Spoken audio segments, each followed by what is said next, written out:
Meditations by Emperor Marcus Aurelius. Book 1. From my grandfather Verus I learned good morals and the government of my temper. From the reputation and remembrance of my father, modesty and a manly character. From my mother, piety and beneficence, and abstinence not only from evil deeds, but even from evil thoughts. And further, simplicity in my way of living, far removed from the habits of the rich.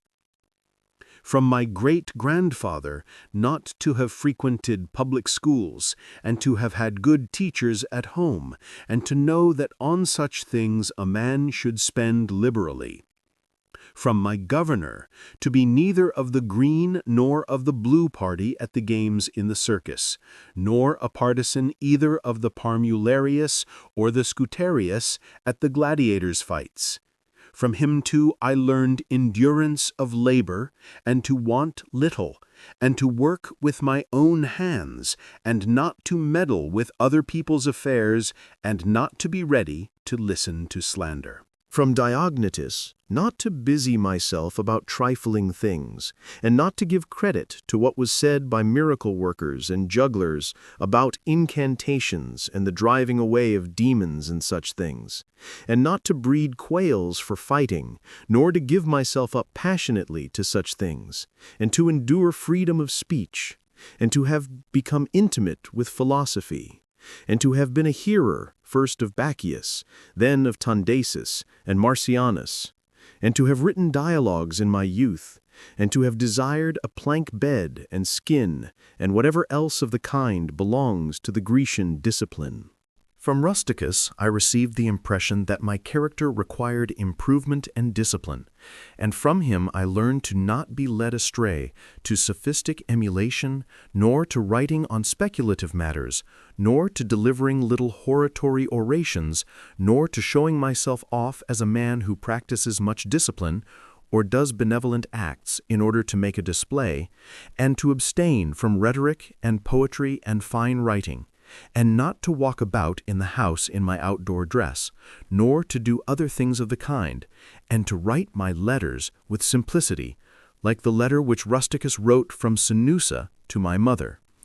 And with respect to those who have offended me by words or done me wrong, to be easily disposed to be pacified and reconciled as soon as they have shown a readiness to be reconciled, and to read carefully, and not to be satisfied with a superficial understanding of a book, nor hastily to give my assent to those who talk overmuch. And I am indebted to him for being acquainted with the discourses of Epictetus, which he communicated to me out of his own collection.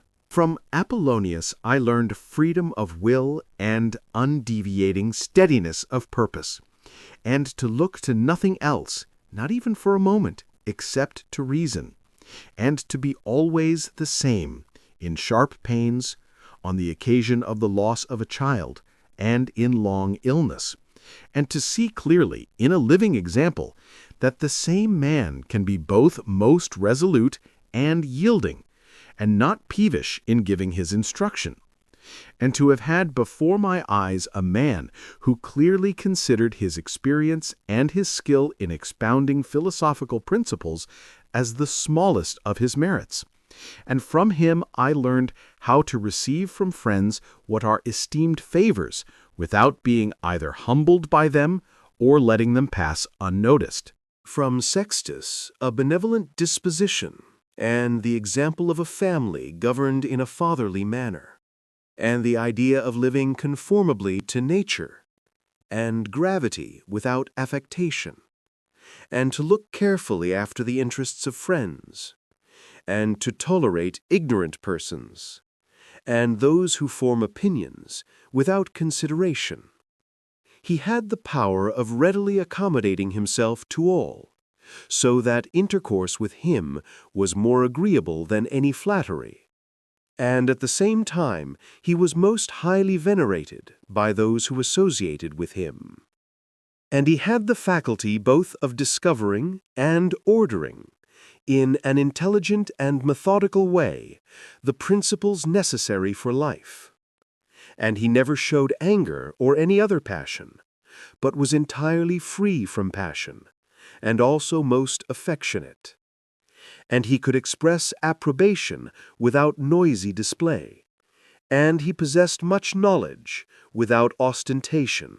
From Alexander the Grammarian, to refrain from fault-finding, and not in a reproachful way to chide those who uttered any barbarous or solecistic or strange-sounding expression, but dexterously to introduce the very expression which ought to have been used, and in the way of answer or giving confirmation, or joining in an inquiry about the thing itself, not about the word, or by some other fit suggestion.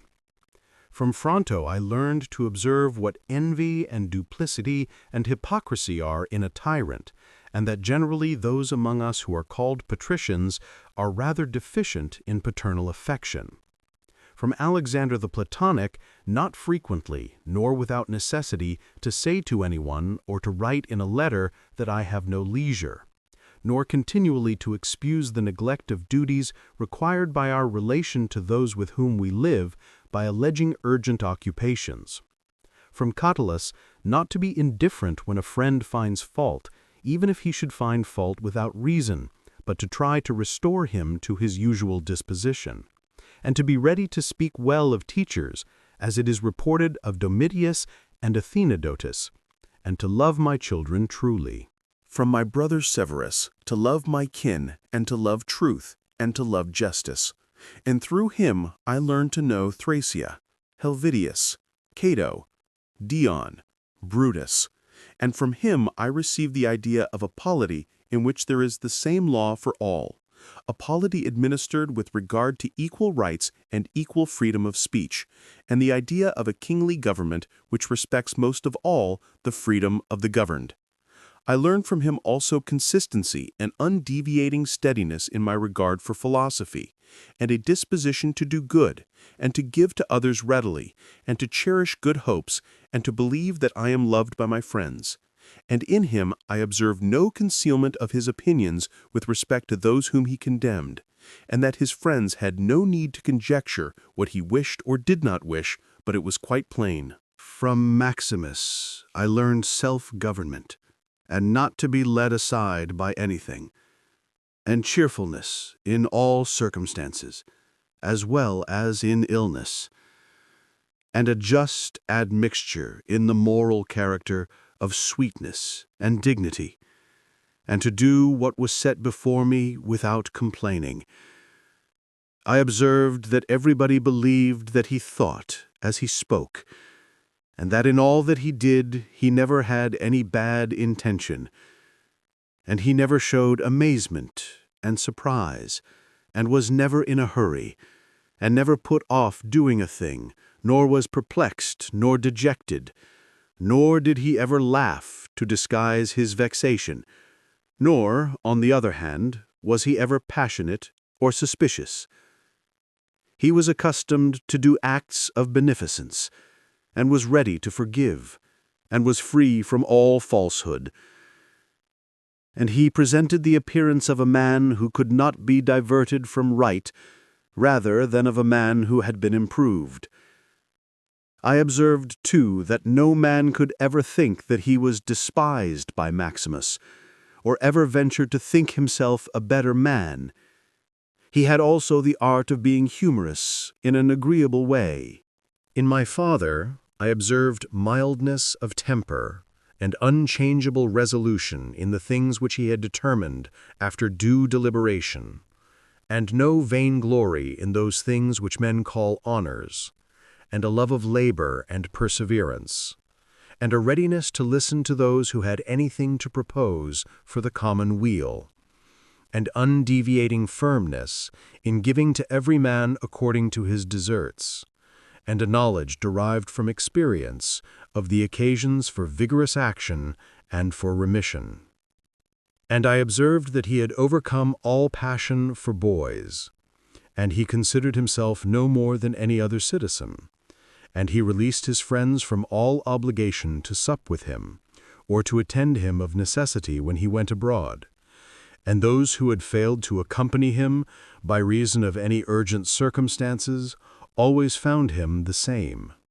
I observed, too, his habit of careful inquiry in all matters of deliberation, and his persistency, and that he never stopped his investigation through being satisfied with appearances which first present themselves, and that his disposition was to keep his friends and not to be soon tired of them, nor yet to be extravagant in his affection, and to be satisfied on all occasions and cheerful, and to foresee things a long way off, and to provide for the smallest without display, and to check immediately popular applause and all flattery, and to be ever watchful over the things which were necessary for the administration of the empire, and to be a good manager of the expenditure, and patiently to endure the blame which he got for such conduct.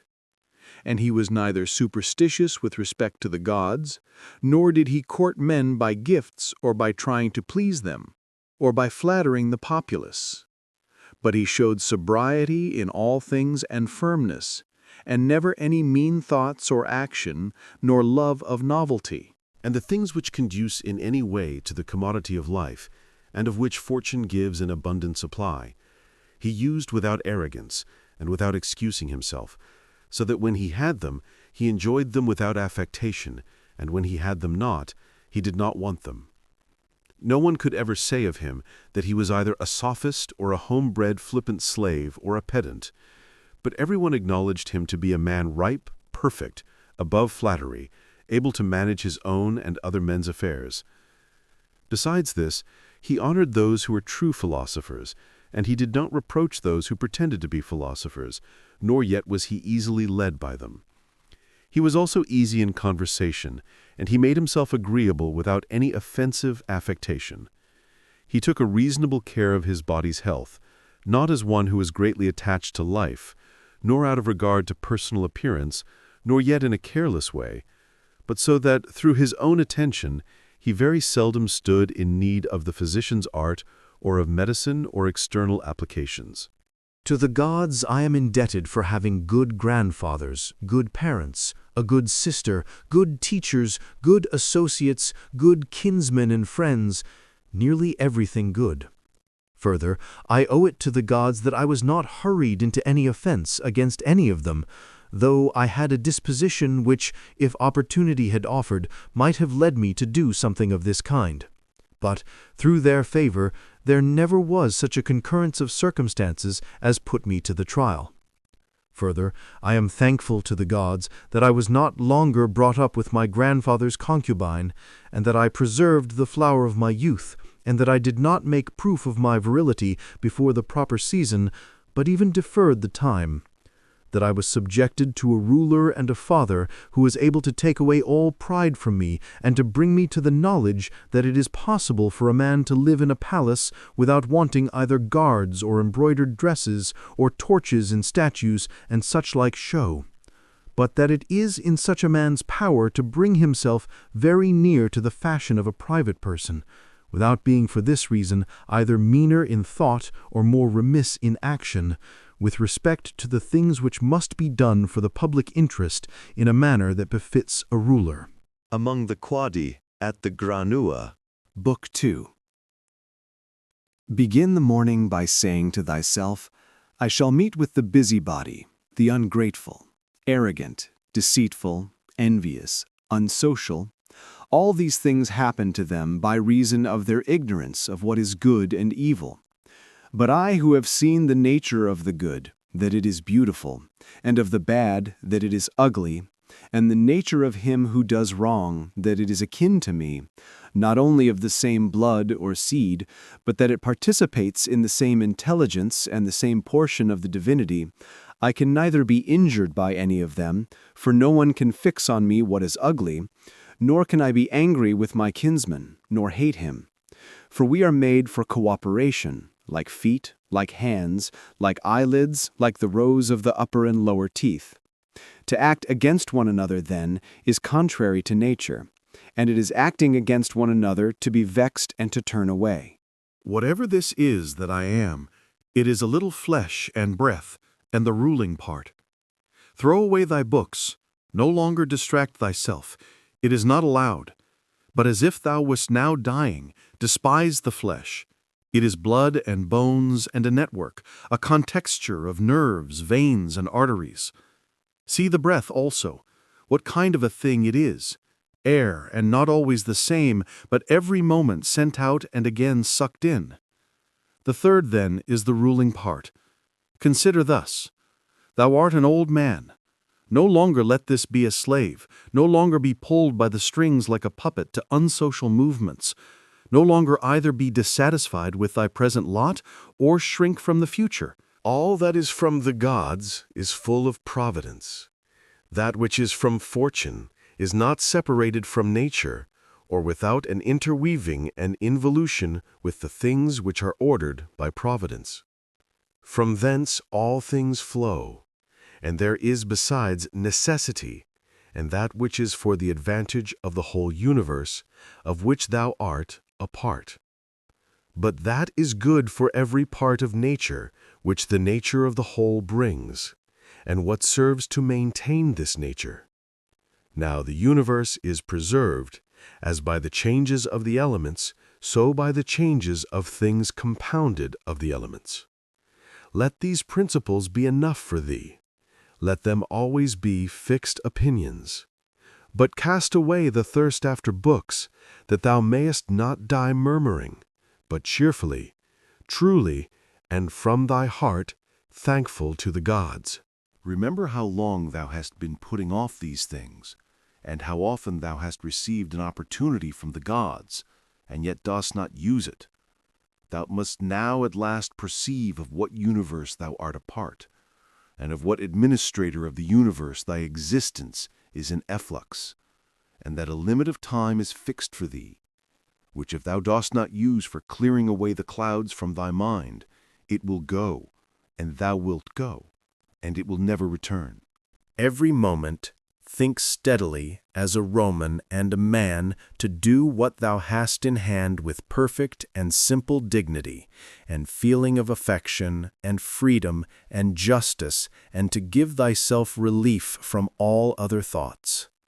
And thou wilt give thyself relief if thou doest every act of thy life as if it were the last, laying aside all carelessness and passionate aversion from the commands of reason, and all hypocrisy and self-love and discontent with the portion which has been given to thee. Thou seest how few the things are, the which, if a man lays hold of, he is able to live a life which flows in quiet, and is like the existence of the gods, for the gods on their part will require nothing more from him who observes these things. Do wrong to thyself, my soul, but thou wilt no longer have the opportunity of honoring thyself. Every man's life is sufficient, but thine is nearly finished, though thy soul reverences not itself, but places thy felicity in the souls of others. Do the things external which fall upon thee distract thee? Give thyself time to learn something new and good, and cease to be whirled around. But then thou must also avoid being carried about the other way, for those too are triflers, who have wearied themselves in life by their activity, and yet have no object to which to direct every movement, and in a word, all their thoughts. Through not observing what is in the mind of another, a man has seldom been seen to be unhappy.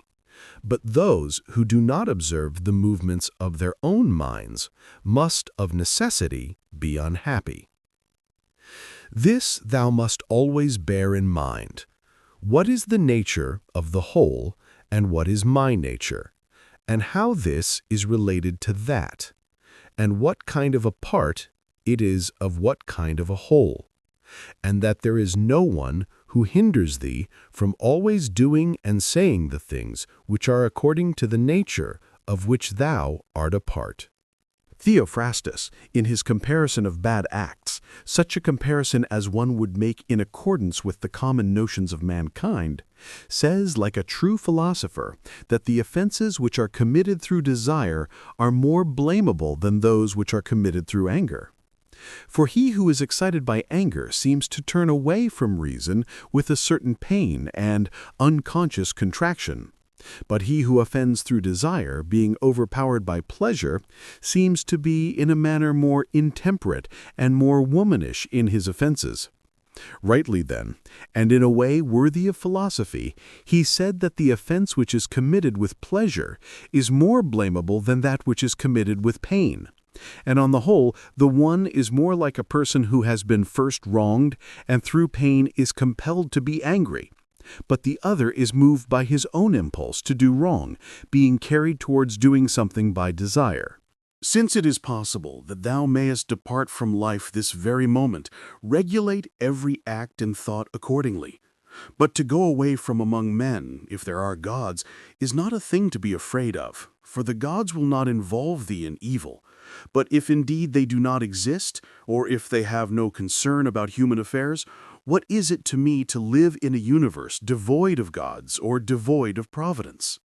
But in truth they do exist, and they do care for human things, and they have put all the means in man's power to enable him not to fall into real evils.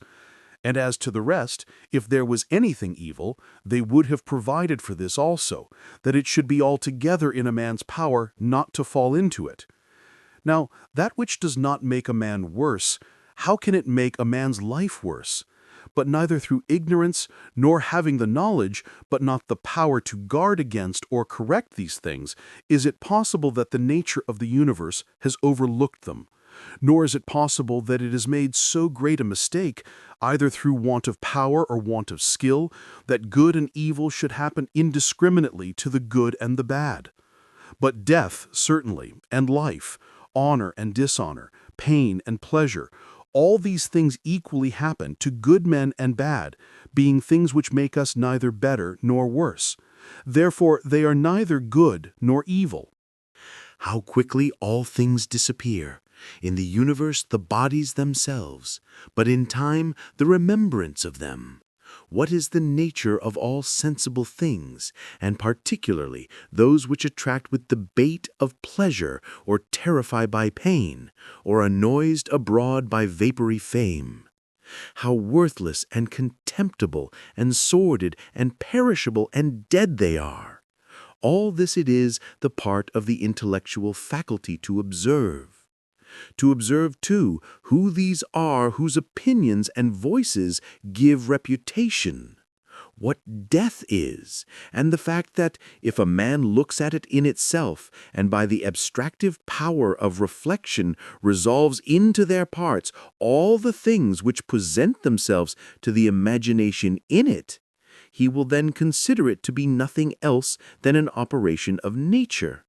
And if anyone is afraid of an operation of nature, he is a child. This, however, is not only an operation of nature, but it is also a thing which conduces to the purposes of nature. To observe, too, how man comes near to the deity, and by what part of him, and when this part of man is so disposed. Nothing is more wretched than a man who traverses everything in around and pries into the things beneath the earth, as the poet says, and seeks by conjecture what is in the minds of his neighbors, without perceiving that it is sufficient to attend to the demon within him and to reverence it sincerely. And reverence of the demon consists in keeping it pure from passion and thoughtlessness, and dissatisfaction with what comes from gods and men. For the things from the gods merit veneration for their excellence, and the things from men should be dear to us by reason of kinship, and sometimes even, in a manner, they move our pity by reason of men's ignorance of good and bad. This defect being not less than that which deprives us of the power of distinguishing things that are white and black. Though thou shouldst be going to live 3,000 years, and as many times 10,000 years, still remember that no man loses any other life than this which he now lives, nor lives any other than this which he now loses. The longest and shortest are thus brought to the same, for the present is the same to all, though that which perishes is not the same, and so that which is lost appears to be a mere moment. For a man cannot lose either the past or the future. For what a man has not, how can anyone take this from him? These two things, then, thou must bear in mind. The one, that all things from eternity are of like forms and come round in a circle, and that it makes no difference whether a man shall see the same things during 100 years or 200, or an infinite time. And the second, that the longest liver and he who will die soonest lose just the same. For the present is the only thing of which a man can be deprived. If it is true that this is the only thing which he has, and that a man cannot lose a thing if he has it not. Remember that all is opinion. For what was said by the cynic Monimus is manifest. And manifest too is the use of what was said, if a man receives what may be got out of it as far as it is true. The soul of man does violence to itself, first of all, when it becomes an abscess and, as it were, a tumor on the universe, so far as it can. For to be vexed at anything which happens is a separation of ourselves from nature, in some part of which the natures of all other things are contained. In the next place, the soul does violence to itself when it turns away from any man, or even moves towards him with the intention of injuring, such as are the souls of those who are angry.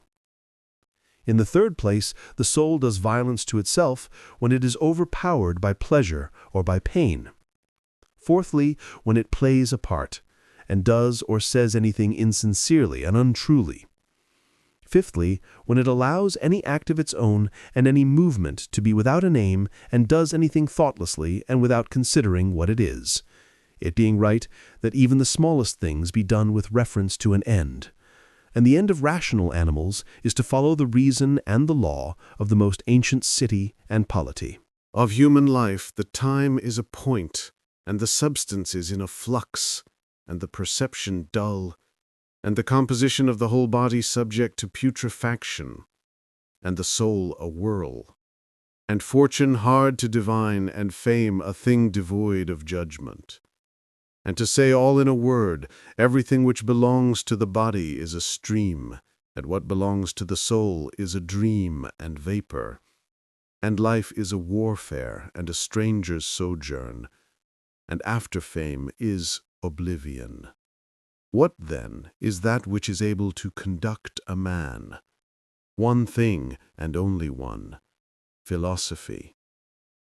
But this consists in keeping the demon within a man free from violence and unharmed, superior to pains and pleasures, doing nothing without purpose, nor yet falsely and with hypocrisy, not feeling the need of another man's doing or not doing anything.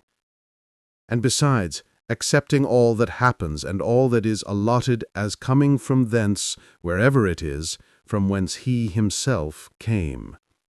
And finally, waiting for death with a cheerful mind, as being nothing else than a dissolution of the elements of which every living being is compounded. But if there is no harm to the elements themselves in each continually changing into another, why should a man have any apprehension about the change and dissolution of all the elements? For it is according to nature, and nothing is evil which is according to nature. This in Carnuntum. Book 3. We ought to consider not only that our life is daily wasting away, and a smaller part of it is left, but another thing also must be taken into the account, that if a man should live longer, it is quite uncertain whether the understanding will still continue sufficient for the comprehension of things, and retain the power of contemplation which strives to acquire the knowledge of the divine and the human. For if he shall begin to fall into dotage, perspiration, and nutrition, and imagination, and appetite, and whatever else there is of the kind, will not fail, but the power of making use of ourselves and filling up the measure of our duty, and clearly separating all appearances and considering whether a man should now depart from life and whatever else of the kind absolutely requires a disciplined reason, all this is already extinguished. We must make haste, then, not only because we are daily nearer to death, but also because the conception of things and the understanding of them cease first. We ought to observe also that even the things which follow after the things which are produced according to nature contain something pleasing and attractive. For instance, when bread is baked, some parts are split at the surface, and these parts, which thus open and have a certain fashion contrary to the purpose of the baker's art, are beautiful in a manner and in a peculiar way excite a desire for eating. And again, figs, when they are quite ripe, gape open, and in the ripe olives, the very circumstance of their being near to rottenness adds a peculiar beauty to the fruit. And the ears of corn bending down, and the lion's eyebrows, and the foam which flows from the mouth of wild boars, and many other things, though they are far from being beautiful if a man should examine them severally, still, because they are consequent upon the things which are formed by nature, help to adorn them, and they please the mind, so that if a man should have a feeling and deeper insight with respect to the things which are produced in the universe, there is hardly one of those which follow by way of consequence which will not seem to him to be in a manner disposed so as to give pleasure. And so he will see even the real gaping jaws of wild beasts with no less pleasure than those which painters and sculptors show by imitation, and in an old woman and an old man he will be able to see a certain maturity and comeliness, and the attractive loveliness of young persons he will be able to look on with chaste eyes, and many such things will present themselves, not pleasing to every man, but to him only who has become truly familiar with nature and her works. Hippocrates, after curing many diseases, himself fell sick and died. The Chaldei foretold the deaths of many, and then fate caught them too. Alexander and Pompeius and Caius Caesar, after so often completely destroying whole cities and in battle cutting to pieces many 10,000s of cavalry and infantry, themselves too, at last, departed from life. Heraclius, after so many speculations on the conflagration of the universe, was filled with water internally and died smeared all over with mud. And lice destroyed Democritus, and other lice killed Socrates. What means all this? Thou hast embarked, thou hast made the voyage, thou art come to shore. Get out. If indeed to another life, there is no want of gods, not even there. But if to a state without sensation, thou wilt cease to be held by pains and pleasures, and to be a slave to the vessel, which is as much inferior as that which serves it is superior. For the one is intelligence and deity, the other is earth and corruption. Do not waste the remainder of thy life in thoughts about others, when thou dost not refer thy thoughts to some object of common utility. For thou losest the opportunity of doing something else when thou hast such thoughts as these. What is such a person doing, and why? And what is he saying? And what is he thinking of? And what is he contriving? And whatever else of the kind makes us wander away from the observation of our own ruling power. We ought then to check in the series of our thoughts everything that is without a purpose and useless, but most of all the over-curious feeling and the malignant. And a man should use himself to think of those things only about which, if one should suddenly ask, "What hast thou now in thy thoughts?" with perfect openness thou mightest immediately answer this or that, so that from thy words it should be plain that everything in thee is simple and benevolent, and such as befits a social animal, and one that cares not for thoughts about pleasure or sensual enjoyments at all, nor has any rivalry or envy and suspicion, or anything else for which thou wouldst blush if thou shouldst say that thou hadst it in thy mind. For the man who is such, and no longer delays being among the number of the best, is like a priest and minister of the gods, using too the deity which is planted within him, which makes the man uncontaminated by pleasure, unharmed by any pain, untouched by any insult, feeling no wrong, a fighter in the noblest fight, one who cannot be overpowered by any passion, died deep with justice, accepting with all his soul everything which happens and is assigned to him as his portion, and not often, nor yet without great necessity and for the general interest, imagining what another says, or does, or thinks. For it is only what belongs to himself that he makes the matter for his activity. And he constantly thinks of that which is allotted to himself out of the sum total of things, and he makes his own acts fair, and he is persuaded that his own portion is good. For the lot which is assigned to each man is carried along with him, and carries him along with it. And he remembers also that every rational animal is his kinsman, and that to care for all men is according to man's nature, and a man should hold on to the opinion not of all, but of those only who confessedly live according to nature. But as to those who live not so, he always bears in mind what kind of men they are, both at home and from home, both by night and by day, and what they are, and with what men they live an impure life. Accordingly, he does not value at all the praise which comes from such men, since they are not even satisfied with themselves. Labor not unwillingly, nor without regard to the common interest, nor without due consideration, nor with distraction, nor let studied ornament set off thy thoughts, and be not either a man of many words, or busy about too many things.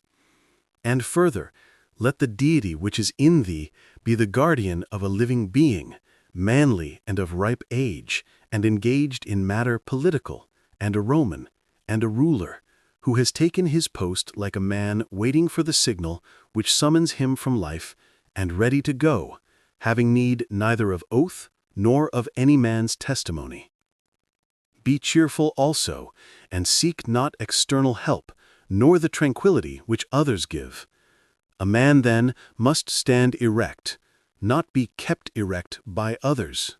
If thou findest in human life anything better than justice, truth, temperance, fortitude, and in a word, anything better than thy own mind's self-satisfaction in the things which it enables thee to do according to right reason, and in the condition that is assigned to thee without thy own choice, if, I say, thou seest anything better than this, turn to it with all thy soul, and enjoy that which thou hast found to be the best. But if nothing appears to be better than the deity which is planted in thee, which has subjected to itself all thy appetites, and carefully examines all the impressions, and, as Socrates said, has detached itself from the persuasions of sense, and has submitted itself to the gods, and cares for mankind, if thou findest everything else smaller and of less value than this, give place to nothing else, for if thou dost once diverge and incline to it, thou wilt no longer without distraction be able to give the preference to that good thing which is thy proper possession and thy own. For it is not right that anything of any other kind, such as praise from the many, or power, or enjoyment of pleasure, should come into competition with that which is rationally and politically or practically good. All these things, even though they may seem to adapt themselves to the better things in a small degree, obtain the superiority all at once, and carry us away. But do thou, I say, simply and freely choose the better, and hold to it. But that which is useful is the better. Well then, if it is useful to thee as a rational being, keep to it. But if it is only useful to thee as an animal, say so, and maintain thy judgment without arrogance. Only take care that thou makest the inquiry by a sure method. Never value anything as profitable to thyself which shall compel thee to break thy promise, to lose thy self-respect, to hate any man, to suspect, to curse, to act the hypocrite, to desire anything which needs walls and curtains. For he who has preferred to everything intelligence and daemon and the worship of its excellence acts no tragic part, does not groan, will not need either solitude or much company, and, what is chief of all, he will live without either pursuing or flying from death. But whether for a longer or a shorter time he shall have the soul enclosed in the body, he cares not at all. For even if he must depart immediately, he will go as readily as if he were going to do anything else which can be done with decency and order, taking care of this only all through life, that his thoughts turn not away from anything which belongs to an intelligent animal and a member of a civil community. In the mind of one who is chastened and purified, thou wilt find no corrupt matter, nor impurity, nor any sore skinned over. Nor is his life incomplete when fate overtakes him, as one may say of an actor who leaves the stage before ending and finishing the play. Besides, there is in him nothing servile, nor affected, nor too closely bound to other things, nor yet detached from other things, nothing worthy of blame, nothing which seeks a hiding place. Reverence the faculty which produces opinion. On this faculty it entirely depends whether there shall exist in thy ruling part any opinion inconsistent with nature and the constitution of the rational animal. And this faculty promises freedom from hasty judgment, and friendship towards men, and obedience to the gods. Throwing away, then, all things, hold to these only which are few, and besides, bear in mind that every man lives only this present time, which is an indivisible point, and that all the rest of his life is either past or it is uncertain. Short, then, is the time which every man lives, and small the nook of the earth where he lives, and short, too, the longest posthumous fame, and even this only continued by a succession of poor human beings who will very soon die, and who know not even themselves, much less him who died long ago. To the aids which have been mentioned, let this one still be added. Make for thyself a definition or description of the thing which is presented to thee, so as to see distinctly what kind of a thing it is in its substance, in its nudity, in its complete entirety, and tell thyself its proper name, and the names of the things of which it has been compounded, and into which it will be resolved. For nothing is so productive of elevation of mind as to be able to examine methodically and truly every object which is presented to thee in life, and always to look at things so as to see at the same time what kind of a universe this is, and what kind of use everything performs in it, and what value everything has with reference to the whole, and what with reference to man, who is a citizen of the highest city, of which all other cities are like families, what each thing is, and of what it is composed, and how long it is the nature of this thing to endure, which now makes an impression on me, and what virtue I have need of with respect to it, such as gentleness, manliness, truth, fidelity, simplicity, contentment, and the rest. Wherefore on every occasion a man should say, This comes from God, and this is according to the apportionment and spinning of the thread of destiny, and such like coincidence and chance. And this is from one of the same stock, and a kinsman and partner, one who knows not, however, what is according to his nature. But I know. For this reason I behave towards him according to the natural law of fellowship with benevolence and justice.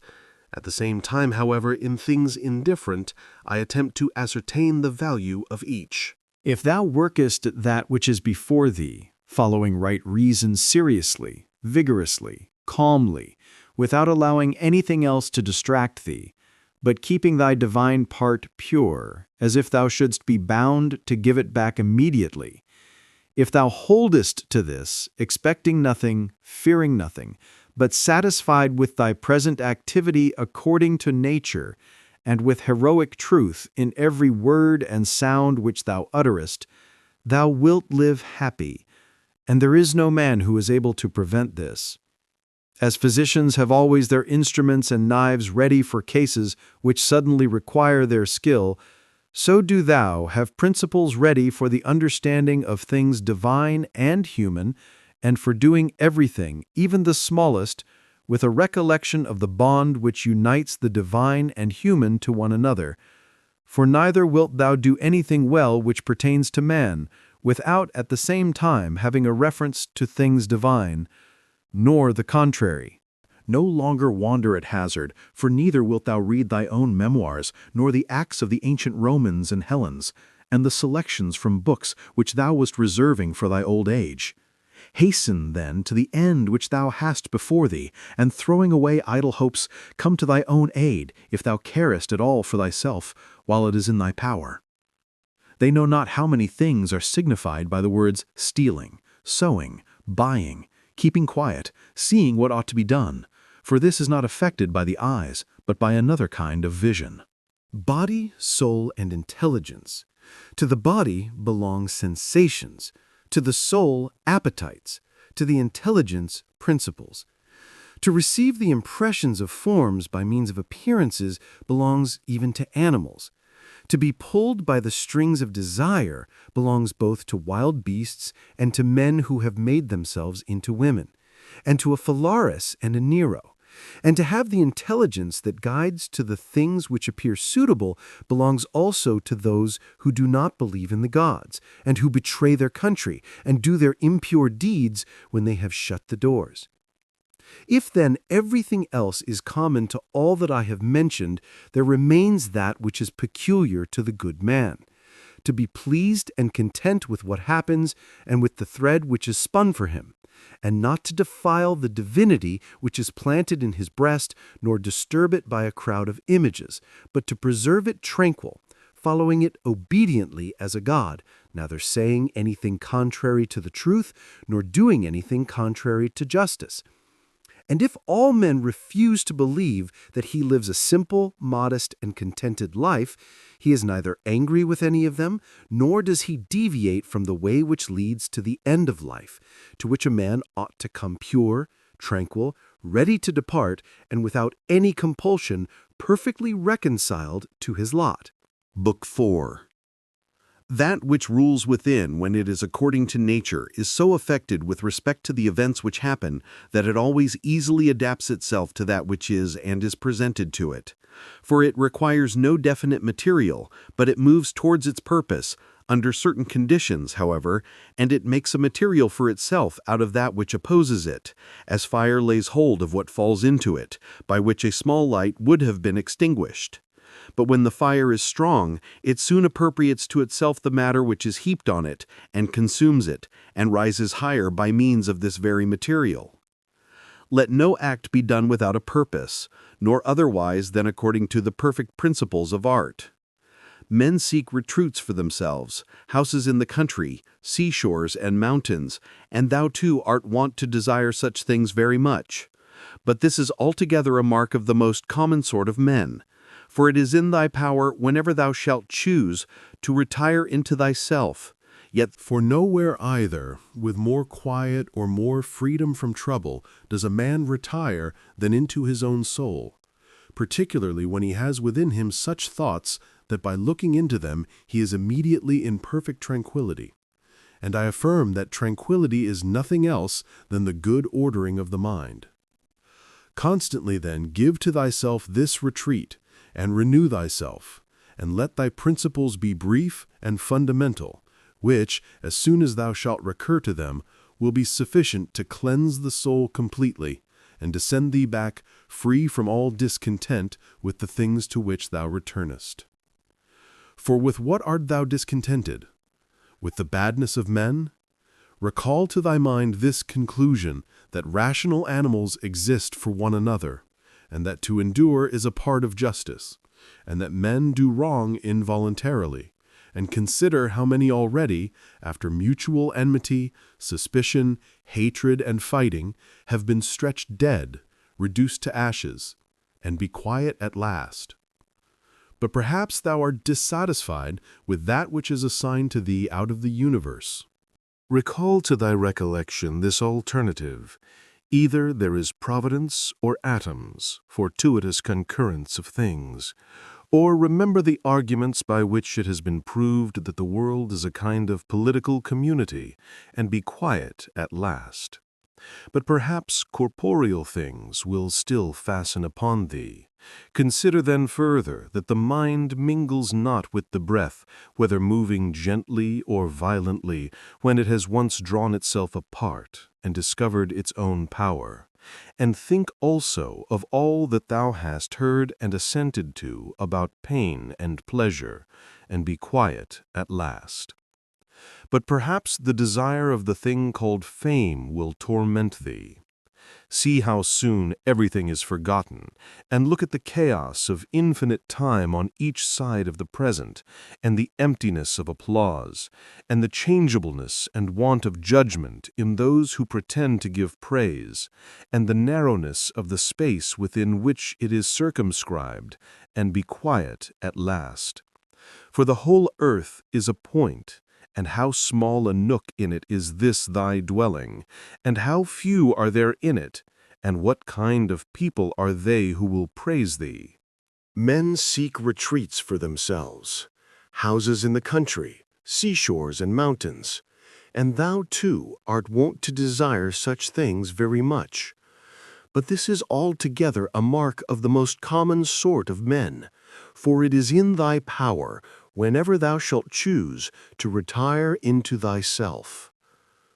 For nowhere either with more quiet or more freedom from trouble does a man retire than into his own soul, particularly when he has within him such thoughts that by looking into them he is immediately in perfect tranquillity.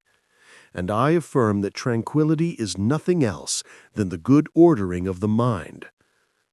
Constantly then give to thyself this retreat, and renew thyself, and let thy principles be brief and fundamental, which, as soon as thou shalt recur to them, will be sufficient to cleanse the soul completely, and to send thee back free from all discontent with the things to which thou returnest.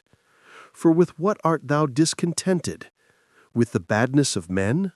Recall to thy mind this conclusion, that rational animals exist for one another, and that to endure is a part of justice, and that men do wrong involuntarily, and consider how many already, after mutual enmity, suspicion, hatred, and fighting, have been stretched dead, reduced to ashes, and be quiet at last. But perhaps thou art dissatisfied with that which is assigned to thee out of the universe. Recall to thy recollection this alternative: either there is providence, or atoms, fortuitous concurrence of things. Or remember the arguments by which it has been proved that the world is a kind of political community, and be quiet at last. But perhaps corporeal things will still fasten upon thee. Consider then further that the mind mingles not with the breath, whether moving gently or violently, when it has once drawn itself apart and discovered its own power.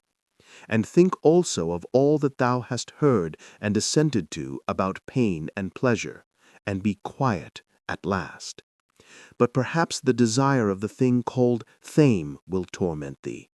See how soon everything is forgotten, and look at the chaos of infinite time on each side of the present, and the emptiness of applause, and the changeableness and want of judgment in those who pretend to give praise, and the narrowness of the space within which it is circumscribed, and be quiet at last.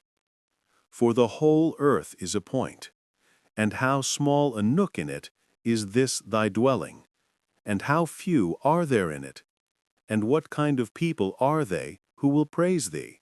Book 4.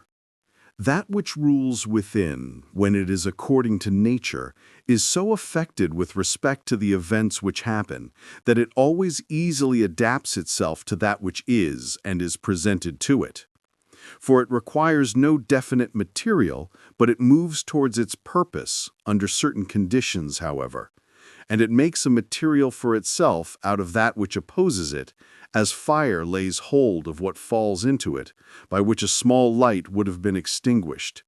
But when the fire is strong, it soon appropriates to itself the matter which is heaped on it, and consumes it, and rises higher by means of this very material.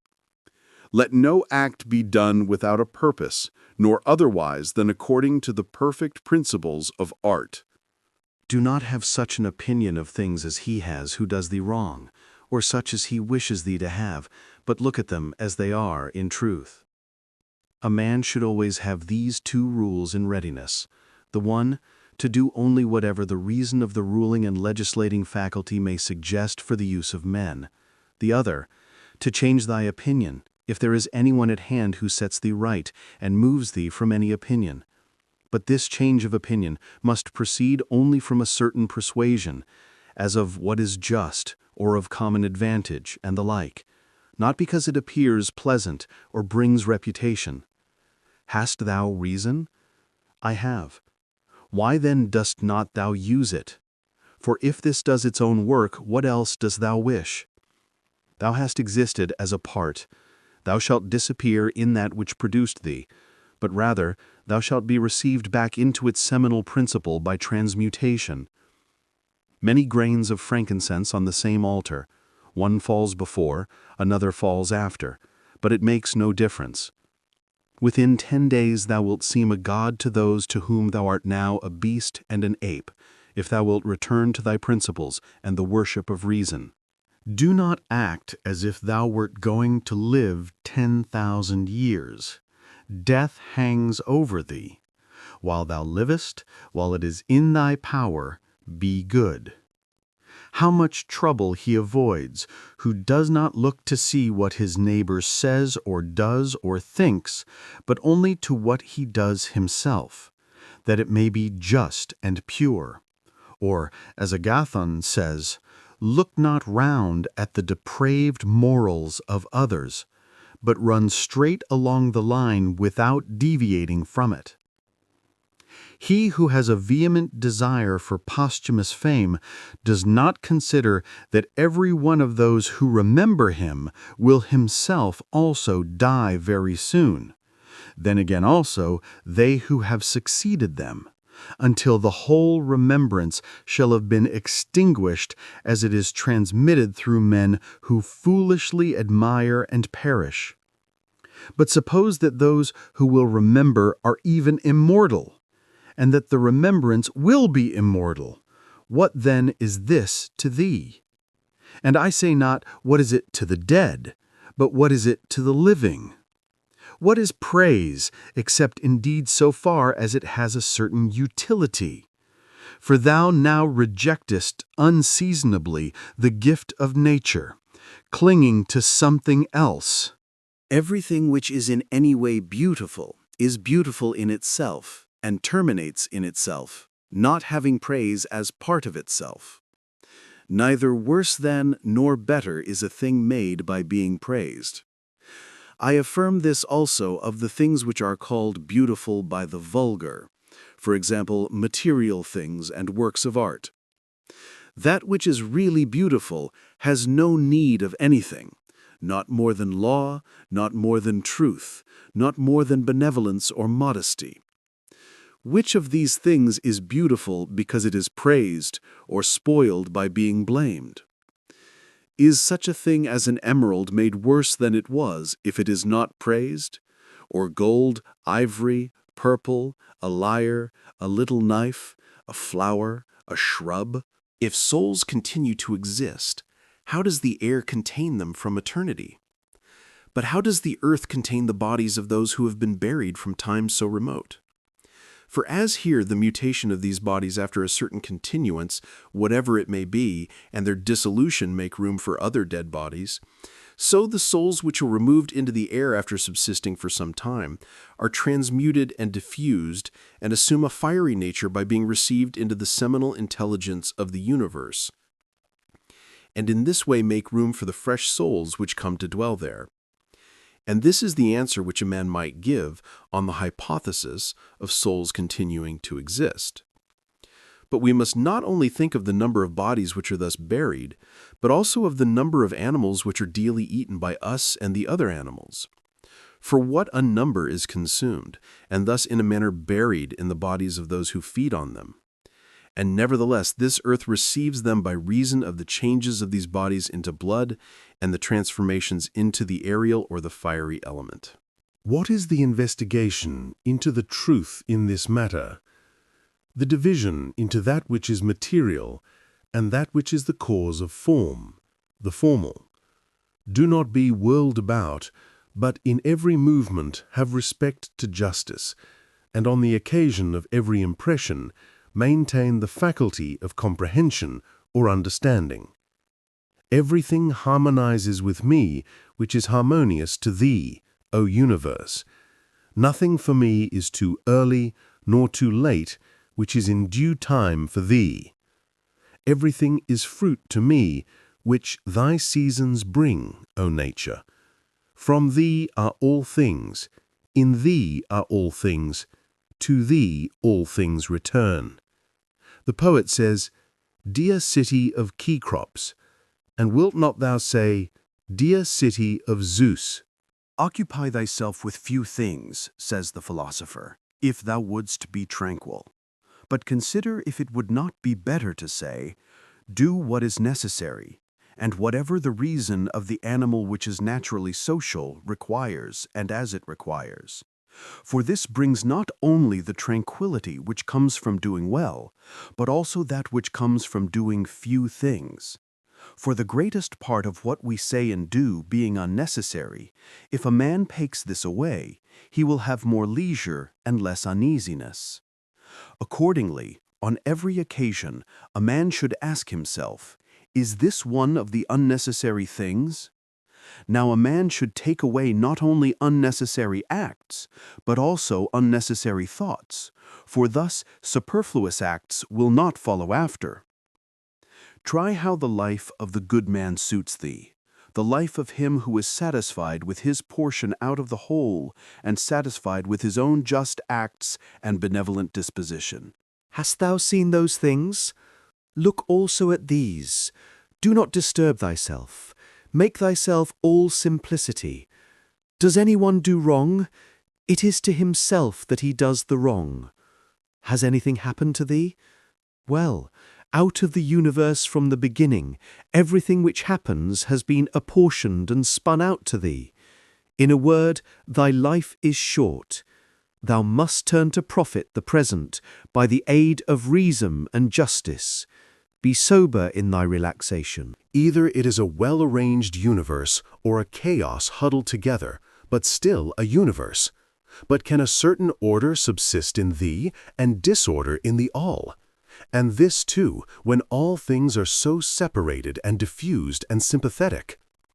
A black character, a womanish character, a stubborn character, bestial, childish, animal, stupid, counterfeit, scurrilous, fraudulent, tyrannical.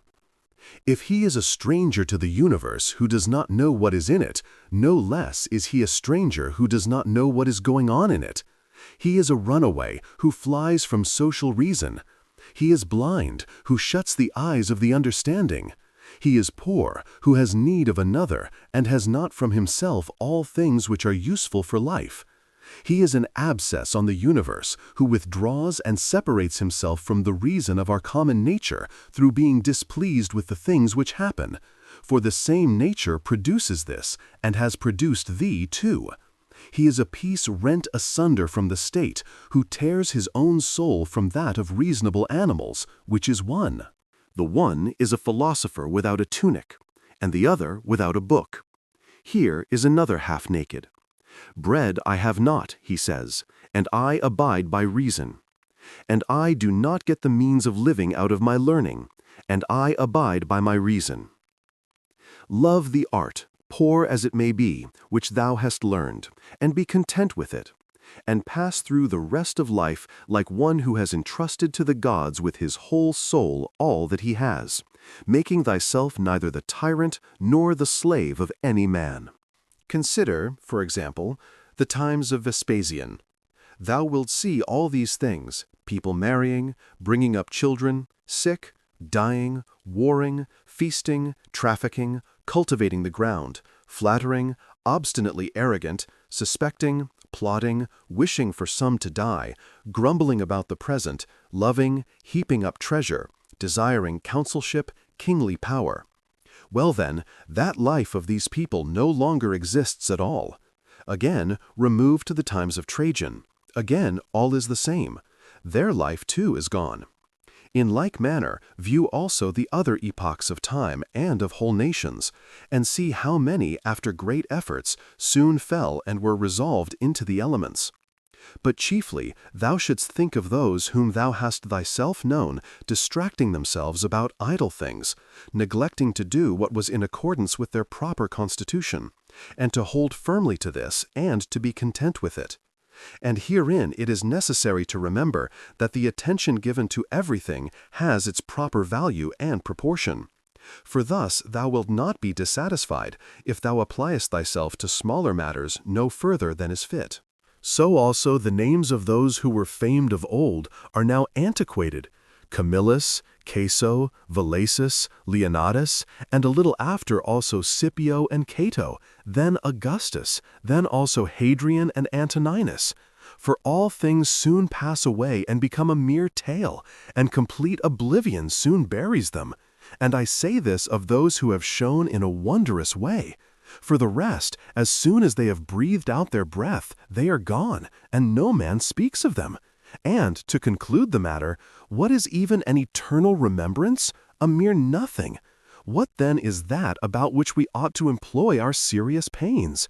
This one thing, thoughts just, and acts social, and words which never lie, and a disposition which gladly accepts all that happens, as necessary, as usual, as flowing from a principle and source of the same kind.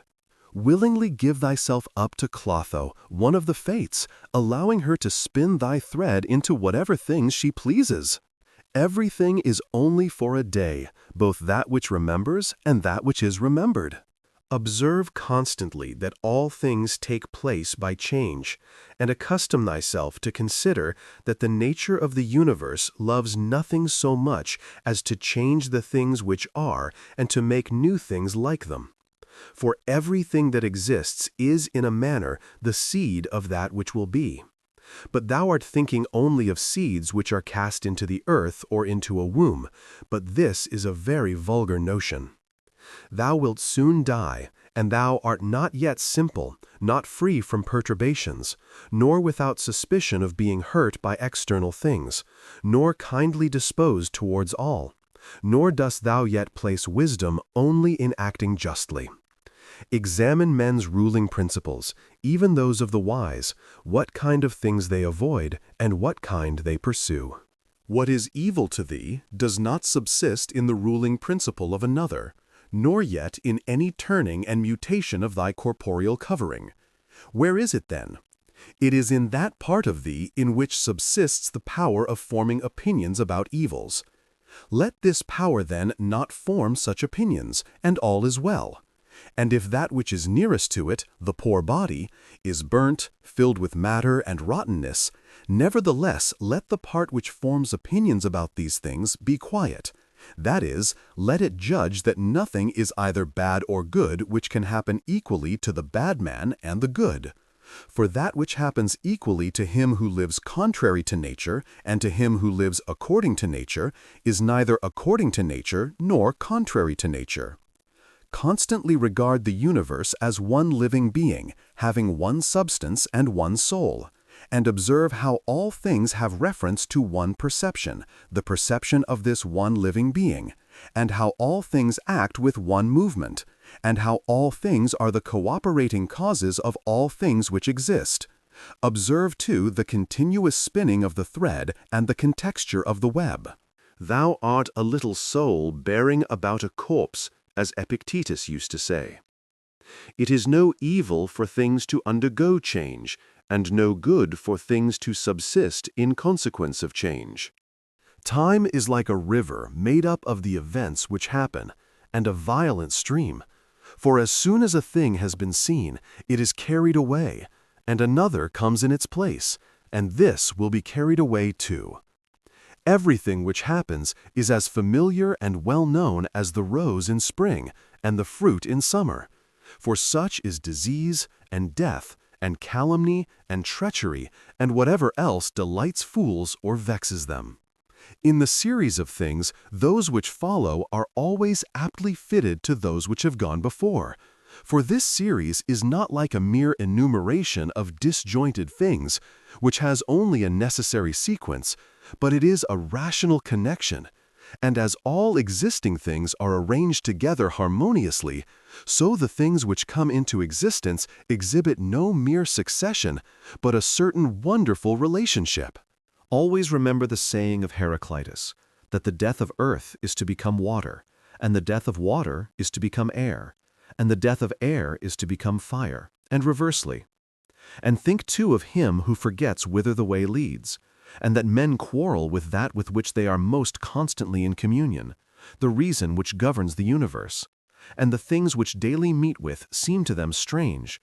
And consider that we ought not to act and speak as if we were asleep, for even in sleep we seem to act and speak, and that we ought not, like children who learn from their parents, simply to act and speak as we have been taught. If any god told thee that thou shalt die tomorrow, or certainly on the day after tomorrow, thou wouldst not care much whether it was on the third day or on the morrow, unless thou wast in the highest degree mean-spirited, for how small is the difference? So think it no great thing to die after as many years as thou canst name, rather than tomorrow. Think continually how many physicians are dead after often contracting their eyebrows over the sick, and how many astrologers after predicting with great pretensions the deaths of others, and how many philosophers after endless discourses on death or immortality, how many heroes after killing thousands, and how many tyrants who have used their power over men's lives with terrible insolence as if they were immortal, and how many cities are entirely dead, so to speak, Hellas and Pompeii and Herculaneum and others innumerable. Add to the reckoning all whom thou hast known, one after another. One man after burying another has been laid out dead, and another buries him, and all this in a short time. To conclude, always observe how ephemeral and worthless human things are, and what was yesterday a little mucus, tomorrow will be a mummy or ashes. Pass then through this little space of time conformably to nature, and end thy journey in content, just as an olive falls off when it is ripe, blessing nature who produced it, and thanking the tree on which it grew. Be like the promontory against which the waves continually break, but it stands firm and tames the fury of the water around it. Unhappy am I, because this has happened to me. Not so, but happy am I, though this has happened to me, because I continue free from pain, neither crushed by the present, nor fearing the future. For such a thing as this might have happened to every man, but every man would not have continued free from pain on such an occasion. Why then is that rather a misfortune than this a good fortune? And dost thou in all cases call that a man's misfortune, which is not a deviation from man's nature? And does a thing seem to thee to be a deviation from man's nature, when it is not contrary to the will of man's nature? Well, thou knowest the will of nature. Will then this which has happened prevent thee from being just, magnanimous, temperate, prudent, secure against inconsiderate opinions and falsehood? Will it prevent thee of having modesty, freedom, and everything else, by the presence of which man's nature obtains all that is its own? Remember, too, on every occasion which leads thee to vexation, to apply this principle. Not that this is a misfortune, but that to bear it nobly is good fortune. It is a vulgar, but still a useful help towards contempt of death, to pass in review those who have tenaciously stuck to life. What more then have they gained than those who have died early? Certainly they lie in their tombs somewhere at last, Cadicianus, Fabius, Julianus, Lepidus, or anyone else like them, who have carried out many to be buried, and then were carried out themselves. Altogether, the interval is small between birth and death, and consider with how much trouble, and in company with what sort of people, and in what a feeble body this interval is laboriously passed.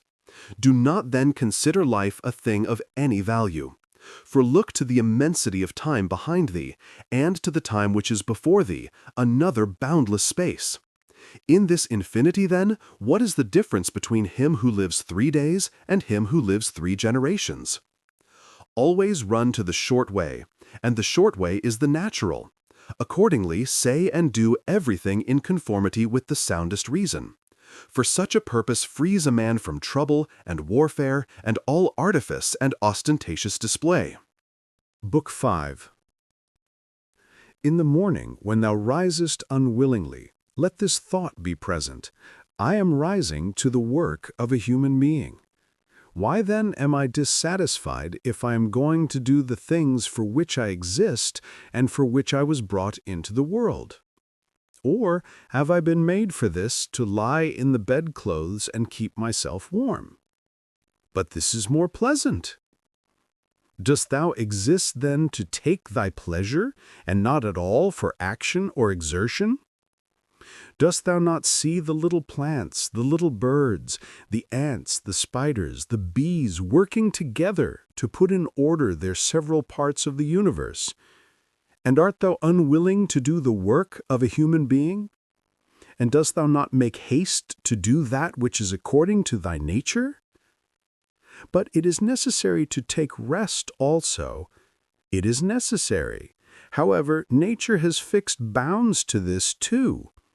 She has fixed bounds both to eating and drinking, and yet thou goest beyond these bounds, beyond what is sufficient.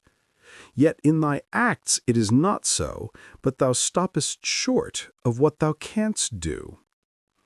So thou lovest not thyself, for if thou didst, thou wouldst love thy nature and her will. But those who love their several arts exhaust themselves in working at them unwashed and without food.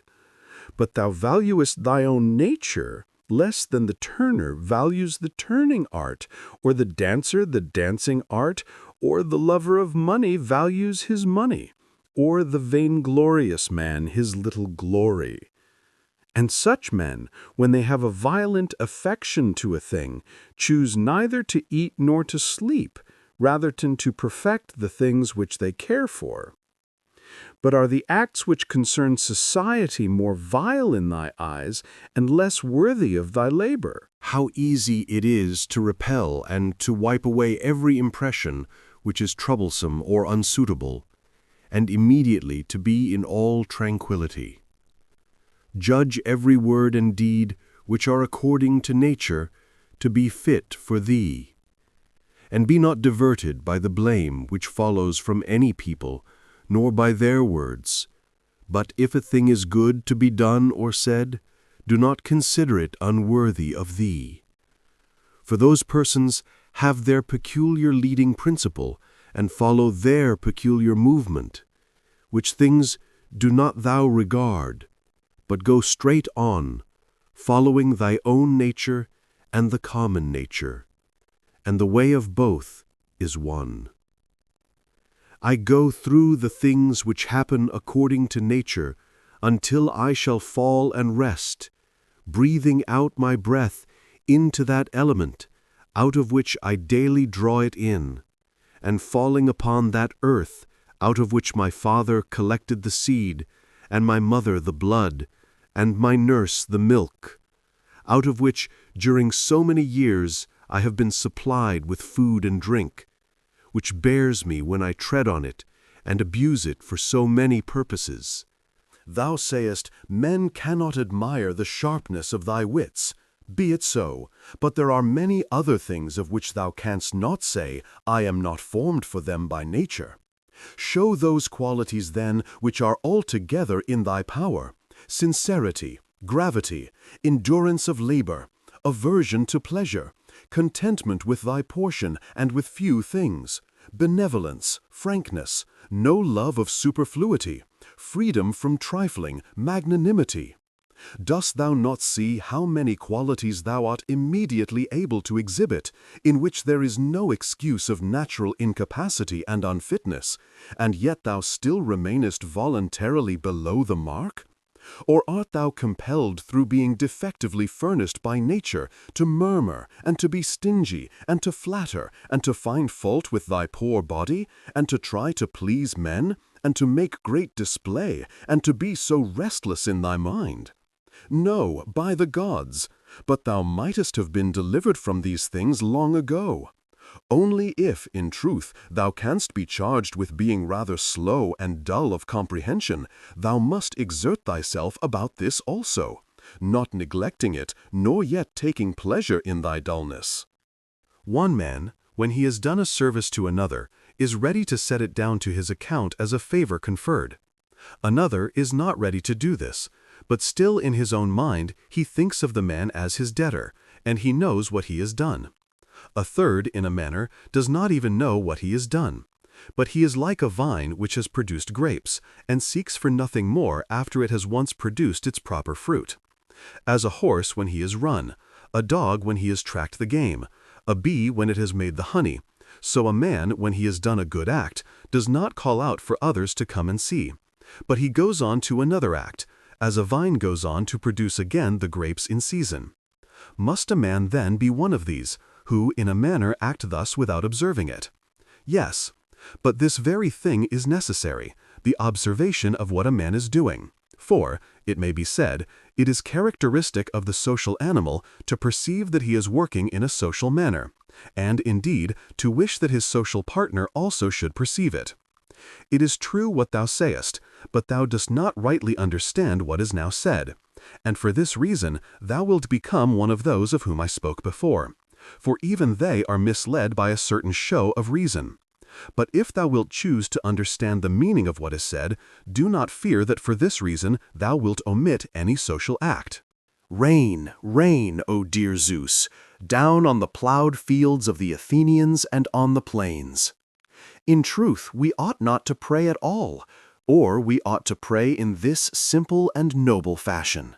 Just as we must understand when it is said that Aesculapius prescribed to this man horse exercise, or bathing in cold water, or going without shoes, so we must understand it when it is said that the nature of the universe prescribed to this man disease, or mutilation, or loss, or anything else of the kind. For in the first case, prescribed means something like this. He prescribed this for this man as a thing adapted to procure health. And in the second case, it means, that which happens to or suits every man is fixed in a manner for him suitably to his destiny. For this is what we mean when we say that things are suitable to us, as the workmen say of squared stones in walls or the pyramids, that they are suitable when they fit them to one another in some kind of connection. For there is altogether one fitness, harmony. And as the universe is made up out of all bodies to be such a body as it is, so out of all existing causes, necessity, destiny, is made up to be such a cause as it is. And even those who are completely ignorant understand what I mean, for they say, it, necessity, destiny, brought this to such a person. This then was brought, and this was prescribed to him. Let us then receive these things, as well as those which Aesculapius prescribes. Many, as a matter of course, even among his prescriptions are disagreeable, but we accept them in the hope of health. Let the perfecting and accomplishment of the things which the common nature judges to be good be judged by thee to be of the same kind as thy health. And so accept everything which happens, even if it seem disagreeable, because it leads to this, to the health of the universe and to the prosperity and felicity of Zeus, the universe. For he would not have brought on any man what he has brought if it were not useful for the whole. Neither does the nature of anything, whatever it may be, cause anything which is not suitable to that which is directed by it. For two reasons then it is right to be content with that which happens to thee. The one, because it was done for thee and prescribed for thee, and in a manner had reference to thee, originally from the most ancient causes spun with thy destiny. And the other, because even that which comes severally to every man is to the power which administers the universe a cause of felicity and perfection, nay, even of its very continuance. For the integrity of the whole is mutilated, if thou cuttest off anything whatever from the conjunction and the continuity either of the parts or of the causes. And thou dost cut off, as far as it is in thy power, when thou art dissatisfied, and in a manner triest to put anything out of the way. Be not disgusted, nor discouraged, nor dissatisfied, if thou dost not succeed in doing everything according to right principles.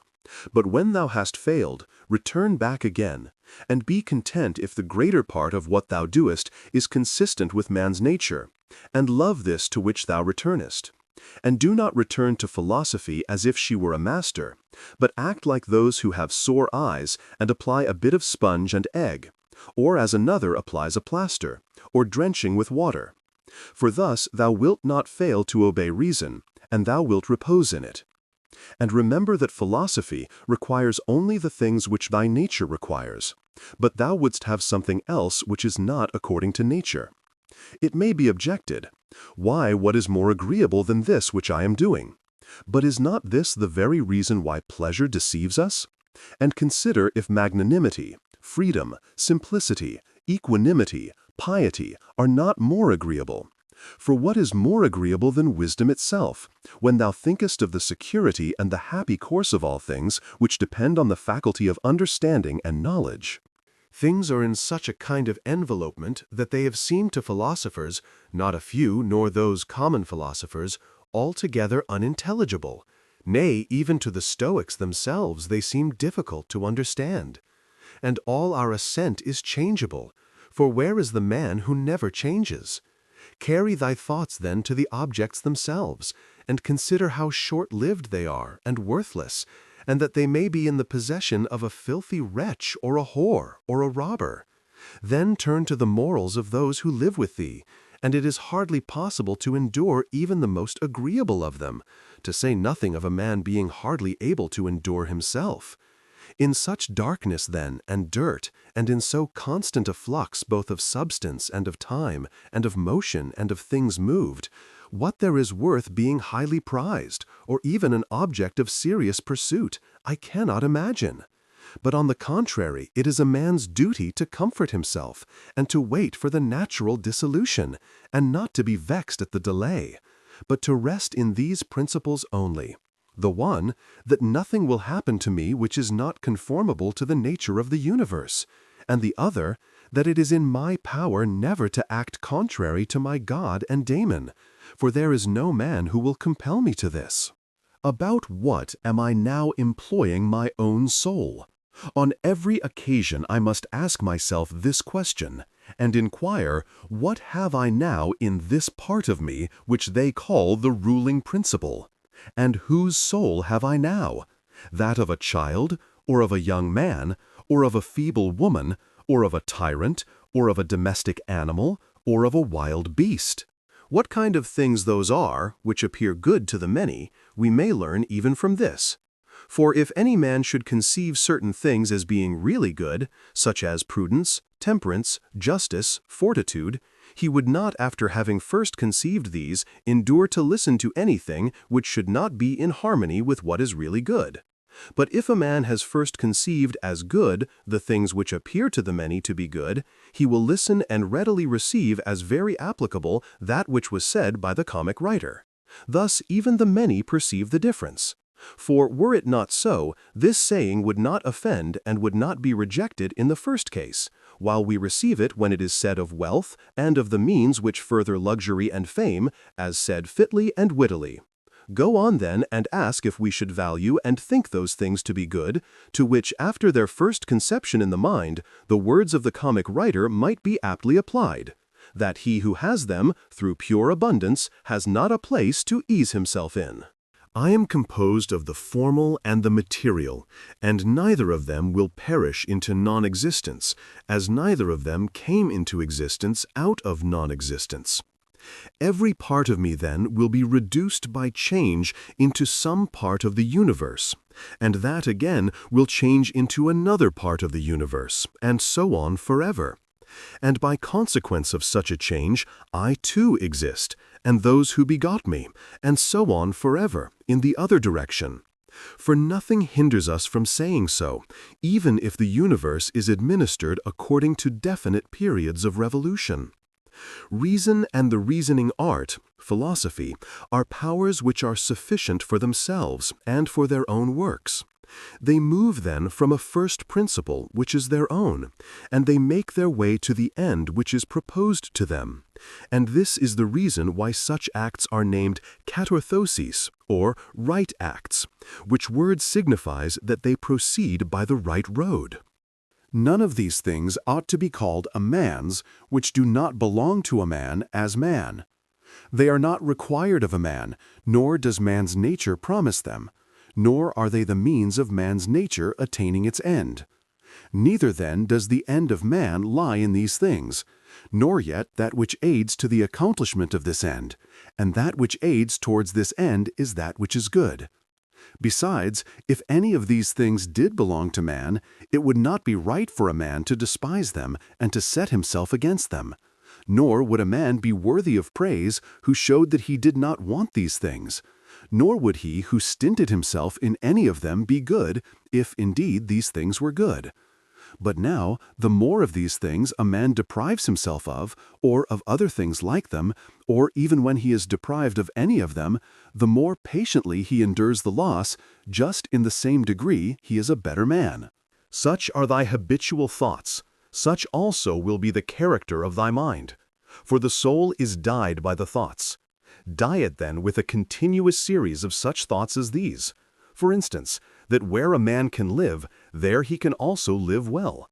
But he must live in a palace. Well then, he can also live well in a palace. And again, consider that for whatever purpose each thing has been constituted, for this it has been constituted, and towards this it is carried. And its end is in that towards which it is carried. And where the end is, there also is the advantage and the good of each thing. Now, the good for the reasonable animal is society, for that we are made for society has been shown above. Is it not plain that the inferior exist for the sake of the superior? But the things which have life are superior to those which have not life.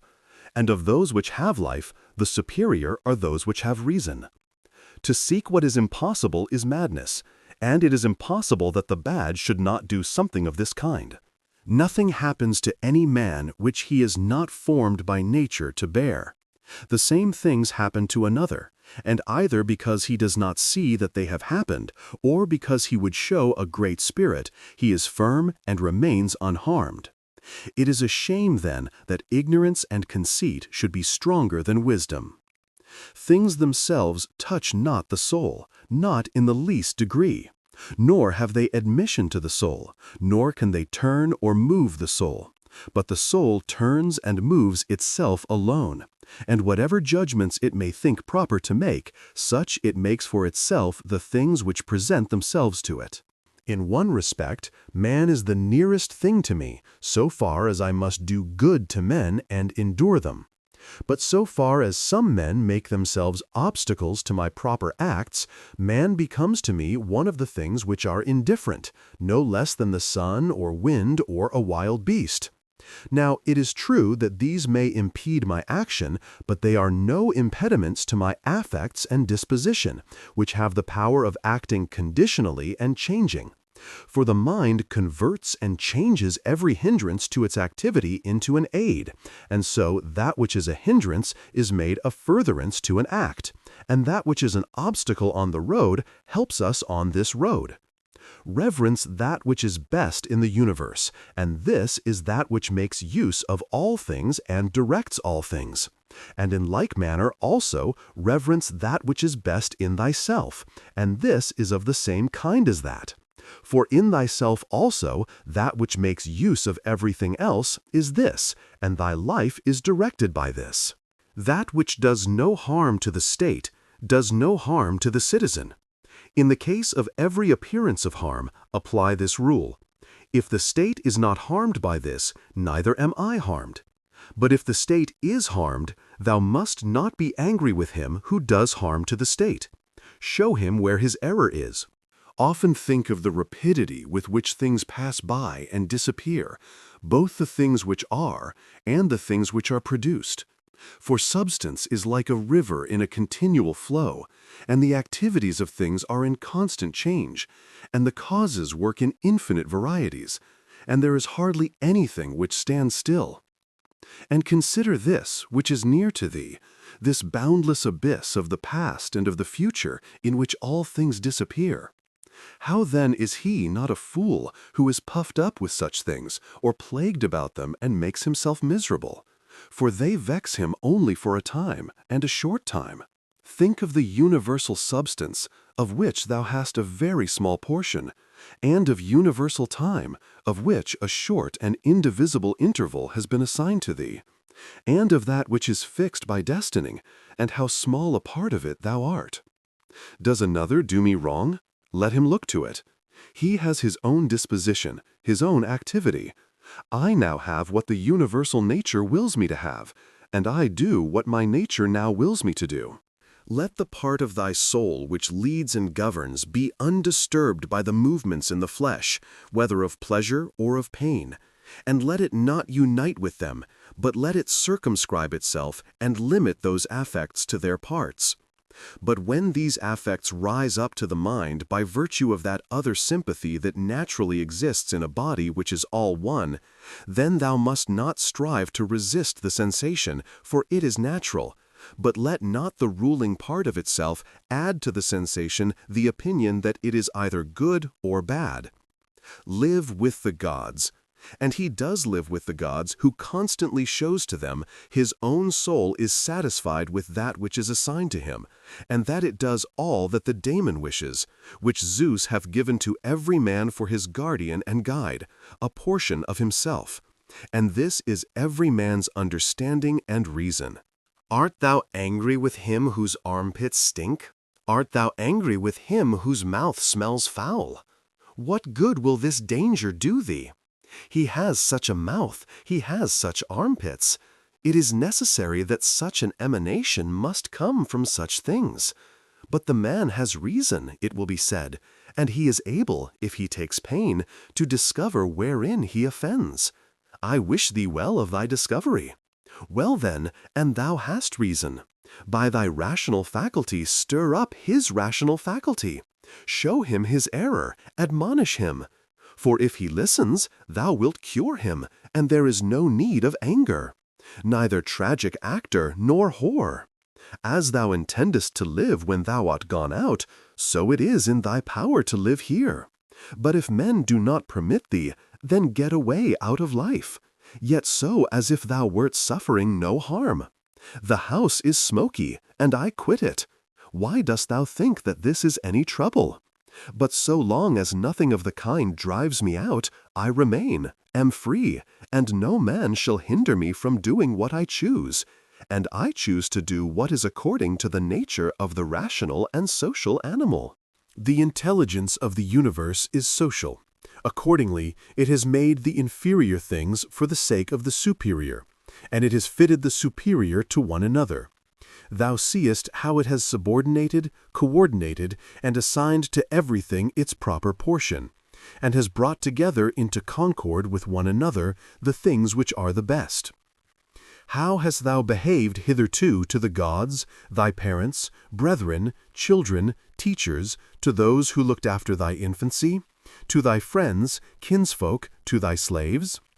Consider if thou hast hitherto behaved to all in such a way, that this may be said of thee, never has wronged a man in deed or word, and call to recollection both how many things thou hast passed through, and how many things thou hast been able to endure, and that the history of thy life is now complete, and thy service is ended, and how many beautiful things thou hast seen, and how many pleasures and pains thou hast despised, and how many things called honorable thou hast spurned, and to how many ill-minded folks thou hast shown a kind disposition. Why do unskilled and ignorant souls disturb him who has skill and knowledge? What soul then has skill and knowledge? That which knows beginning and end, and knows the reason which pervades all substance, and through all time by fixed periods, revolutions, administers the universe. Soon, very soon, thou wilt be ashes, or a skeleton, and either a name or not even a name. But name is sound and echo.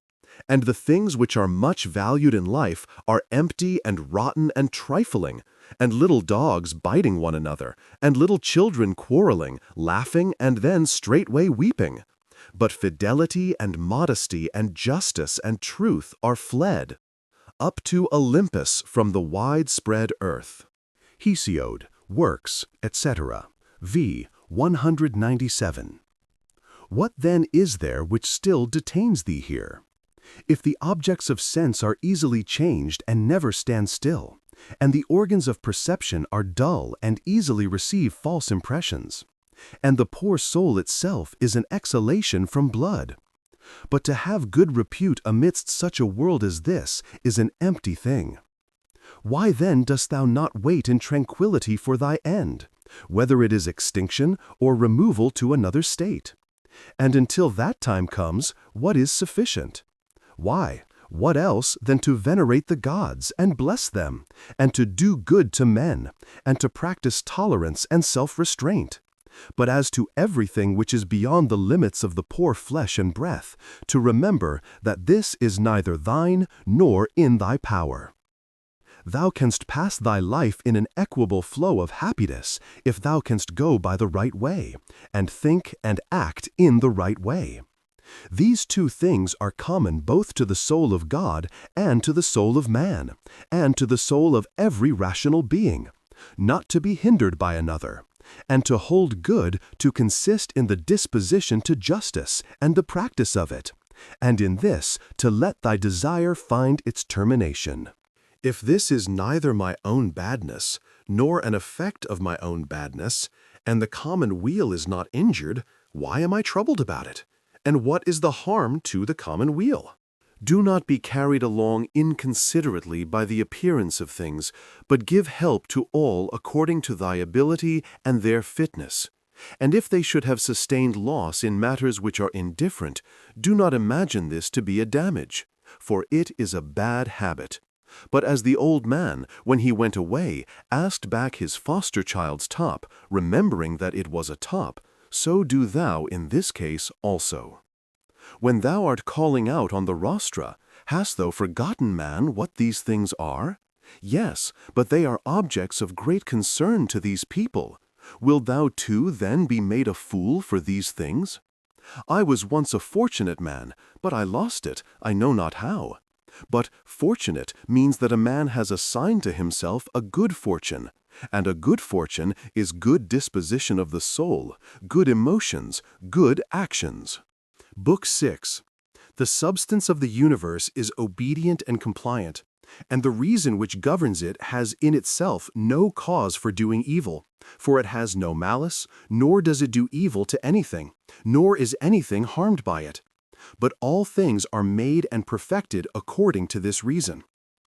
Let it make no difference to thee whether thou art cold or warm, if thou art doing thy duty, and whether thou art drowsy or satisfied with sleep, and whether ill spoken of or praised, and whether dying or doing something else. For it is one of the acts of life, this act by which we die. It is sufficient then in this act also to do well what we have in hand. Look within. Let neither the peculiar quality of anything nor its value escape thee. All existing things soon change, and they will either be reduced to vapor, if indeed all substance is one, or they will be dispersed. The reason which governs knows what its own disposition is, and what it does, and on what material it works. The best way of avenging thyself is not to become like the wrongdoer. Take pleasure in one thing and rest in it, in passing from one social act to another social act, thinking of God. The ruling principle is that which rouses and turns itself, and while it makes itself such as it is and such as it wills to be, it also makes everything which happens appear to itself to be such as it wills. In conformity to the nature of the universe, every single thing is accomplished, for certainly it is not in conformity to any other nature that each thing is accomplished, either a nature which externally comprehends this, or a nature which is comprehended within this nature, or a nature external and independent of this.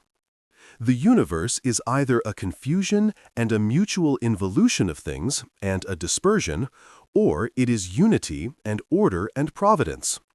If then it is the former, why do I desire to tarry in a fortuitous combination of things and such a disorder? And why do I care about anything else than how I shall at last become earth?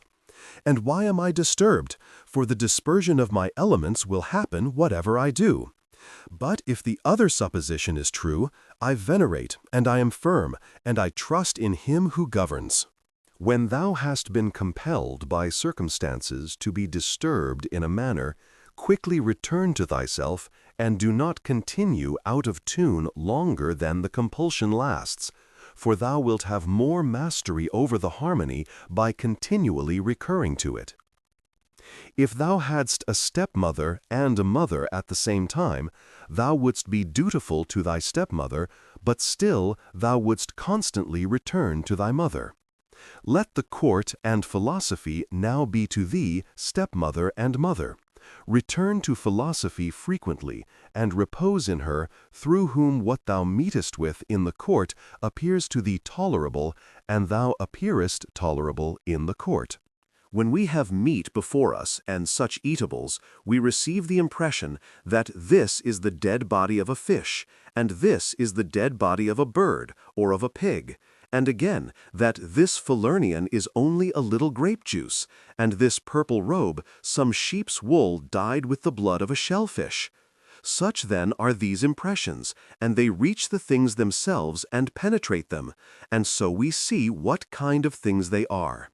Just in the same way ought we to act all through life, and where there are things which appear most worthy of our approbation, we ought to lay them bare and look at their worthlessness, and strip them of all the words by which they are exalted. For outward show is a wonderful perverter of the reason, and when thou art most sure that thou art employed about things worth thy pains, it is then that it cheats thee most. Consider then what Crates says of Xenocrates himself.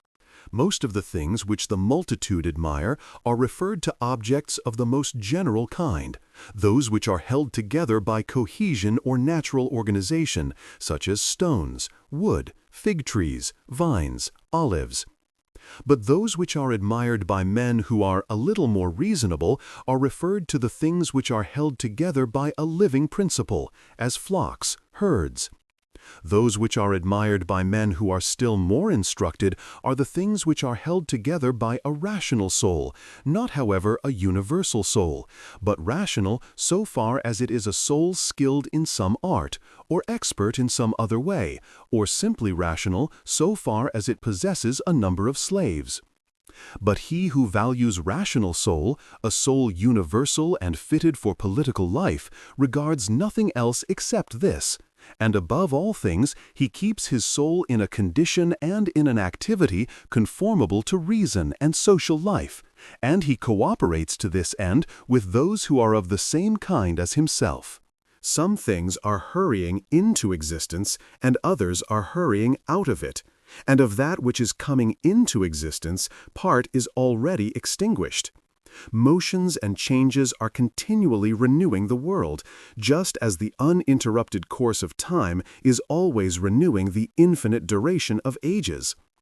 In this flowing stream, then, on which there is no abiding, what is there of the things which hurry by on which a man would set a high price? It would be just as if a man should fall in love with one of the sparrows which fly by, but it has already passed out of sight. Something of this kind is the very life of every man, like the exhalation of the blood and the respiration of the air.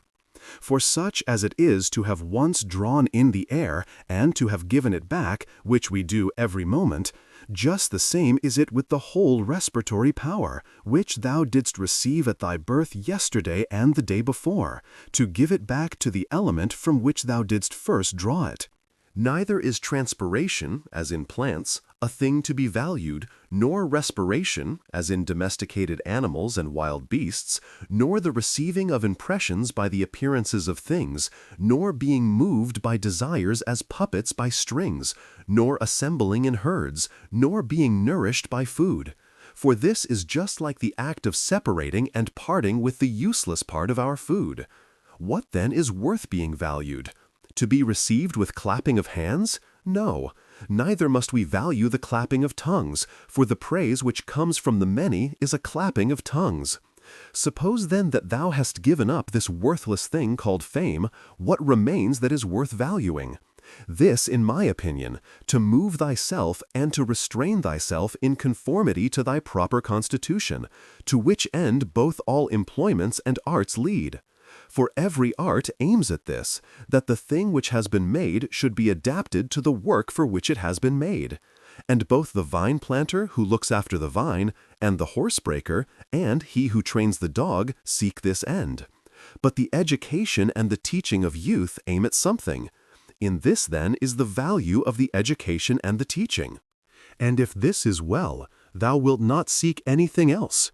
Wilt thou not cease to value many other things too? Then thou wilt be neither free, nor sufficient for thy own happiness, nor without passion. For of necessity thou must be envious, jealous, and suspicious of those who can take away those things, and plot against those who have that which is valued by thee. Of necessity a man must be altogether in a state of perturbation who wants any of these things, and besides he must often find fault with the gods. But to reverence and honor thy own mind will make thee content with thyself, and in harmony with society and in agreement with the gods, that is, praising all that they give and have ordered. Above, below, all around are the movements of the elements. But the motion of virtue is in none of these. It is something more divine, and advancing by a way hardly observed, it goes happily on its road. How strangely men act! They will not praise those who are living at the same time and living with themselves, but to be themselves praised by posterity, by those whom they have never seen or ever will see, this they set much value on. But this is very much the same as if thou shouldst grieved because those who have lived before thee did not praise thee. If a thing is difficult to be accomplished by thyself, do not think that it is impossible for man. But if anything is possible for man and conformable to his nature, think that this can be attained by thyself too. In the gymnastic exercises, suppose that a man has torn thee with his nails, and by dashing against thy head has inflicted a wound. Well, we neither show any signs of vexation, nor are we offended, nor do we suspect him afterwards as a treacherous fellow. And yet we are on our guard against him, not however as an enemy, nor yet with suspicion, but we quietly get out of his way. Something like this let thy behavior be. In all the other parts of life, let us overlook many things in those who are like antagonists in the gymnasium. For it is in our power, as I said, to get out of the way, and to have no suspicion nor hatred. If any man is able to convince me and show me that I do not think or act right, I will gladly change, for I seek the truth by which no man was ever injured. But he is injured who abides in his error and ignorance. I do my duty. Other things trouble me not, for they are either things without life, or things without reason, or things that have rambled and know not the way. As to the animals which have no reason, and generally all things and objects, do thou, since thou hast reason and they have none, make use of them with a generous and liberal spirit. But towards human beings, as they have reason, behave in a social spirit, and on all occasions call on the gods, and do not perplex thyself about the length of time in which thou shalt do this, for even 3 hours so spent are sufficient.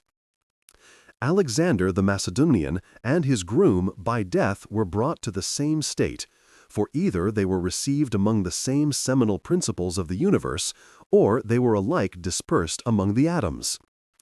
Consider how many things in the same indivisible time take place in each of us, things which concern the body and things which concern the soul. And so thou wilt not wonder if many more things, or rather all things which come into existence in that which is the one and all, which we call cosmos, exist in it at the same time. If any man should propose to thee the question, how the name Antoninus is written, wouldst thou with a straining of the voice utter each letter? What then if they grow angry? Wilt thou be angry too? Wilt thou not go on with composure and number every letter? Just so then in this life also remember that every duty is made up of certain parts. These it is thy duty to observe, and without being disturbed or showing anger towards those who are angry with thee, to go on thy way and finish that which is set before thee. How cruel it is not to allow men to strive after the things which appear to them to be suitable to their nature and profitable. And yet, in a manner thou dost not allow them to do this, when thou art vexed because they do wrong. For they are certainly moved towards things because they suppose them to be suitable to their nature and profitable to them. But it is not so. Teach them then, and show them without being angry. Death is a cessation of the impressions through the senses, and of the pulling of the strings which move the appetites, and of the discursive movements of the thoughts, and of the service to the flesh. It is a shame for the soul to be first to give way in this life, when thy body does not give way. Take care that thou art not made into a Caesar, that thou art not dyed with this dye, for such things happen. Keep thyself then simple, good, pure, serious, free from affectation, a friend of justice, a worshipper of the gods, kind, affectionate, strenuous in all proper acts. Strive to continue to be such as philosophy wished to make thee. Reverence the gods, and help men. Short is life. There is only one fruit of this terrene life, a pious disposition and social acts. Do everything as a disciple of Antoninus. Remember his constancy in every act, which was conformable to reason, and his evenness in all things, and his piety, and the serenity of his countenance, and his sweetness, and his disregard of empty fame, and his efforts to understand things, and how he would never let anything pass without having first most carefully examined it and clearly understood it, and how he bore with those who blamed him unjustly, without blaming them in return, how he did nothing in a hurry, and how he listened not to calumnies, and how exact an examiner of manners and actions he was, and not given to reproach people, nor timid, nor suspicious, nor a sophist, and with how little he was satisfied, such as lodging, bed, dress, food, servants, and how laborious and patient, and how he was able, on account of his sparing diet, to hold out to the evening, not even requiring to relieve himself by any evacuations except at the usual hour, and his firmness and uniformity in his friendships, and how he tolerated freedom of speech in those who opposed his opinions, and the pleasure that he had when any man showed him anything better, and how religious he was without superstition. Imitate all this, that thou mayest have as good a conscience when thy last hour comes as he had. Return to thy sober senses and call thyself back. And when thou hast roused thyself from sleep, and hast perceived that they were only dreams which troubled thee, now in thy waking hours look at these, the things about thee, as thou didst look at those. I consist of a little body and a soul. Now to this little body all things are indifferent, for it is not able to perceive differences. But to the understanding, those things only are indifferent which are not the works of its own activity. But whatever things are the works of its own activity, all these are in its power, and of these, however, only those which are done with reference to the present. For as to the future and the past activities of the mind, even these are for the present indifferent. Neither the labor which the hand does nor that of the foot is contrary to nature, so long as the foot does the foot's work and the hand the hand's. So then neither to a man as a man is his labor contrary to nature, so long as it does the things of a man. But if the labor is not contrary to his nature, neither is it an evil to him. How many pleasures have been enjoyed by robbers, patricides, tyrants? Dost thou not see how the handicraftsmen accommodate themselves up to a certain point to those who are not skilled in their craft? Nevertheless, they cling to the reason, the principles, of their art, and do not endure to depart from it. Is it not strange if the architect and the physician shall have more respect to the reason, the principles, of their own arts, than man to his own reason, which is common to him and the gods? Asia, Europe are corners of the universe. All the sea a drop in the universe. Athos a little clod of the universe. All the present time is a point in eternity. All things are little, changeable, perishable.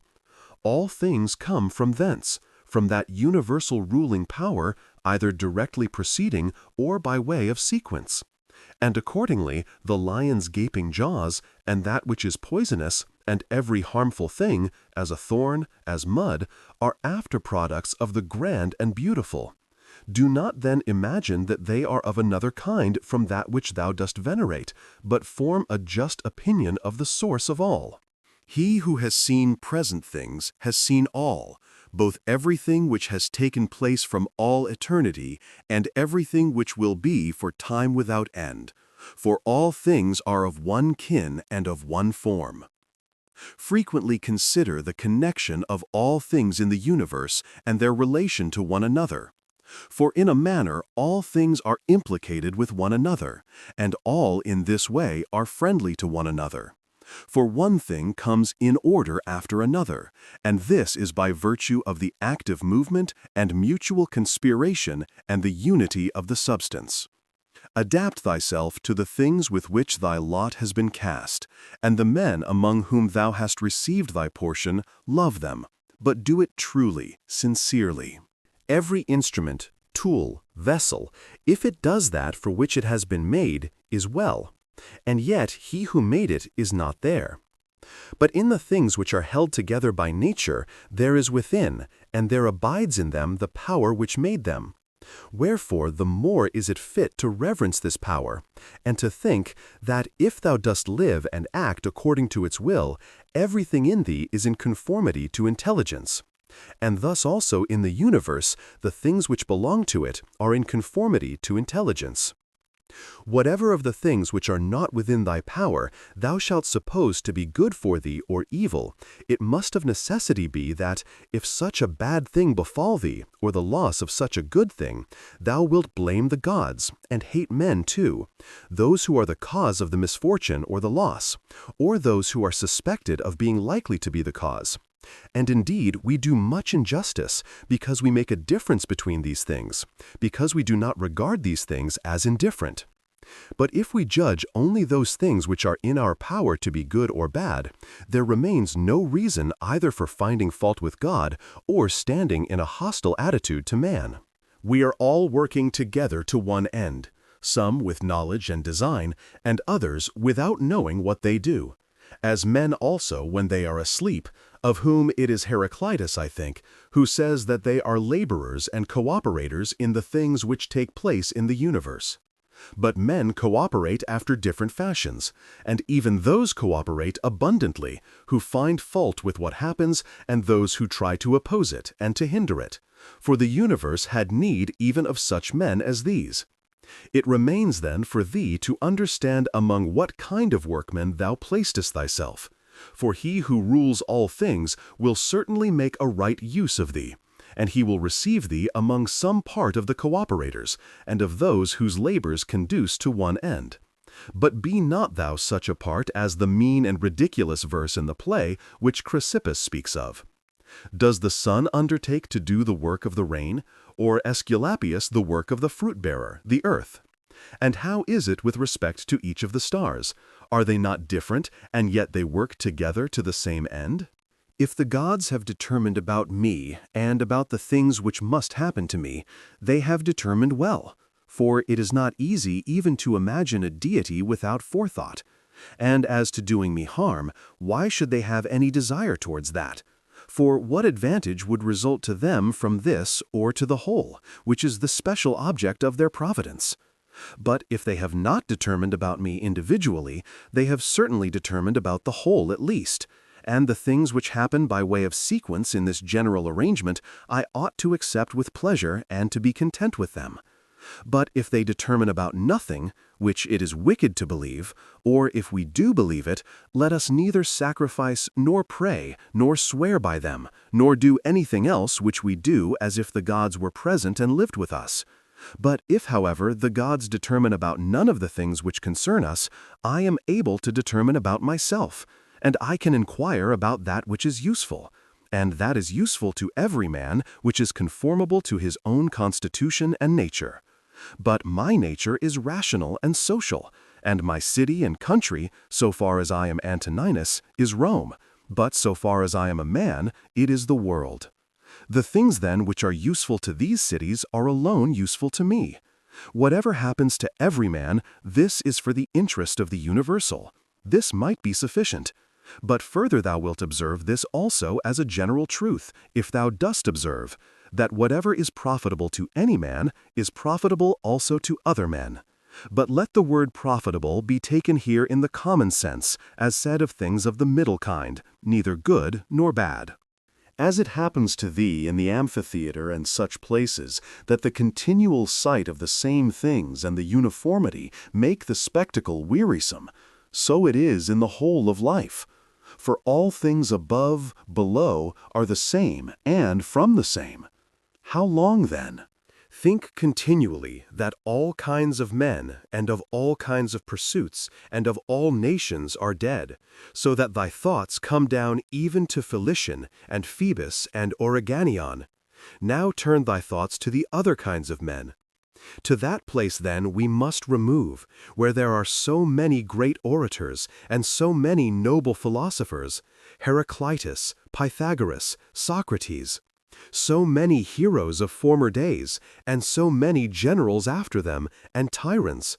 Besides these, Eudoxus, Hipparchus, Archimedes, and other men of acute natural talents, great minds, lovers of labor, versatile, confident, mockers even of the perishable and ephemeral life of man, as Menippus and such as are like him. As to all these, consider that they have long been in the dust. What harm then is this to them, and what to those whose names are altogether unknown? One thing here is worth a great deal, to pass thy life in truth and justice, with a benevolent disposition even to liars and unjust men. When thou wishest to delight thyself, think of the virtues of those who live with thee. For instance, the activity of one, and the modesty of another, and the liberality of a third, and some other good quality of a fourth. For nothing delights so much as the examples of the virtues, when they are exhibited in the morals of those who live with us, and present themselves in abundance, as far as is possible. Wherefore we must keep them before us. Thou art not dissatisfied, I suppose, because thou weighest only so many litra, and not 300. Be not dissatisfied, then, that thou must live only so many years, and not more. For as thou art satisfied with the amount of substance which has been assigned to thee, so be content with the time. Let us try to persuade them, but act even against their will, when the principles of justice lead that way. If, however, any man by using force stands in thy way, betake thyself to contentment and tranquillity, and at the same time employ the hindrance towards the exercise of some other virtue. And remember that thy attempt was with a reservation, that thou didst not desire to do impossibilities. What then didst thou desire? Some such effort as this. But thou attainest thy object if the things to which thou wast moved are accomplished. He who loves fame considers another man's activity to be his own good, and he who loves pleasure his own sensations. But he who has understanding considers his own acts to be his own good. It is in our power to have no opinion about a thing, and not to be disturbed in our soul. For things themselves have no natural power to form our judgments. Accustom thyself to attend carefully to what is said by another, and as much as it is possible, be in the speaker's mind. That which is not good for the swarm, neither is it good for the bee. If sailors abuse the helmsman, or the sick the doctor, would they listen to anybody else? Or how could the helmsman secure the safety of those in the ship, or the doctor the health of those whom he attends? How many, together with whom I came into the world, are already gone out of it? To the jaundiced, honey tastes bitter, and to those bitten by mad dogs, water causes fear. And to little children, the ball is a fine thing. Why then am I angry? Dost thou think that a false opinion has less power than the bile in the jaundiced, or the poison in him who is bitten by a mad dog? No man will hinder thee from living according to the reason of thy own nature. Nothing will happen to thee contrary to the reason of the universal nature. What kind of people are those whom men wish to please, and for what objects, and by what kind of acts? How soon will time cover all things, and how many it has covered already? Book 7. What is badness? It is that which thou hast often seen. And on the occasion of everything which happens, keep this in mind, that it is that which thou hast often seen. Everywhere up and down thou wilt find the same things, with which the old histories are filled, those of the Middle Ages and those of our own day, with which cities and houses are filled now. There is nothing new. All things are both familiar and short-lived. How can our principles become dead, unless the impressions, thoughts, which correspond to them are extinguished? But it is in thy power continuously to fan these thoughts into a flame. I can have that opinion about anything which I ought to have. If I can, why am I disturbed? The things which are external to my mind have no relation at all to my mind. Let this be the state of thy affects, and thou standest erect. To recover thy life is in thy power. Look at things again as thou didst use to look at them, for in this consists the recovery of thy life. The idle business of show, plays on the stage, flocks of sheep, herds, exercises with spears, a bone cast to little dogs, the bit of bread into fish-ponds, laborings of ants and burden-carrying, runnings about of frightened little mice, puppets pulled by strings, all alike. It is thy duty then, in the midst of such things, to show good humor and not a proud air. To understand, however, that every man is worth just so much as the things are worth about which he busies himself. In discourse thou must attend to what is said, and in every movement thou must observe what is doing. And in the one thou shouldst see immediately to what end it refers, but in the other watch carefully what is the thing signified. Is my understanding sufficient for this or not? If it is sufficient, I use it for the work as an instrument given by the universal nature. But if it is not sufficient, then either I retire from the work and give way to him who is able to do it better, unless there be some reason why I ought not to do so, or I do it as well as I can, taking to help me the man who, with the aid of my ruling principle, can do what is now fit and useful for the general good. For whatsoever, either by myself or with another I can do, ought to be directed to this only, to that which is useful and well suited to society. How many, after being celebrated by fame, have been given up to oblivion? And how many who have celebrated the fame of others have long been dead? Be not ashamed to be helped, for it is thy business to do thy duty like a soldier in the assault on a town. How then, if being lame, thou canst not mount up on the battlements alone, but with the help of another it is possible? Let not future things disturb thee, for thou wilt come to them, if it shall be necessary, having with thee the same reason which now thou usest for present things. All things are implicated with one another, and the bond is holy, and there is hardly anything unconnected with any other thing. For things have been coordinated, and they combine to form the same universe, order. For there is one universe made up of all things, and one God who pervades all things, and one substance, and one law, one common reason in all intelligent animals, and one truth, if indeed there is also one perfection for all animals which are of the same stock and participate in the same reason.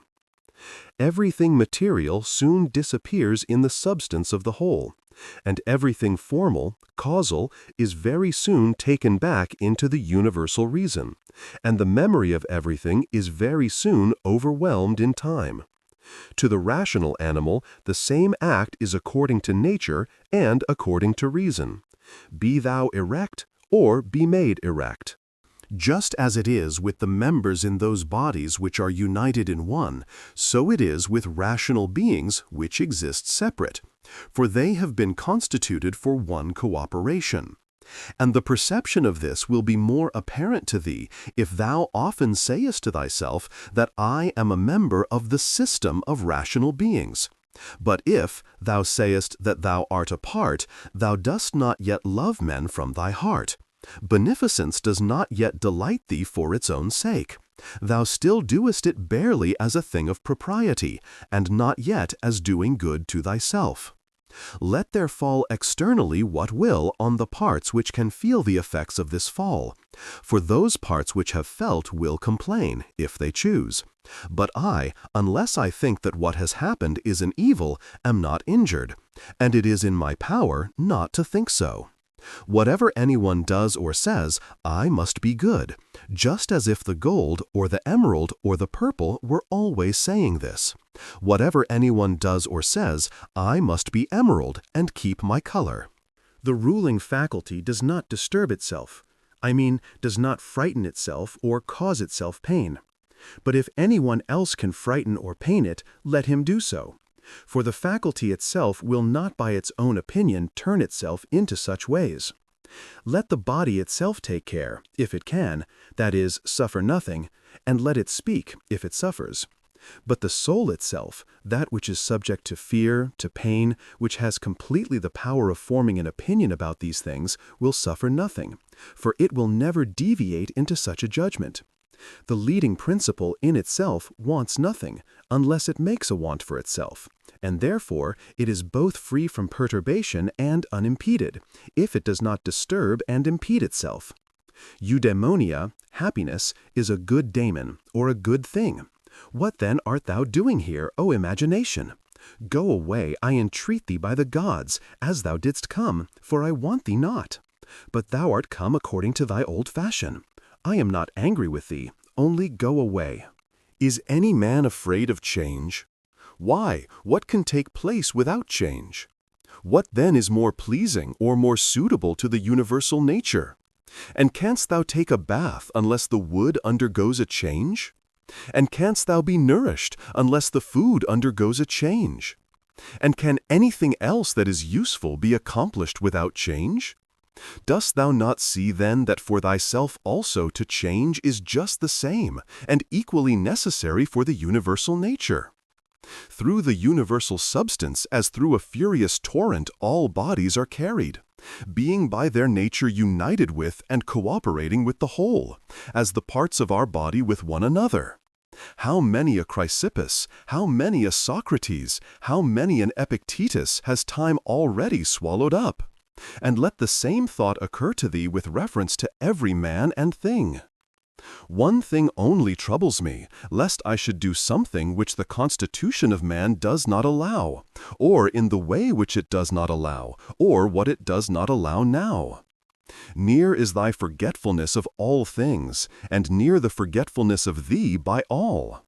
It is peculiar to man to love even those who do wrong, and this happens if, when they do wrong, it occurs to thee that they are kinsmen, and that they do wrong through ignorance and unintentionally, and that soon both of you will die.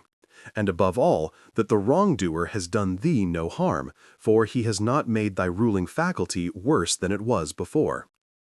The universal nature out of the universal substance, as if it were wax, now molds a horse, and when it has broken this up, it uses the material for a tree, then for a man, then for something else, and each of these things subsists for a very short time. But it is no hardship for the vessel to be broken up, just as there was none in its being fastened together.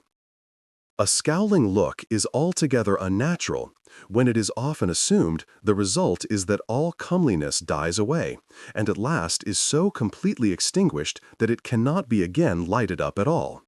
Try to conclude from this very fact that it is contrary to reason, for if even the perception of doing wrong shall depart, what reason is there for living any longer?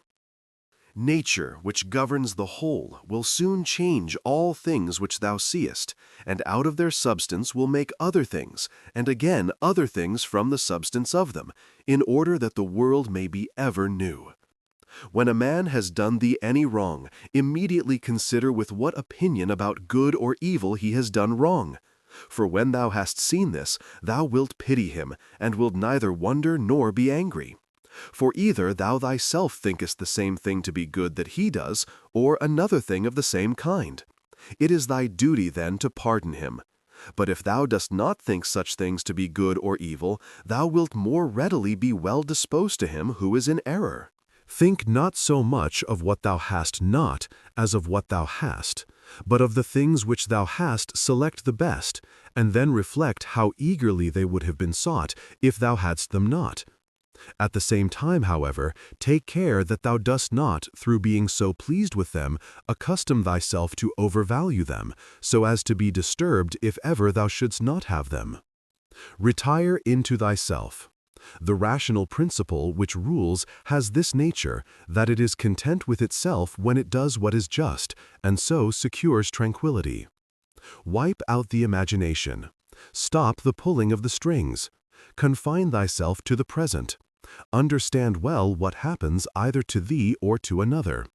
Divide and distribute every object into the causal and the material. Think of thy last hour. Let the wrong which is done by a man stay there where the wrong was done. Direct thy attention to what is said. Let thy understanding enter into the things that are doing and the things which do them.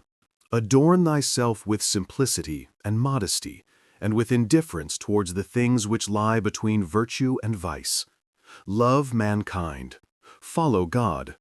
The poet says that law rules all, and it is enough to remember that law rules all. About death. Whether it is a dispersion, or a resolution into atoms, or annihilation, it is either extinction or change. About pain. The pain which is intolerable carries us off, but that which lasts a long time is tolerable, and the mind maintains its own tranquility by retiring into itself, and the ruling faculty is not made worse. But the parts which are harmed by pain, let them, if they can, give their opinion about it. About fame. Look at the minds of those who seek fame. Observe what they are, and what kind of things they avoid, and what kind of things they pursue. And consider that as the heaps of sand piled on one another hide the former sands, so in life the events which go before are soon covered by those which come after. From Plato, the man who has an elevated mind and takes a view of all time and of all substance, dost thou suppose it possible for him to think that human life is anything great? It is not possible, he said. Such a man, then, will think that death also is no evil. Certainly not. From Antisthenes, it is royal to do good and to be abused. It is a base thing for the countenance to be obedient, and to regulate and compose itself as the mind commands, and for the mind not to be regulated and composed by itself. It is not right to vex ourselves at things, for they care not about it. To the immortal gods and us give joy. Life must be reaped like the ripe ears of corn. One man is born, another dies. If gods care not for me and for my children, there is a reason for it. For the good is with me, and the just. No joining others in their wailing, no violent emotion. But I would make this man a sufficient answer, which is this: Thou sayest not well if thou thinkest that a man who is good for anything at all ought to compute the hazard of life or death, and should not rather look to this only in all that he does, whether he is doing what is just or unjust, and the works of a good or a bad man. For thus it is, men of Athens, in truth. Wherever a man has placed himself thinking it the best place for him, or has been placed by a commander, there, in my opinion, he ought to stay and to abide the hazard, taking nothing into the reckoning, either death or anything else, before the baseness of deserting his post. But, my good friend, reflect whether that which is noble and good is not something different from saving and being saved. For, as to a man living such or such a time, at least one who is really a man, consider if this is not a thing to be dismissed from the thoughts. And there must be no love of life. But as to these matters, a man must entrust them to the deity, and believe what the women say, that no man can escape his destiny. The next inquiry being how he may best live the time that he has to live. Look round at the courses of the stars, as if thou wert going along with them, and constantly consider the changes of the elements into one another, for such thoughts purge away the filth of the terrene life. That he who is discoursing about men should look also at earthly things, as if he viewed them from some higher place, should look at them in their assemblies, armies, agricultural labors, marriages, treaties, births, deaths, noise of the courts of justice, desert places, various nations of barbarians, feasts, lamentations, markets, a mixture of all things, and an orderly combination of contraries. Consider the past, such great changes of political supremacies. Thou mayest foresee also the things which will be, for they will certainly be of like form, and it is not possible that they should deviate from the order of the things which take place now. Accordingly, to have contemplated human life for 40 years is the same as to have contemplated it for 10,000 years. For what more wilt thou see? That which has grown from the earth to the earth, but that which has sprung from heavenly seed back to the heavenly realms returns. This is either a dissolution of the mutual involution of the atoms, or a similar dispersion of the unsentient elements. With food and drinks and cunning magic arts, turning the channel's course to escape from death. The breeze which heaven has sent, we must endure and toil without complaining. Another may be more expert in casting his opponent, but he is not more social, nor more modest, nor better disciplined to meet all that happens, nor more considerate with respect to the faults of his neighbors. Where any work can be done conformably to the reason which is common to gods and men, there we have nothing to fear. For where we are able to get profit by means of the activity which is successful and proceeds according to our constitution, there no harm is to be suspected. Everywhere and at all times it is in thy power piously to acquiesce in thy present condition, and to behave justly to those who are about thee, and to exert thy skill upon thy present thoughts, that nothing shall steal into them without being well examined. Do not look around thee to discover other men's ruling principles, but look straight to this, to what nature leads thee, both the universal nature through the things which happen to thee, and thy own nature through the acts which must be done by thee. But every being ought to do that which is according to its constitution, and all other things have been constituted for the sake of rational beings, just as among irrational things the inferior for the sake of the superior, but the rational for the sake of one another. The prime principle, then, in man's constitution is the social, and the second is not to yield to the persuasions of the body, for it is the peculiar office of the rational and intelligent motion to circumscribe itself, and never to be overpowered either by the motion of the senses or of the appetites, for both are animal. But the intelligent motion claims superiority and does not permit itself to be overpowered by the others, and with good reason, for it is formed by nature to use all of them. The third thing in the rational constitution is freedom from error and from deception. Let then the ruling principle, holding fast to these things, go straight on, and it has what is its own. Consider thyself to be dead, and to have completed thy life up to the present time, and live according to nature the remainder which is allowed thee. Love that only which happens to thee and is spun with the thread of thy destiny, for what is more suitable?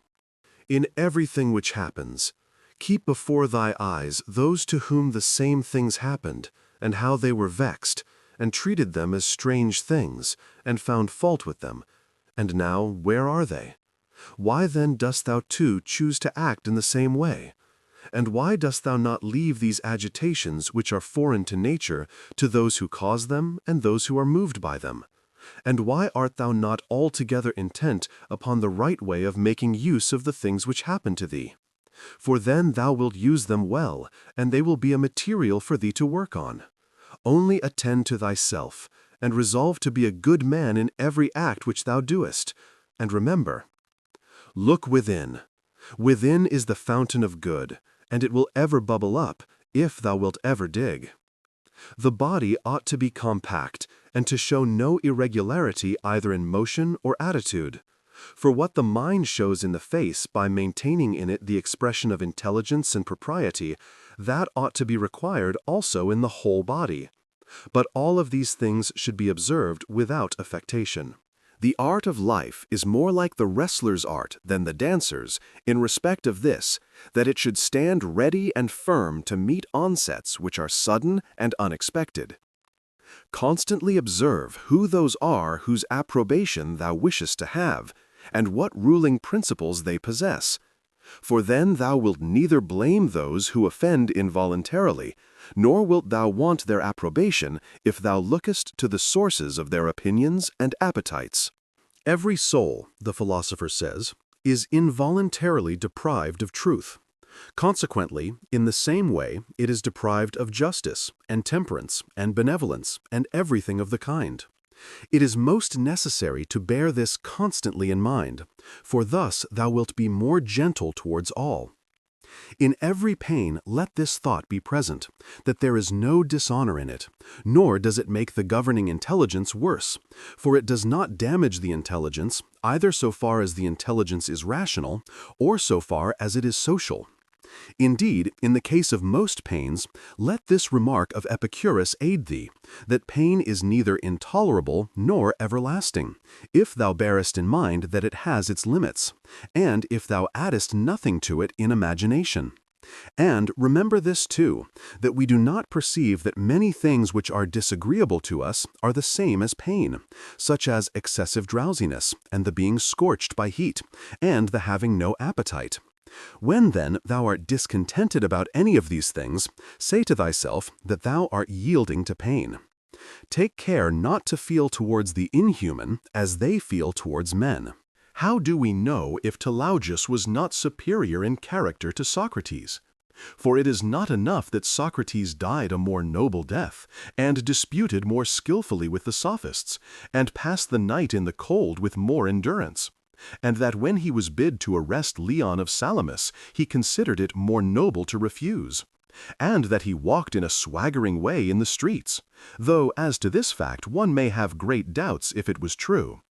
But we ought to inquire what kind of a soul it was that Socrates possessed, and if he was able to be content with being just towards men and pious towards the gods, neither idly vexed on account of men's villainy, nor yet making himself a slave to any man's ignorance, nor receiving as strange anything that fell to his share out of the universal, nor enduring it as intolerable, nor allowing his understanding to sympathize with the affects of the miserable flesh. Nature has not so mingled the intelligence with the composition of the body as not to have allowed thee the power of circumscribing thyself and of bringing under subjection to thyself all that is thy own. For it is very possible to be a divine man and to be recognized as such by no one. Always bear this in mind, and another thing too, that very little indeed is necessary for living a happy life. And because thou hast despaired of becoming a dialectician and skilled in the knowledge of nature, do not for this reason renounce the hope of being both free and modest and social and obedient to God. It is in thy power to live free from all compulsion in the greatest tranquility of mind, Even if all the world cry out against thee as much as they choose, and even if wild beasts tear in pieces the members of this kneaded matter which has grown around thee.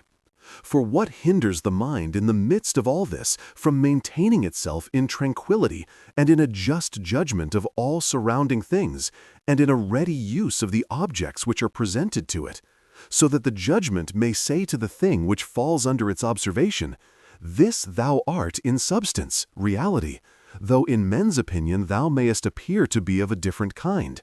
And the use shall say to that which falls under the hand, Thou art the thing that I was seeking.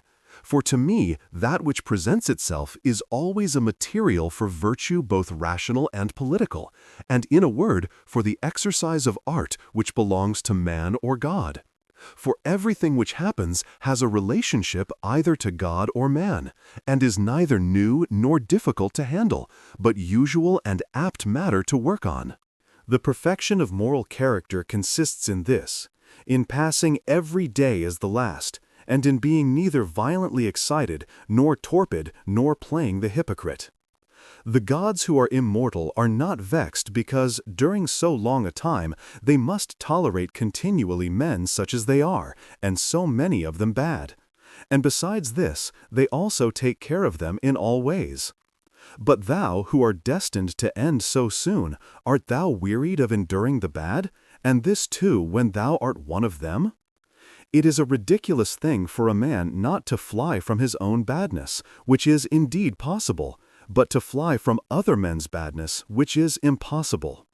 Whatever the rational and political, social faculty finds to be neither intelligent nor social, it properly judges to be inferior to itself. When thou hast done a good act and another has received it, why dost thou look for a third thing besides these, as fools do, either to have the reputation of having done a good act or to obtain a return? No man is tired of receiving what is useful, but it is useful to act according to nature. Do not then be tired of receiving what is useful by doing it to others. The nature of the all moved to make the universe. But now either everything that takes place comes by way of consequence or continuity, or even the chief things towards which the ruling power of the universe directs its own movement are governed by no rational principle. If this is remembered, it will make thee more tranquil in many things. Book 8, this reflection also tends to the removal of the desire of empty fame, that it is no longer in thy power to have lived the whole of thy life, or at least thy life from thy youth upwards, like a philosopher. But both to many others and to thyself it is plain that thou art far from philosophy. Thou hast fallen into disorder then, so that it is no longer easy for thee to get the reputation of a philosopher, and thy plan of life also opposes it. If then thou hast truly seen where the matter lies, throw away the thought how thou shalt seem to others, and be content if thou shalt live the rest of thy life in such wise as thy nature wills. Observe then what it wills, and let nothing else distract thee, for thou hast had experience of many wanderings without having found happiness anywhere, not in syllogisms, nor in wealth, nor in reputation, nor in enjoyment, nor anywhere. Where is it then? In doing what man's nature requires. How then shall a man do this? If he has principles from which come his affects and his acts. What principles? Those which relate to good and bad. The belief that there is nothing good for man which does not make him just, temperate, manly, free, and that there is nothing bad which does not do the contrary to what has been mentioned. On the occasion of every act, ask thyself, how is this with respect to me? Shall I repent of it? A little time, and I am dead, and all is gone. What more do I seek, if what I am now doing is work of an intelligent living being, and a social being, and one who is under the same law with God? Alexander and Caius and Pompeius, what are they in comparison with Diogenes and Heraclitus and Socrates? For they were acquainted with things, and their causes, forms, and their matter, and the ruling principles of these men were the same. But as to the others, how many things had they to care for, and to how many things were they slaves?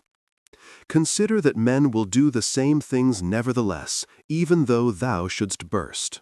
This is the chief thing. Be not perturbed, for all things are according to the nature of the universal.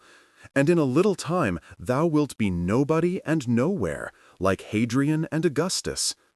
In the next place, having fixed thy eyes steadily on thy business, look at it, and at the same time remembering that it is thy duty to be a good man, and what man's nature demands, do that without turning aside, and speak as it seems to thee most just. Only let it be with a good disposition and with modesty and without hypocrisy. The nature of the universal has this work to do, to remove to that place the things which are in this, to change them, to take them away hence, and to carry them there. All things are change, yet we need not fear anything new. All things are familiar to us, but the distribution of them still remains the same. Every nature is contented with itself when it goes on its way well, and a rational nature goes on its way well when in its thoughts it assents to nothing false or uncertain, and when it directs its movements to social acts only, and when it confines its desires and aversions to the things which are in its power, and when it is satisfied with everything that is assigned to it by the common nature. For of this common nature every particular nature is a part, as the nature of the leaf is a part of the nature of the plant, except that in the plant the nature of the leaf is part of a nature which has not perception or reason and is subject to be impeded. But the nature of man is part of a nature which is not subject to impediments, and is intelligent and just, since it gives to everything in equal portions and according to its worth, times, substance, cause, form, activity, and incident. But examine, not to discover that any one thing compared with any other single thing is equal in all respects, but by taking all the parts together of one thing and comparing them with all the parts together of another. Thou hast not leisure or ability to read, but thou hast leisure or ability to check arrogance. Thou hast leisure to be superior to pleasure and pain. Thou hast leisure to be superior to love of fame, and not to be vexed at stupid and ungrateful people, nay, even to care for them. Let no man any longer hear thee finding fault with the court life or with thy own.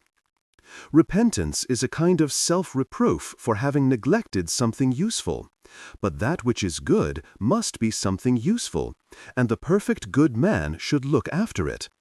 But no such man would ever repent of having refused any sensual pleasure. Pleasure, then, is neither good nor useful.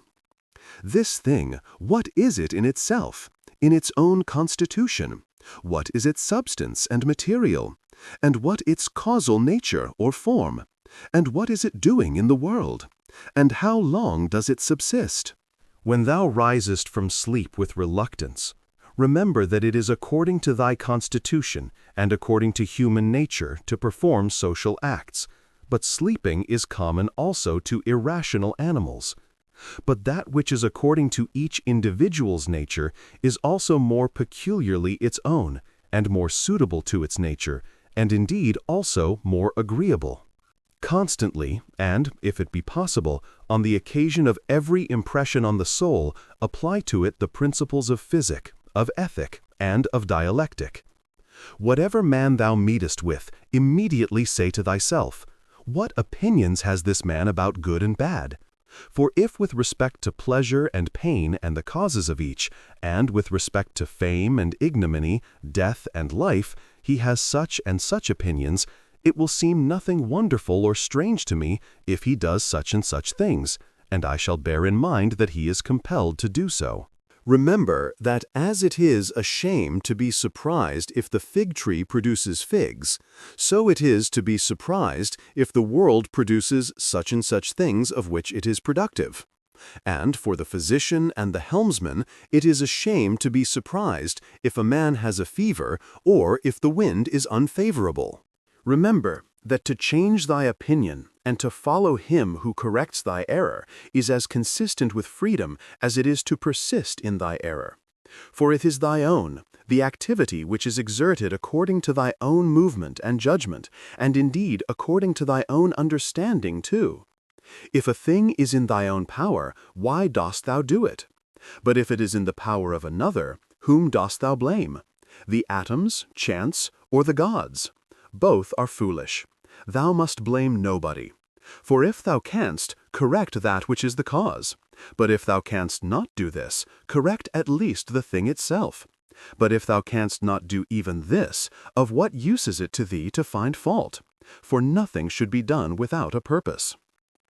That which has died falls not out of the universe. If it stays here, it also changes here, and is dissolved into its proper parts, which are elements of the universe and of thyself. And these too change, and they murmur not. Everything exists for some end, a horse, a vine. Why dost thou wonder?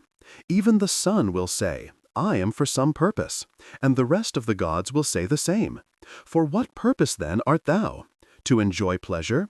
See if common sense allows this.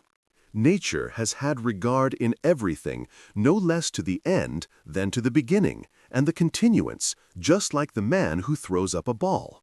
What good is it then for the ball to be thrown up, or harm for it to come down, or even to have fallen? And what good is it to the bubble while it holds together, or what harm when it is burst?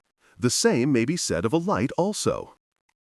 Turn it, the body, inside out, and see what kind of thing it is, and when it has grown old, what kind of thing it becomes, and when it is diseased. Short-lived are both the praiser and the praised, and the rememberer and the remembered, and all this in a nook of this part of the world, and not even here do all agree, no, not anyone with himself, and the whole earth too is a point. Attend to the matter which is before thee, whether it is an opinion, or an act, or a word.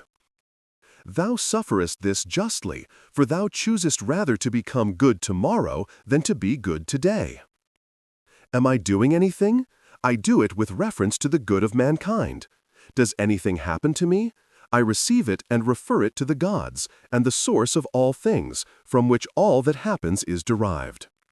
Such as bathing appears to thee, oil, sweat, dirt, filthy water, all things disgusting, so is every part of life and everything. Lucilla saw Verus die, and then Lucilla died. Secunda saw Maximus die, and then Secunda died. Epitinchonus saw Diotimus die, and Epitinchonus died. Antoninus saw Faustina die, and then Antoninus died. Such is everything. Celer saw Hadrian die, and then Celer died. And those sharp-witted men, either seers or men inflated with pride, where are they? For instance, the sharp-witted men Charax, and Demetrius the Platonist, and Eudamon, and anyone else like them. All ephemeral, dead long ago. Some indeed have not been remembered even for a short time, and others have become the heroes of fables, and again others have disappeared even from fables. Remember this then, that this little compound, thyself, must either be dissolved, or thy poor breath must be extinguished, or be removed and placed elsewhere.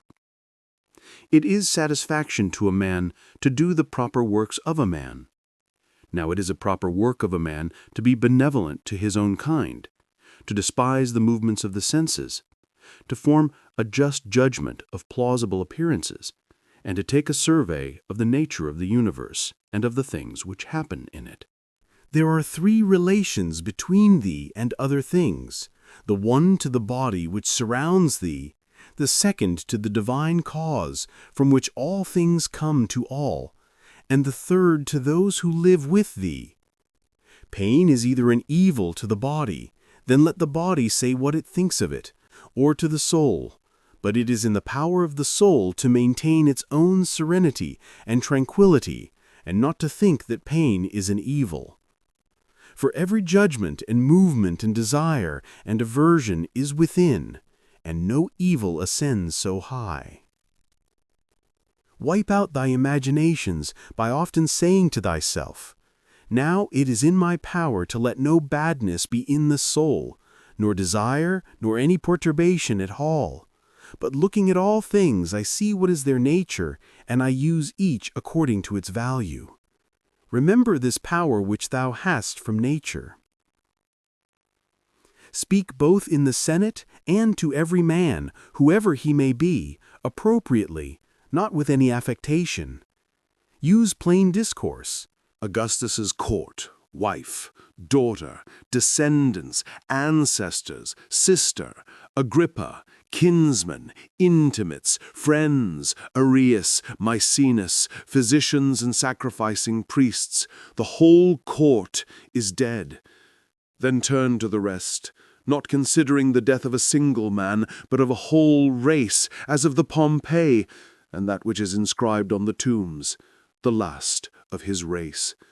Then consider what trouble those before them have had that they might leave a successor, and then that of necessity someone must be the last. Again here consider the death of a whole race. It is thy duty to order thy life well in every single act, and if every act does its duty as far as is possible, be content, and no one is able to hinder thee so that each act shall not do its duty. But something external will stand in the way. Nothing will stand in the way of thy acting justly and soberly and considerately. But perhaps some other active power will be hindered. Well, but by acquiescing in the hindrance and by being content to transfer thy efforts to that which is allowed, another opportunity of action is immediately put before thee in place of that which was hindered, and one which will adapt itself to this ordering of which we are speaking. Receive wealth or prosperity without arrogance, and be ready to let it go. If thou didst ever see a hand cut off, or a foot, or a head, lying anywhere apart from the rest of the body, such does a man make himself, as far as he can, who is not content with what happens, and separates himself from others, or does anything unsocial. Suppose that thou hast detached thyself from the natural unity, for thou wast made by nature apart, but now thou hast cut thyself off. Yet here there is this beautiful provision, that it is in thy power again to unite thyself.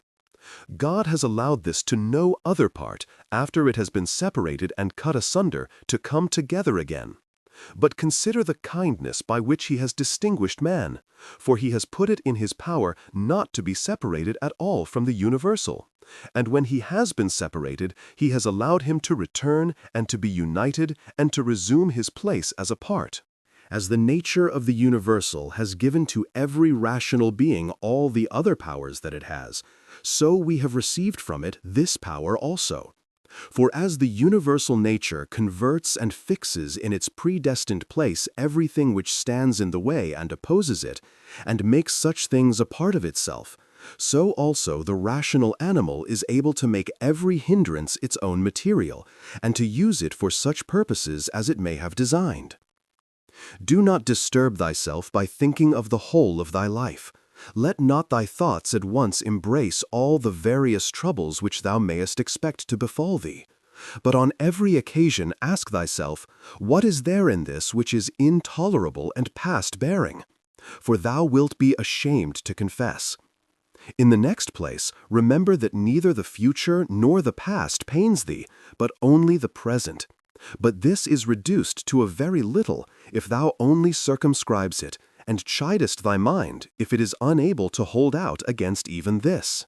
Does Panthea or Pergamus now sit by the tomb of Verus? Does Shaudias or Diotimus sit by the tomb of Hadrian? That would be ridiculous. Well, suppose they did sit there, would the dead be conscious of it?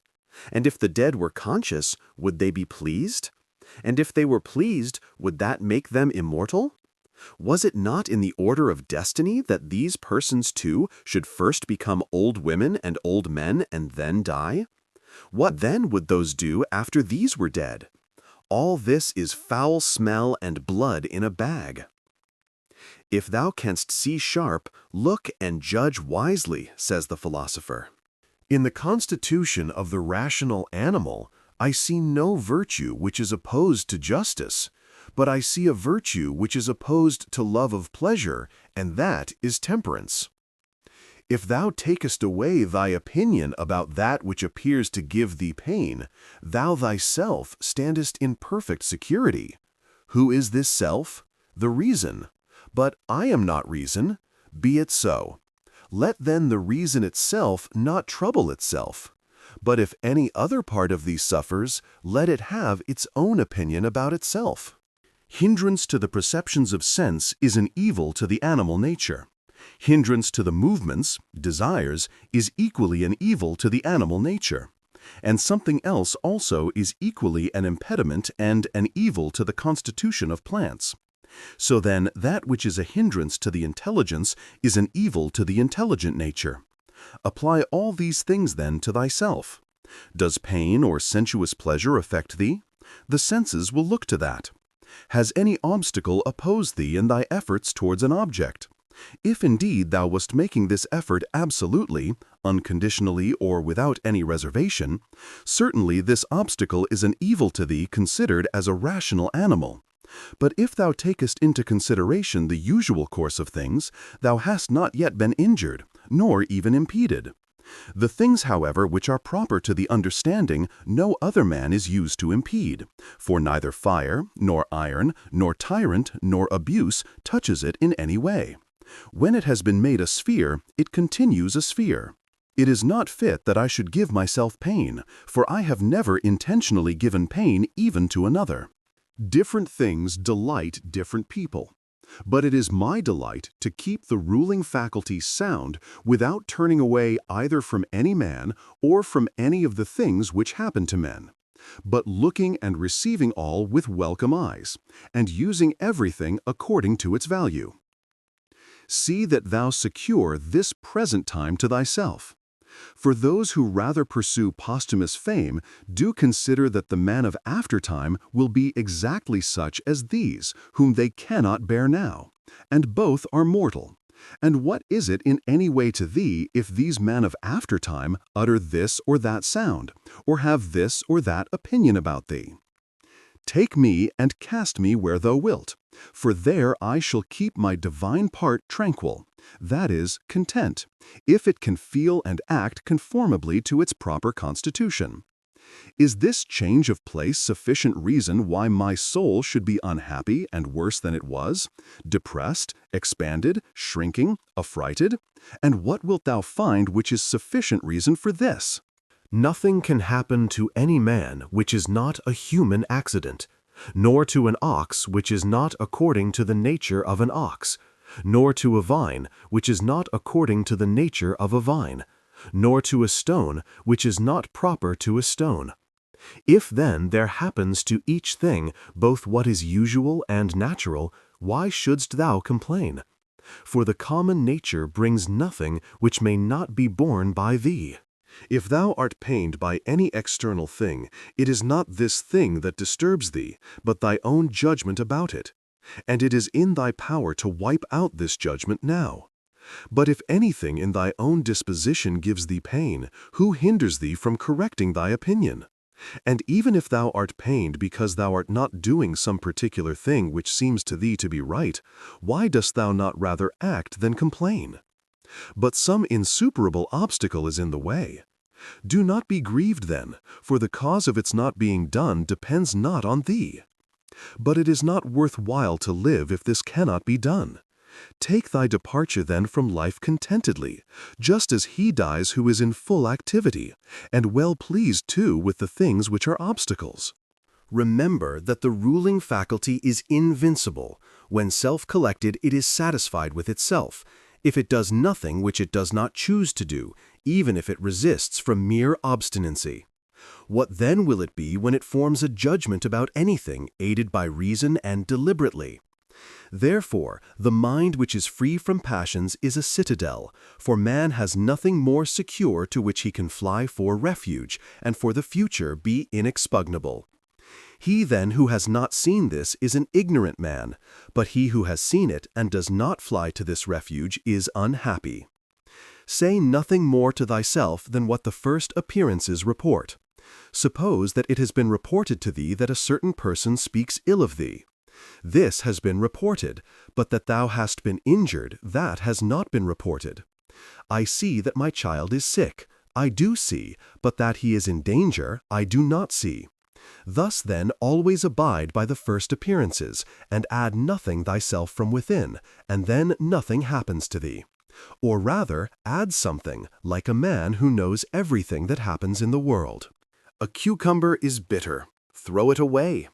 There are briars in the road. Turn aside from them. This is enough. Do not add, and why were such things made in the world? For thou wilt be ridiculed by a man who is acquainted with nature, as thou wouldst be ridiculed by a carpenter and shoemaker, if thou didst find fault, because thou seest in their workshop shavings and cuttings from the things which they make. And yet they have places into which they can throw these shavings and cuttings, and the universal nature has no external space. But the wondrous part of her art is that though she has circumscribed herself, everything within her which appears to decay and to grow old and to be useless, she changes into herself, and again makes other new things from these very same, so that she requires neither substance from without, nor wants a place into which she may cast that which decays. She is content then with her own space, and her own matter, and her own art. Neither in thy actions be sluggish, nor in thy conversation without method, nor wandering in thy thoughts, nor let there be in thy soul inward contention, nor external effusion, nor in life be so busy as to have no leisure. Suppose that men kill thee, cut thee in pieces, curse thee. What then can these things do to prevent thy mind from remaining pure, wise, sober, just? For instance, if a man should stand by a limpid, pure spring and curse it, the spring never ceases sending up potable water. And if he should cast clay into it, or filth, it will speedily disperse them and wash them out, and will not be at all polluted. How then shalt thou possess a perpetual fountain, and not a mere well? By forming thyself hourly to freedom conjoined with contentment, simplicity, and modesty. He who does not know what the world is, does not know where he is. And he who does not know for what purpose the world exists, does not know who he is, nor what the world is.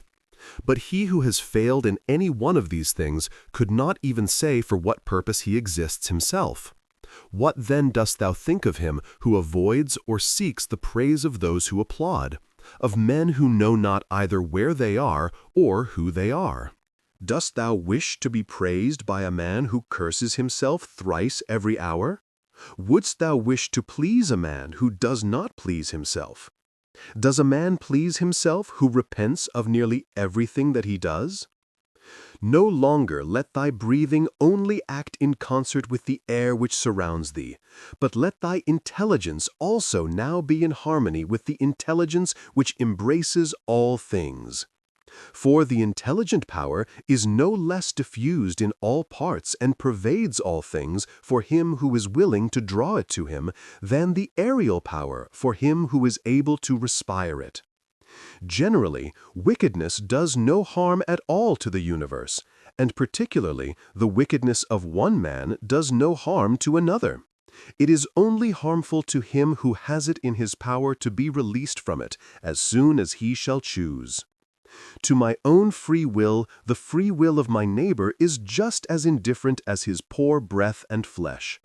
For though we are made especially for the sake of one another, still the ruling power of each of us has its own office. For otherwise, my neighbor's wickedness would be my harm, which God has not willed, in order that my unhappiness may not depend on another. The sun appears to be poured down, and in all directions indeed it is diffused, yet it is not effused. For this diffusion is extension. Accordingly, its rays are called extensions, because they are extended. But one may judge what kind of a thing a ray is if he looks at the sun's light passing through a narrow opening into a darkened room.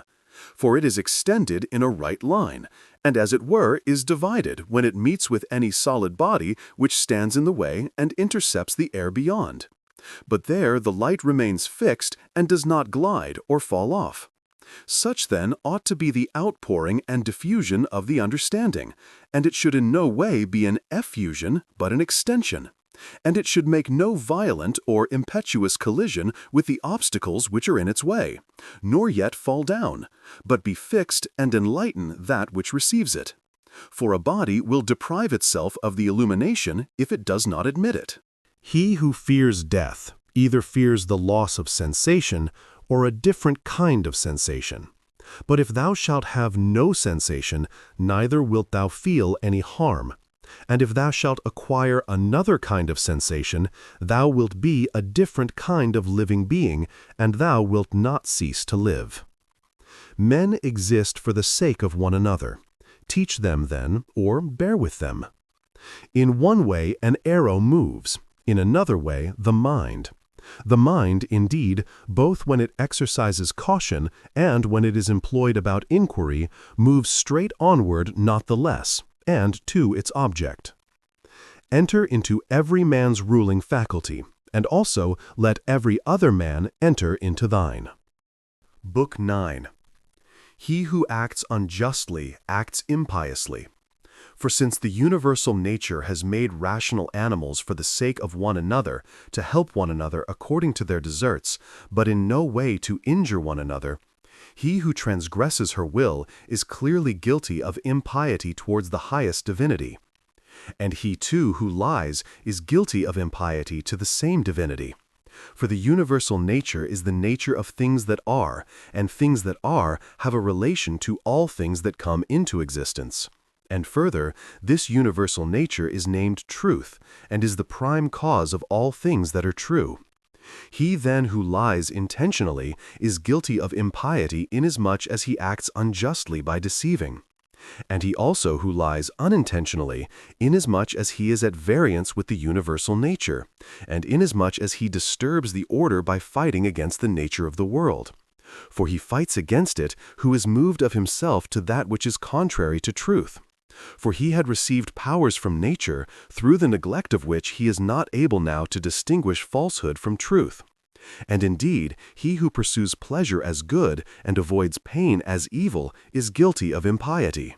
For of necessity such a man must often find fault with the universal nature, alleging that it assigns things to the bad and the good contrary to their deserts, because frequently the bad are in the enjoyment of pleasure and possess the things which procure pleasure, but the good have pain for their share and the things which cause pain. And further, he who is afraid of pain will sometimes also be afraid of some of the things which will happen in the world, and even this is impiety.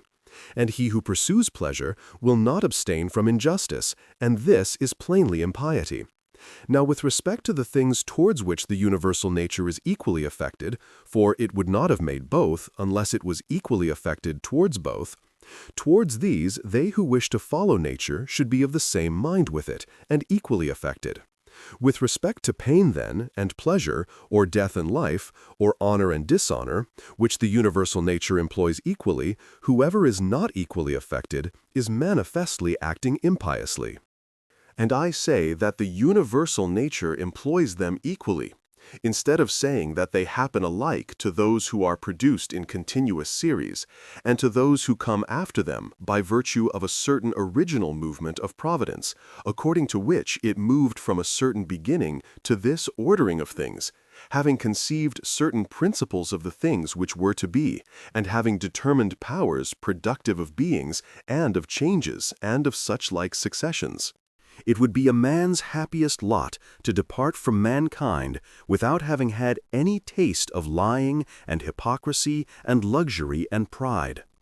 However, to breathe out one's life when a man has had enough of these things is the next best voyage, as the saying is. Hast thou determined to abide with vice, and has not experience yet induced thee to fly from this pestilence? For the destruction of the understanding is a pestilence, much more indeed than any such corruption and change of this atmosphere which surrounds us. For this corruption is a pestilence of animals, so far as they are animals, but the other is a pestilence of men, so far as they are men. Do not despise death, But be well content with it, since this too is one of those things which nature wills. For such as it is to be young and to grow old, and to increase and to reach maturity, and to have teeth and beard and gray hairs, and to beget, and to be pregnant, and to bring forth, and all the other natural operations which the seasons of thy life bring, such also is dissolution. This then is consistent with the character of a reflecting man, to be neither careless, nor impatient, nor contemptuous with respect to death, but to wait for it as one of the operations of nature. As thou now waitest for the time when the child shall come out of thy wife's womb, so be ready for the time when thy soul shall fall out of this envelope. But if thou requirest also a vulgar kind of comfort which shall reach thy heart, thou wilt be made best reconciled to death by observing the objects from which thou art going to be removed, and the morals of those with whom thy soul will no longer be mingled. For it is no way right to be offended with men, but it is thy duty to care for them and to bear with them gently, and yet to remember that thy departure will be not from men who have the same principles as thyself. For this is the only thing, if there be any, which could draw us the contrary way and attach us to life, to be permitted to live with those who have the same principles as ourselves. But now thou seest how great is the trouble arising from the discordance of those who live together, so that thou mayest say, Come quick, O death, lest perchance I too should forget myself. He who does wrong against himself. He who acts unjustly to himself, because he makes himself bad. He often acts unjustly who does not do a certain thing, not only he who does a certain thing. Thy present opinion founded on understanding, and thy present conduct directed to social good, and thy present disposition of contentment with everything which happens, that is enough. Wipe out imagination, check desire, extinguish appetite, keep the ruling faculty in its own power. Among the animals which have not reason, one life is distributed, but among reasonable animals one intelligent soul is distributed, just as there is one earth of all things which are of an earthy nature, and we see by one light, and breathe one air, all of us that have the faculty of vision, and all that have life. All things which participate in anything which is common to them all move towards that which is of the same kind with themselves. Everything which is earthy turns towards the earth. Everything which is liquid flows together, and everything which is of an aerial kind does the same, so that they require something to keep them asunder, and the application of force. Fire indeed moves upwards on account of the elemental fire, but it is so ready to be kindled together with all the fire which is here, that even every substance which is somewhat dry is easily ignited, because there is less mingled with it of that which is a hindrance to ignition. Accordingly then, everything also which participates in the common intelligent nature moves in like manner towards that which is of the same kind with itself, or moves even more.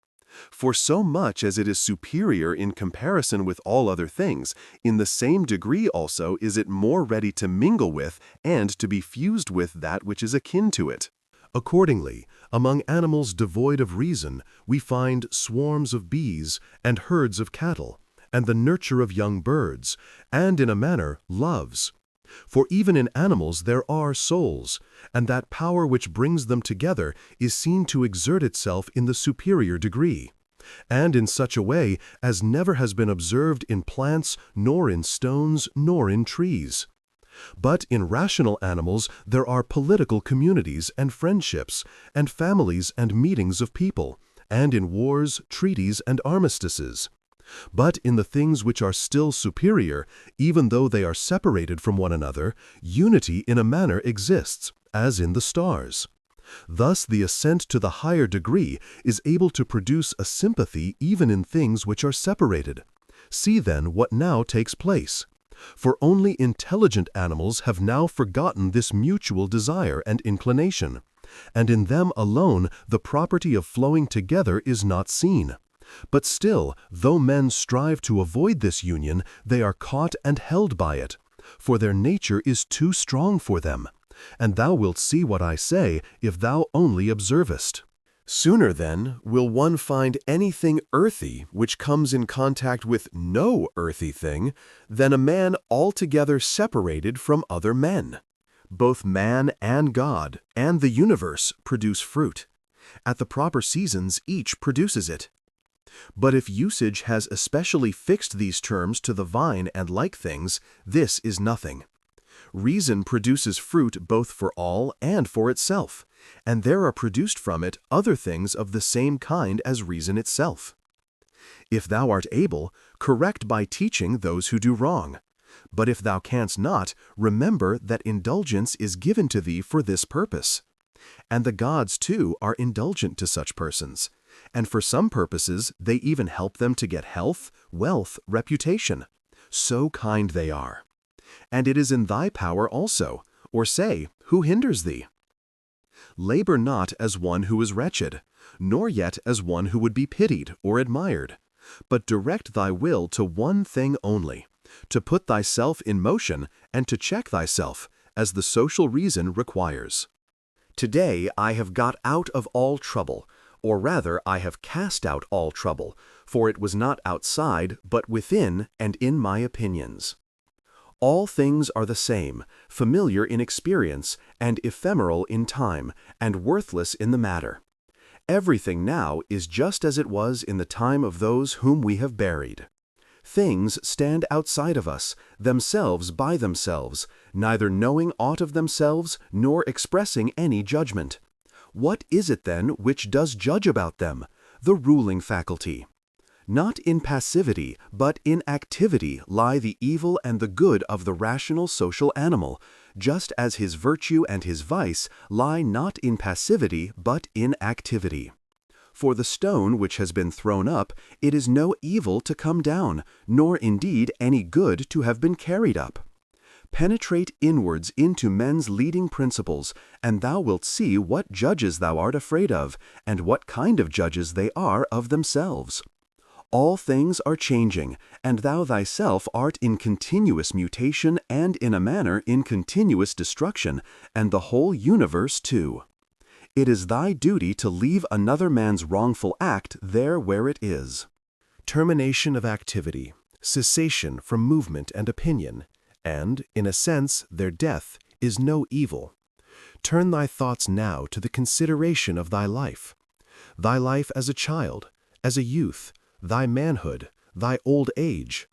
For in these also every change was a death. Is this anything to fear? Turn thy thoughts now to thy life under thy grandfather, then to thy life under thy mother, then to thy life under thy father, and as thou findest many other differences and changes and terminations, ask thyself, is this anything to fear? In like manner, then, neither are the termination and cessation and change of thy whole life a thing to be afraid of. Hasten to examine thy own ruling faculty, and that of the universe, and that of thy neighbor. Thy own, that thou mayest make it just, and that of the universe, that thou mayest remember of what thou art a part, and that of thy neighbor, that thou mayest know whether he has acted ignorantly or with knowledge, and that thou mayest also consider that his ruling faculty is akin to thine. As thou thyself art a component part of a social system, so let every act of thine be a component part of social life. Whatever act of thine, then, has no reference, either immediately or remotely, to a social end, this tears asunder thy life, and does not allow it to be one. And it is of the nature of a mutiny, just as when in a popular assembly a man acting by himself stands apart from the general agreement. Quarrels of little children and their sports, and poor spirits carrying about dead bodies, such is everything. And so what is exhibited in the representation of the mansions of the dead strikes our eyes more clearly. Examine into the quality of the form of an object, and detach it altogether from its material part, and then contemplate it. Then determine the time, the longest which a thing of this peculiar form is naturally made to endure. Thou hast endured infinite troubles through not being contented with thy ruling faculty, when it does the things which it is constituted by nature to do. But enough of this. When another blames thee or hates thee, or when men say about thee anything injurious, approach their poor souls, penetrate within, and see what kind of men they are.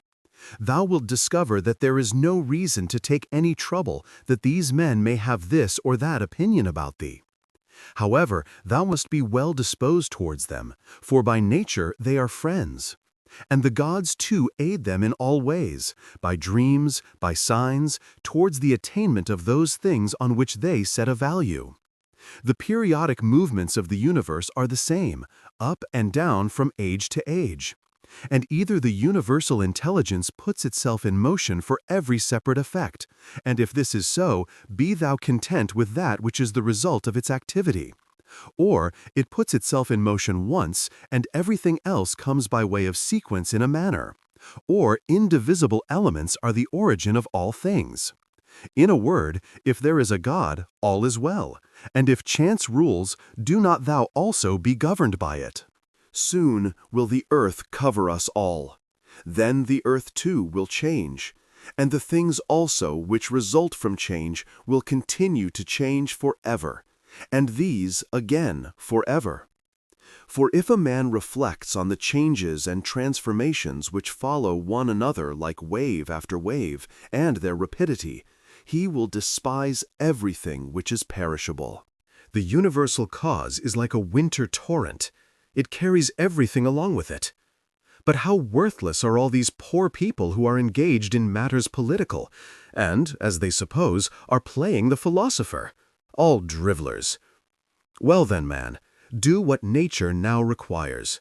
Set thyself in motion, if it is in thy power, and do not look about thee to see if anyone will observe it. Nor yet expect Plato's Republic, but be content if the smallest thing goes on well, and consider such an event to be no small matter. For who can change men's opinions? And without a change of opinions, what else is there than the slavery of men who groan while they pretend to obey? Come now and tell me of Alexander and Philip and Demetrius of Phalerum. They themselves shall judge whether they discovered what the common nature required and trained themselves accordingly. But if they acted like tragedy heroes, no one has condemned me to imitate them. Simple and modest is the work of philosophy. Draw me not aside to indolence and pride. Look down from above on the countless herds of men and their countless solemnities, and the infinitely varied voyagings in storms and calms, and the differences among those who are born, who live together and die.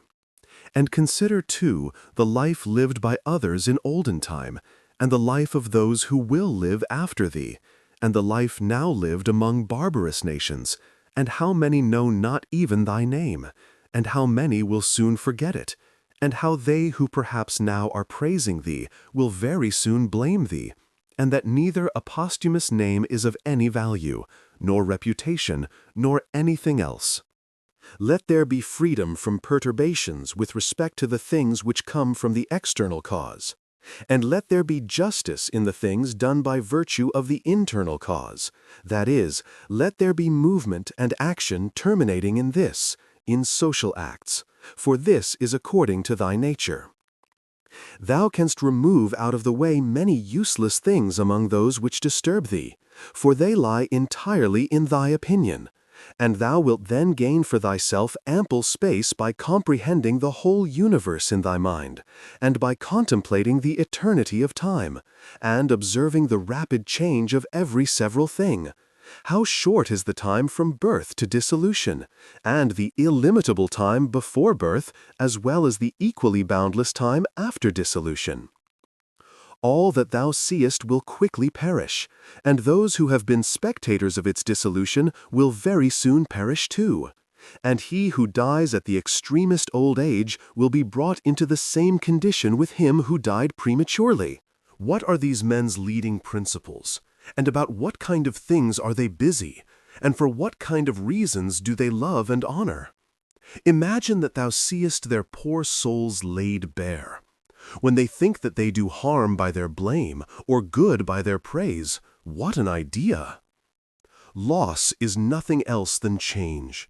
But the universal nature delights in change, and in obedience to her all things are now done well, and from eternity have been done in like form, and will be such to time without end. What then dost thou say? That all things have been, and all things always will be bad? And that no power has ever been found in so many gods to rectify these things, but the world has been condemned to be found in never-ceasing evil?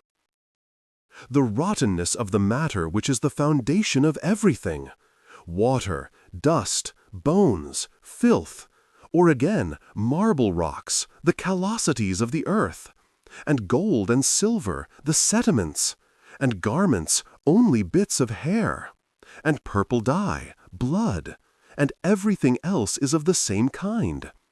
And that which is of the nature of breath is also another thing of the same kind, changing from this to that.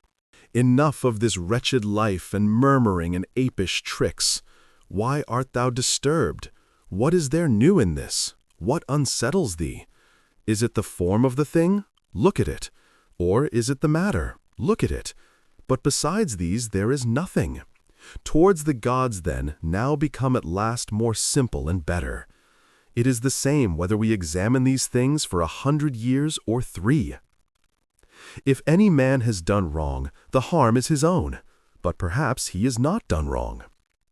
Either all things proceed from one intelligent source and come together as in one body, and the part ought not to find fault with what is done for the benefit of the whole, or there are only atoms, and nothing else than mixture and dispersion.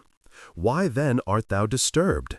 Say to the ruling faculty, art thou dead? Art thou corrupted? Art thou playing the hypocrite? Art thou become a beast? Dost thou herd and feed with the rest? Either the gods have no power, or they have power. If then they have no power, why dost thou pray to them? But if they have power, why dost thou not pray for them to give thee the faculty of not fearing any of the things which thou fearest, or of not desiring any of the things which thou desirest, or not being pained at anything, rather than pray that any of these things should not happen or happen? For certainly, if they can cooperate with men, they can cooperate for these purposes. But perhaps thou wilt say, the gods have placed them in thy power. Well then, is it not better to use what is in thy power like a free man, than to desire in a slavish and abject way what is not in thy power? And who has told thee that the gods do not aid us even in the things which are in our power? Begin then to pray for such things, and thou wilt see. One man prays thus, how shall I be able to lie with that woman? Do thou pray thus, how shall I not desire to lie with her? Another prays thus, how shall I be released from this? Another prays, how shall I not desire to be released? Another thus, how shall I not lose my little son? Thou thus, how shall I not be afraid to lose him? In fine, turn thy prayers this way, and see what comes. Epicurus says, in my sickness, my conversation was not about my bodily sufferings, nor, says he, did I talk on such subjects to those who visited me. But I continued to discourse on the nature of things as before, keeping to this main point, how the mind, while participating in such movements as go on in the poor flesh, shall be free from perturbations and maintain its proper good. Nor did I, he says, give the physicians an opportunity of putting on solemn looks as if they were doing something great, but my life went on well and happily. Do then the same that he did, both in sickness, if thou art sick, and in any other circumstances. For never to desert philosophy in any events that may befall us, nor to hold trifling talk either with an ignorant man or with one unacquainted with nature, is a principle of all schools of philosophy, but to be intent only on that which thou art now doing, and on the instrument by which thou doest it. When thou art offended with any man's shameless conduct, immediately ask thyself, is it possible then that shameless men should not be in the world? It is not possible. Do not then require what is impossible. For this man also is one of those shameless men who must of necessity be in the world. let the same considerations be present to thy mind in the case of the knave, and the faithless man, and of every man who does wrong in any way. For at the same time that thou dost remind thyself that it is impossible that such kind of men should not exist, thou wilt become more kindly disposed towards everyone individually. It is useful to perceive this, too, immediately when the occasion arises, what virtue nature has given to man to oppose to every wrongful act. For she has given to man, as an antidote against the stupid man, mildness, and against another kind of man some other power. And in all cases it is possible for thee to correct by teaching the man who is gone astray. For every man who errs misses his object and is gone astray. Besides, wherein hast thou been injured? For thou wilt find that no one among those against whom thou art irritated has done anything by which thy mind could be made worse. But that which is evil to thee and harmful has its foundation only in the mind. And what harm is done, or what is there strange, if the man who has not been instructed does the acts of an uninstructed man? Consider whether thou shouldst not rather blame thyself, because thou didst not expect such a man to err in such a way. For thou hadst means given thee by thy reason to suppose that it was likely that he would commit this error, and yet thou hast forgotten and art amazed that he has erred. But most of all, when thou blamest a man as faithless or ungrateful, turn to thyself. For the fault is manifestly thy own, whether thou didst trust that a man who had such a disposition would keep his promise, or when conferring thy kindness, thou didst not confer it absolutely, nor yet in such way as to have received from thy very act all the profit. For what more dost thou want when thou hast done a man a service? Art thou not content that thou hast done something conformable to thy nature, and dost thou seek to be paid for it? Just as if the eye demanded a recompense for seeing, or the feet for walking.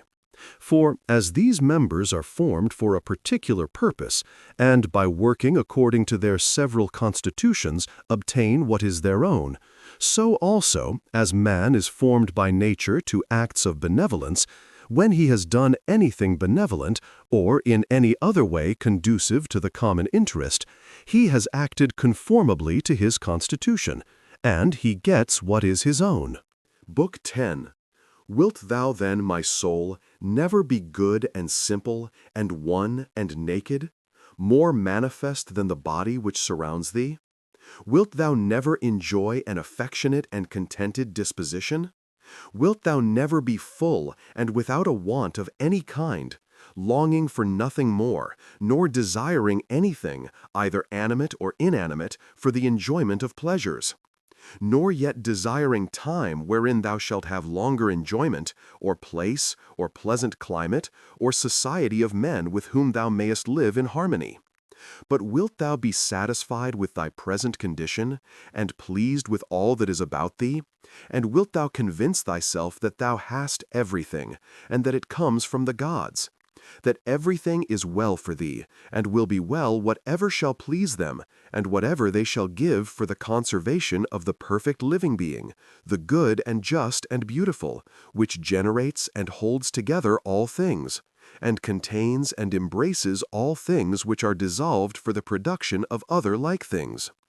Wilt thou never be such that thou shalt so dwell in community with gods and men, as neither to find fault with them at all, nor to be condemned by them? Observe what thy nature requires, so far as thou art governed by nature only. Then do it and accept it, if thy nature, so far as thou art a living being, shall not be made worse by it.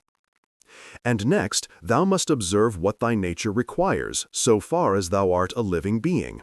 And all this thou mayest allow thyself, if thy nature, so far as thou art a rational animal, shall not be made worse by it. But the rational animal is consequently also a political, social animal. Use these rules then, and trouble thyself about nothing else. Everything which happens either happens in such wise as thou art formed by nature to bear it, or as thou art not formed by nature to bear it. If then it happens to thee in such way as thou art formed by nature to bear it, do not complain, but bear it as thou art formed by nature to bear it.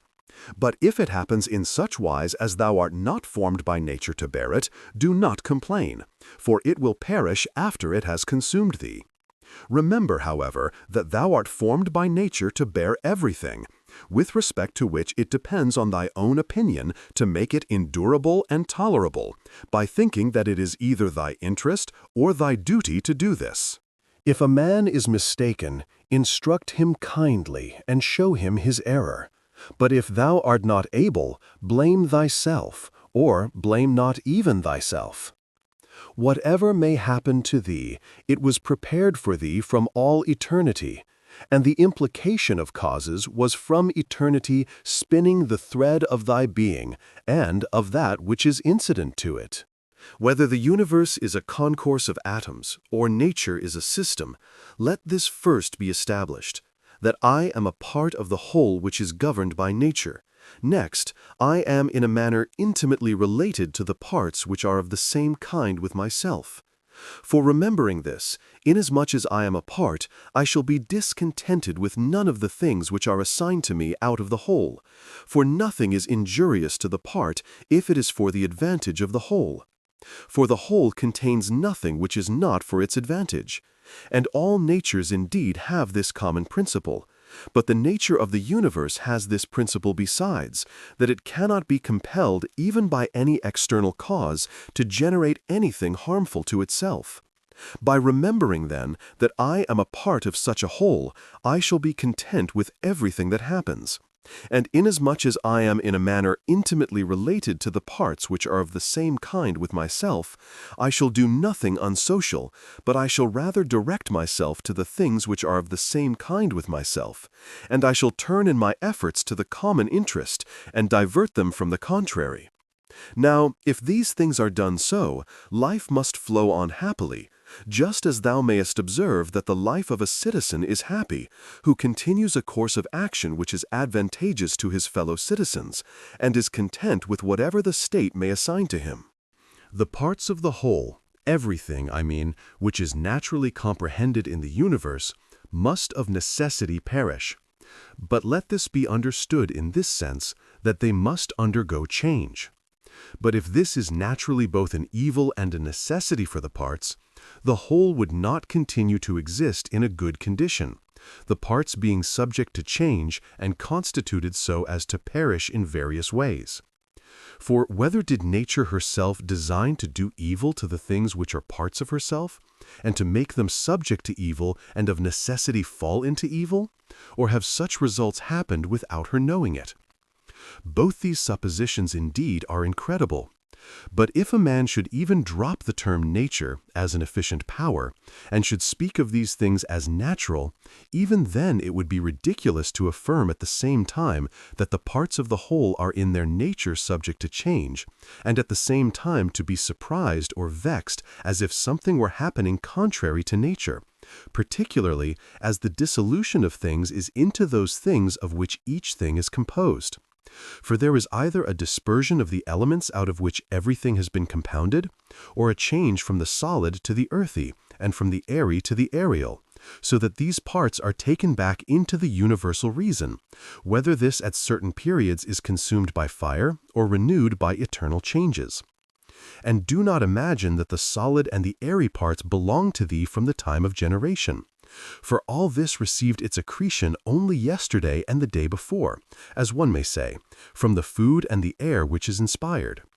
This, then, which has received the accretion, changes, not that which thy mother brought forth. But suppose that this, which thy mother brought forth, implicates thee very much with that other part, which has the peculiar quality of change, this is nothing, in fact, in the way of objection to what is said. When thou hast assumed these names, good, modest, true, rational, a man of equanimity and magnanimous, take care that thou dost not change these names, and if thou shouldst lose them, quickly return to them. And remember that the term rational was intended to signify a discriminating attention to every several thing and freedom from negligence, and that equanimity is the voluntary acceptance of the things which are assigned to thee by the common nature, and that magnanimity is the elevation of the intelligent part above the pleasurable or painful sensations of the flesh, and above that poor thing called fame and death and all such things. If then thou maintainest thyself in the possession of these names, without desiring to be called by these names by others, thou wilt be another person, and wilt enter on another life.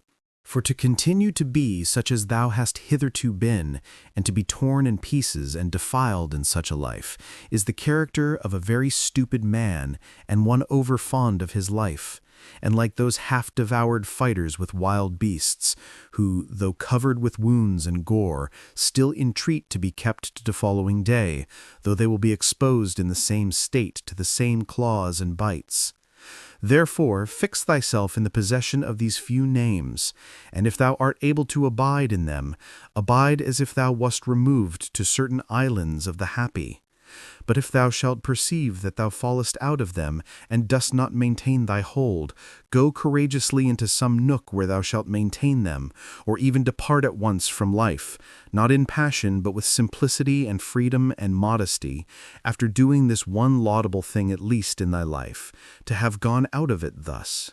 In order, however, to the remembrance of these names, it will greatly help thee if thou rememberest the gods, and that they wish not to be flattered, but wish all reasonable beings to be made like themselves.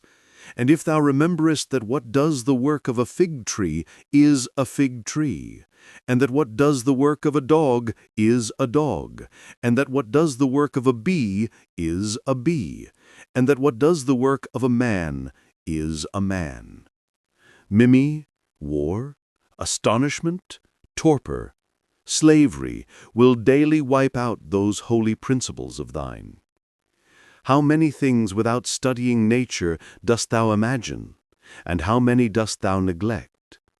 But it is thy duty so to look on and so to do everything, that at the same time the power of dealing with circumstances is perfected, and the contemplative faculty is exercised, and the confidence which comes from the knowledge of each several thing is maintained without showing it, but yet not concealed. For when wilt thou enjoy simplicity, when gravity, and when the knowledge of every several thing, both what it is in substance and what place it has in the universe, and how long it is formed to exist, and of what things it is compounded, and to whom it can belong, and who are able both to give it and take it away. A spider is proud when it has caught a fly, and another when he has caught a poor hare, and another when he has taken a little fish in a net, and another when he has taken wild boars, and another when he has taken bears, and another when he has taken sarmatians. Are not these robbers, if thou examinest their opinions? Acquire the contemplative way of seeing how all things change into one another, and constantly attend to it, and exercise thyself about this part of philosophy, for nothing is so much adapted to produce magnanimity.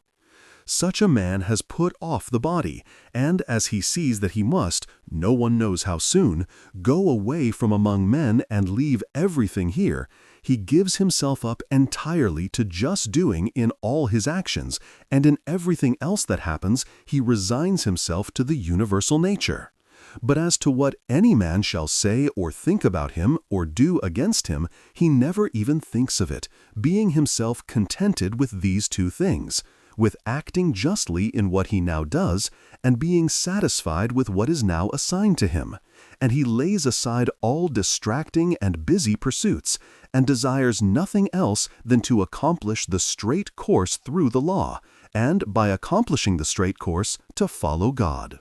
What need is there of suspicious fear, since it is in thy power to inquire what ought to be done? And if thou seest clear, go by this way content, without turning back. But if thou dost not see clear, stop and take the best advisers. But if any other things oppose thee, go on according to thy powers with due consideration, keeping to that which appears to be just. For it is best to reach this object, and if thou dost fail, let thy failure be in attempting this. He who follows reason in all things is both tranquil and active at the same time, and also cheerful and collected. Inquire of thyself as soon as thou wakest from sleep, whether it will make any difference to thee if another does what is just and right. It will make no difference. Thou hast not forgotten, I suppose, that those who assume arrogant airs in bestowing their praise or blame on others are such as they are at bed and at board, and thou hast not forgotten what they do, and what they avoid, and what they pursue, and how they steal and how they rob, not with hands and feet, but with their most valuable part, by means of which there is produced, when a man chooses, fidelity, modesty, truth, law, a good daemon, happiness. To her who gives and takes back all, to nature, the man who is instructed and modest says, "Give what thou wilt, take back what thou wilt." And he says this not proudly, but obediently and well pleased with her. Short is the little which remains to thee of life. Live as on a mountain, for it makes no difference whether a man lives there or here, if he lives everywhere in the world as in a state, political community.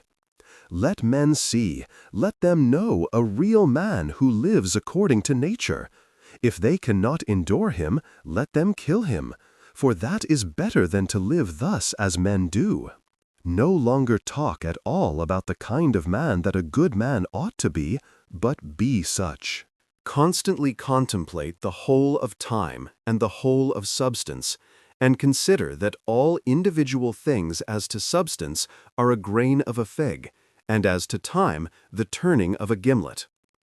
Look at everything that exists, and observe that it is already in dissolution and in change, and as it were putrefaction or dispersion, or that everything is so constituted by nature as to die. Consider what men are when they are eating, sleeping, generating, easing themselves, and so forth. Then what kind of men they are when they are imperious and arrogant, or angry and scolding from their elevated place. But a short time ago to how many they were slaves, and for what things? And after a little time, consider in what a condition they will be. That is for the good of each thing, which the universal nature brings to each, and it is for its good at the time when nature brings it. The earth loves the shower, and the solemn ether loves, and the universe loves to make whatever is about to be. I say then to the universe that I love as thou lovest, and is not this too said, that this or that loves is wont to be produced? Either thou livest here, and hast already accustomed thyself to it, or thou art going away, and this was thy own will. Or thou art dying, and hast discharged thy duty. But besides these things there is nothing. Be of good cheer then. Let this always be plain to thee, that this piece of land is like any other, and that all things here are the same, with things on top of a mountain, or on the seashore, or wherever thou choosest to be. For thou wilt find just what Plato says, dwelling within the walls of a city as in a shepherd's fold on a mountain.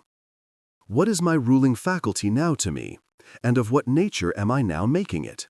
And for what purpose am I now using it? Is it void of understanding? Is it loosed and rent asunder from social life?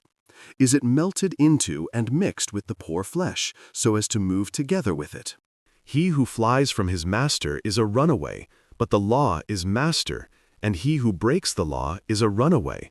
And he also who is grieved or angry or afraid is dissatisfied because something has been or is or shall be of the things which are appointed by him who rules all things, and he is law, and assigns to every man what is fit. He then who fears or is grieved or is angry is a runaway. A man deposits seed in a womb and goes away, and then another cause takes it and labors on it and makes a child. What a thing from such a material! Again, the child passes food down through the throat, and then another cause takes it and makes perception and motion, and in fine life and strength and other things, how many and how strange! Observe then the things which are produced in such a hidden way, and see the power just as we see the power which carries things downwards and upwards, not with the eyes, but still no less plainly. Constantly consider how all things, such as they now are, in time past also were, and consider that they will be the same again. And place before thy eyes entire dramas and stages of the same form, whatever thou hast learned from thy experience or from older history. For example, the whole court of Hadrian, and the whole court of Antoninus, and the whole court of Philip, Alexander, Croesus. For all those were such dramas as we see now, only with different actors. Imagine every man who is grieved at anything or discontented to be like a pig which is sacrificed and kicks and screams. Like this pig also is he who on his bed in silence laments the bonds in which we are held. And consider that only to the rational animal is it given to follow voluntarily what happens, but simply to follow is a necessity imposed on all. Severally, on the occasion of everything that thou doest, pause and ask thyself if death is a dreadful thing because it deprives thee of this. When thou art offended at any man's fault, forthwith turn to thyself, and reflect in what like manner thou dost err thyself.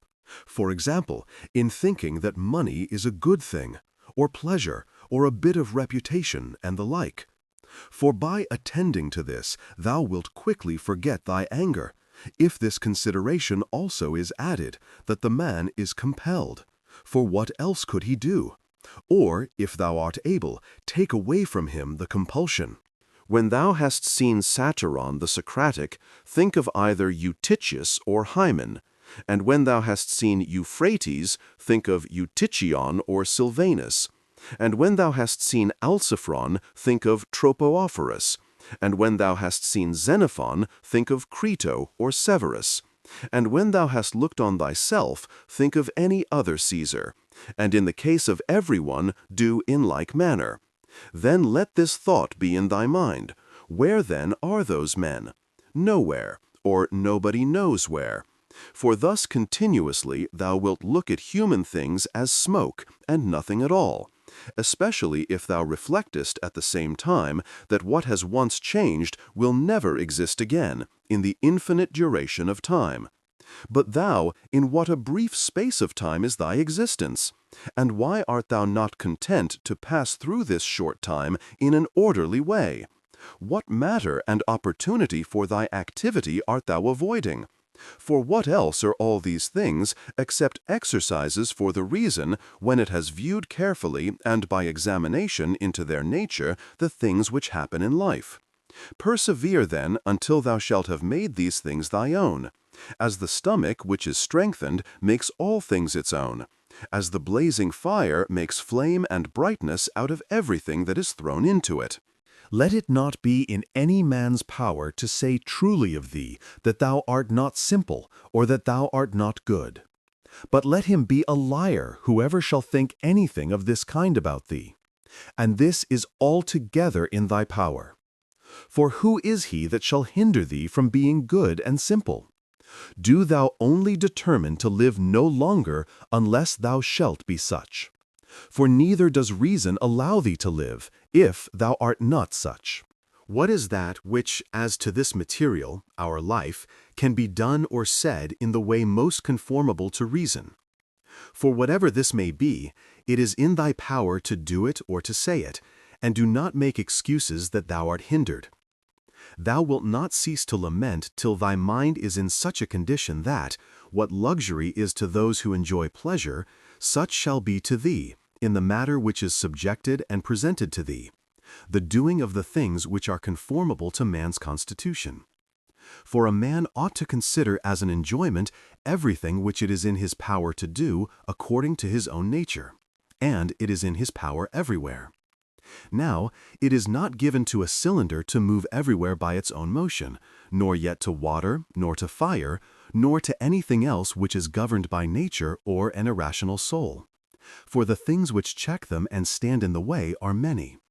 But intelligence and reason are able to go through everything that opposes them, and in such manner as they are formed by nature, and as they choose. Place before thy eyes this facility with which the reason will be carried through all things, as fire upwards, as a stone downwards, as a cylinder down an inclined surface, and seek for nothing further. For all other obstacles either affect the body only, which is a dead thing, or, except through opinion and the yielding of the reason itself, they do not crush nor do any harm of any kind, for if they did, he who felt it would immediately become bad.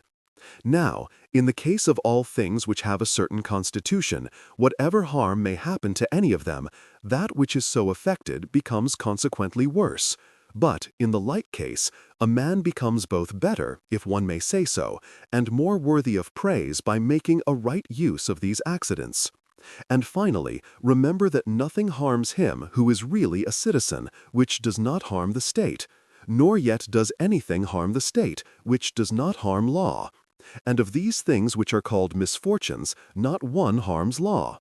What then does not harm law does not harm either state or citizen.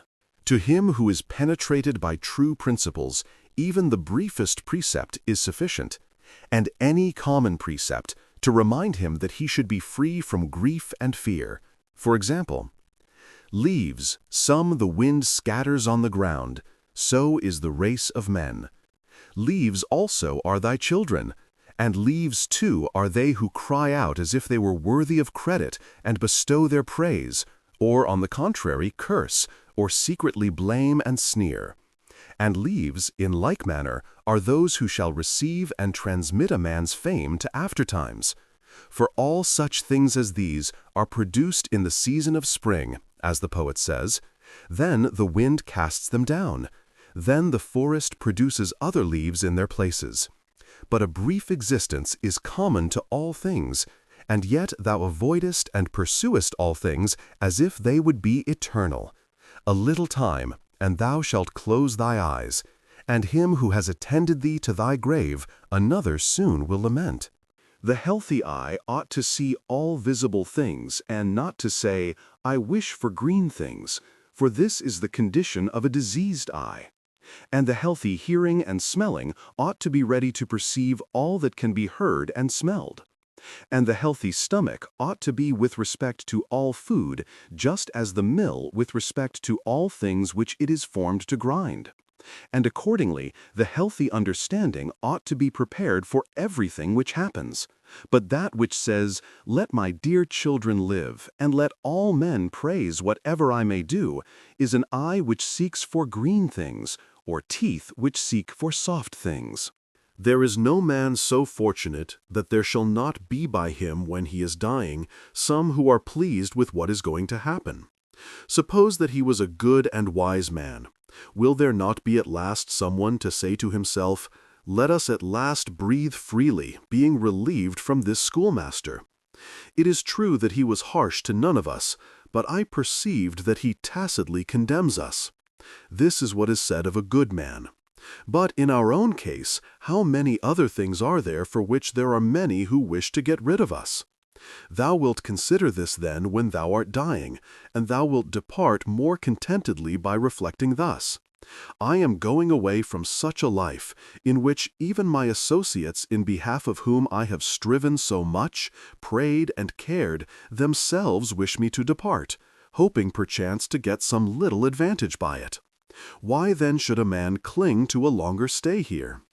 Do not, however, for this reason, go away less kindly disposed to them, but preserving thy own character, and friendly and benevolent and mild, and, on the other hand, not as if thou wast torn away, but as when a man dies a quiet death, the poor soul is easily separated from the body.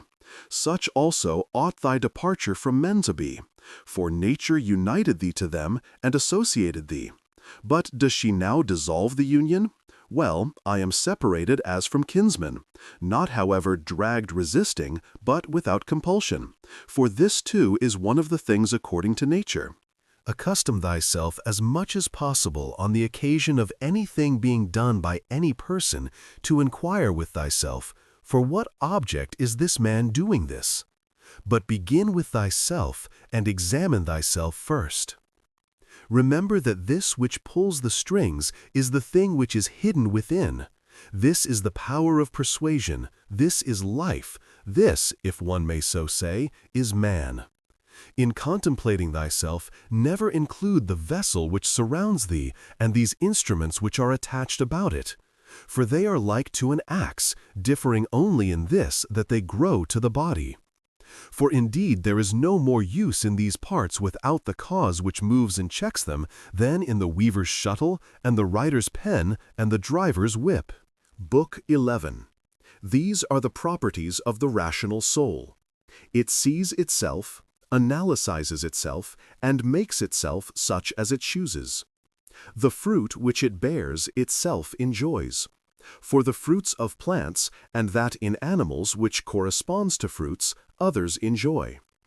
It obtains its own end, wherever the limit of life may be fixed. Not as in a dance and in a play and in such like things, where the whole action is incomplete, if anything cuts it short.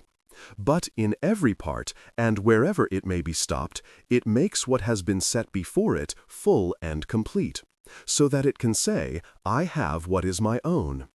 And further, it traverses the whole universe, and the surrounding vacuum, and surveys its form, and it extends itself into the infinity of time, and embraces and comprehends the periodical renovation of all things, and it comprehends that those who come after us will see nothing new, nor have those before us seen anything more. But in a manner, he who is 40 years old, if he has any understanding at all, has seen by virtue of the uniformity that prevails all things which have been and all that will be. This too is a property of the rational soul, love of one's neighbor, and truth, and modesty, and to value nothing more than itself, which is also the property of law. Thus then, right reason differs not at all from the reason of justice. Thou wilt set little value on pleasing song and dancing and the pancratium, if thou wilt distribute the melody of the voice into its several sounds, and ask thyself as to each, if thou art mastered by this, for thou wilt be prevented by shame from confessing it. And in the matter of dancing, if at each movement and attitude thou wilt do the same, and the like also in the matter of the pancratium.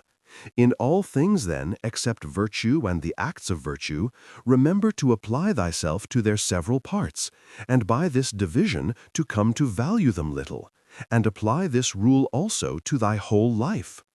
What a soul that is which is ready, if at any moment it must be separated from the body, and ready either to be extinguished or dispersed, or continue to exist, but so that this readiness comes from a man's own judgment, not from mere obstinacy, as with the Christians, but considerately and with dignity, and in a way to persuade another, without tragic show.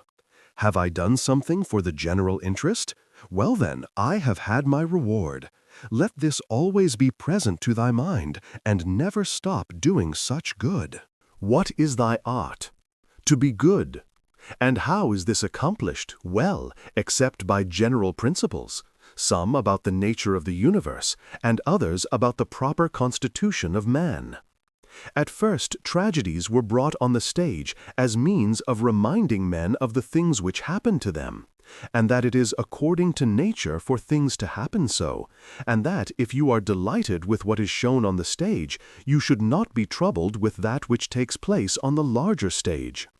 For you see that these things must be accomplished thus, and that even they bear them who cry out, O Cythiron!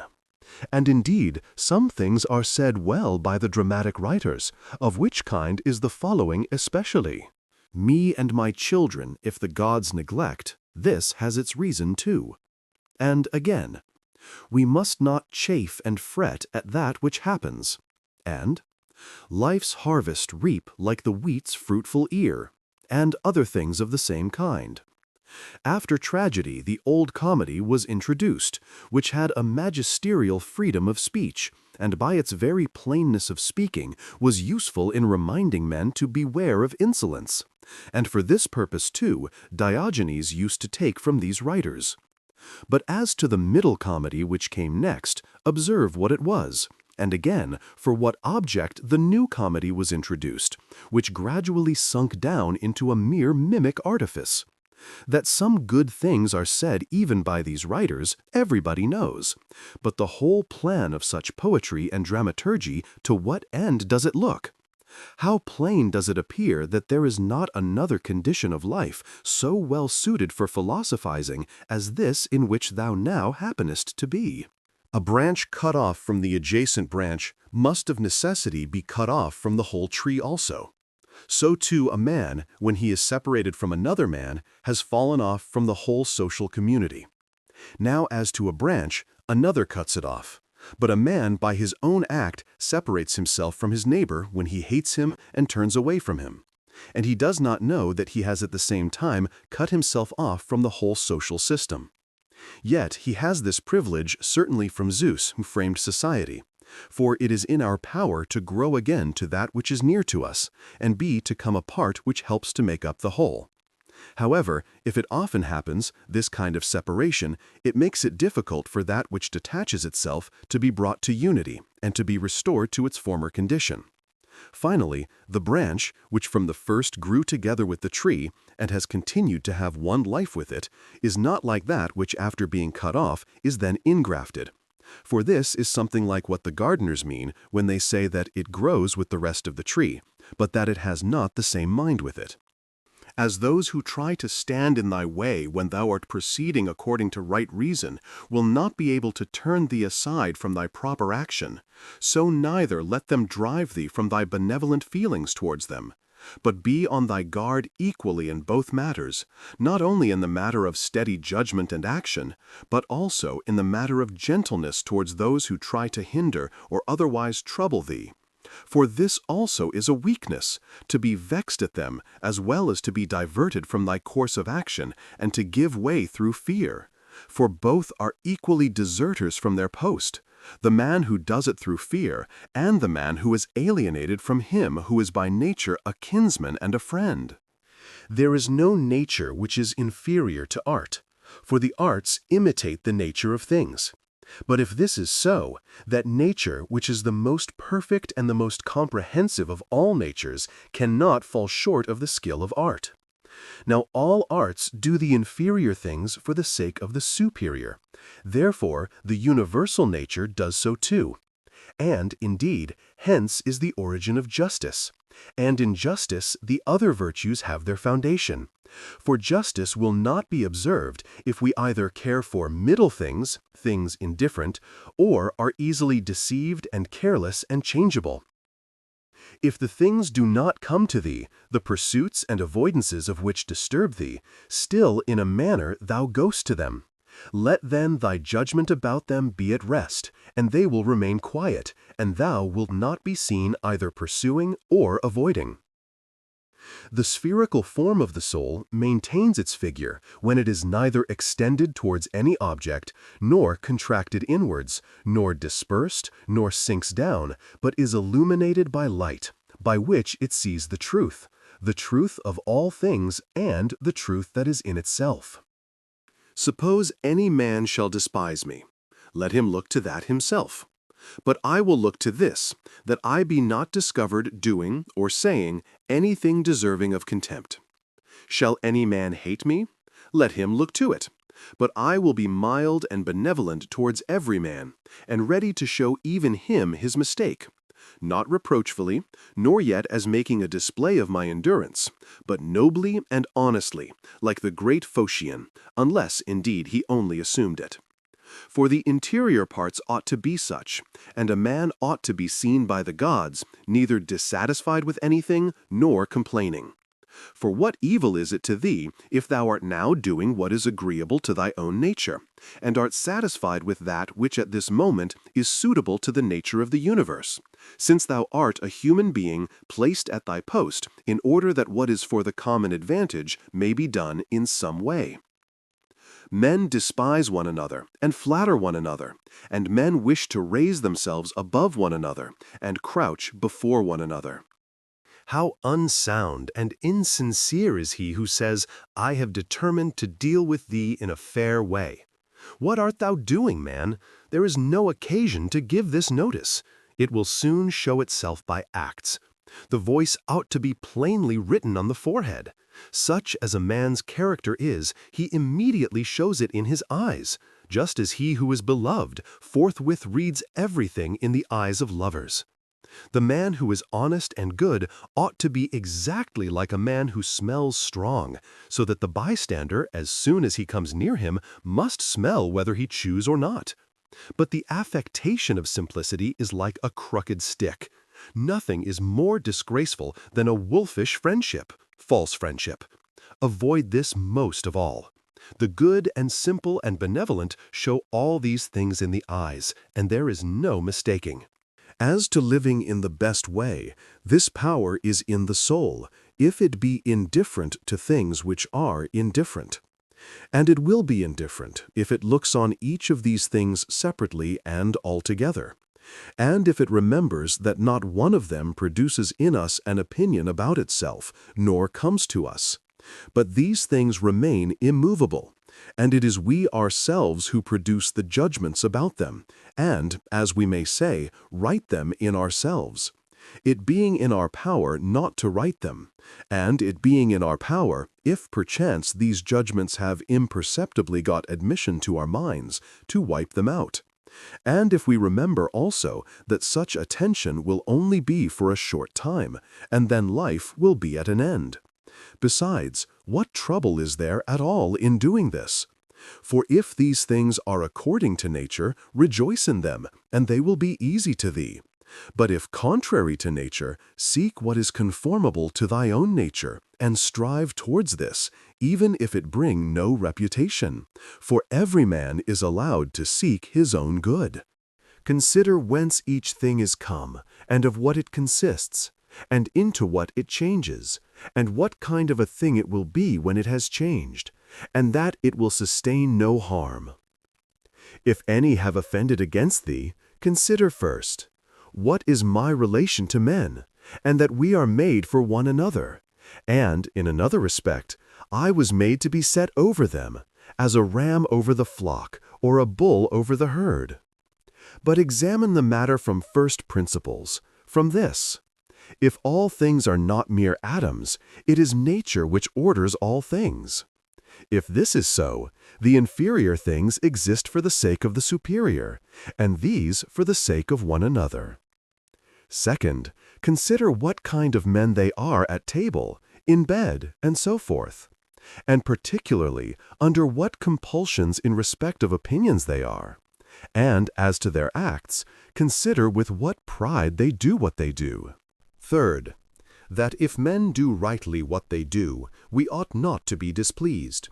But if they do not right, it is plain that they do so involuntarily and in ignorance. For as every soul is unwillingly deprived of the truth, so also is it unwillingly deprived of the power of behaving to each man according to his deserts.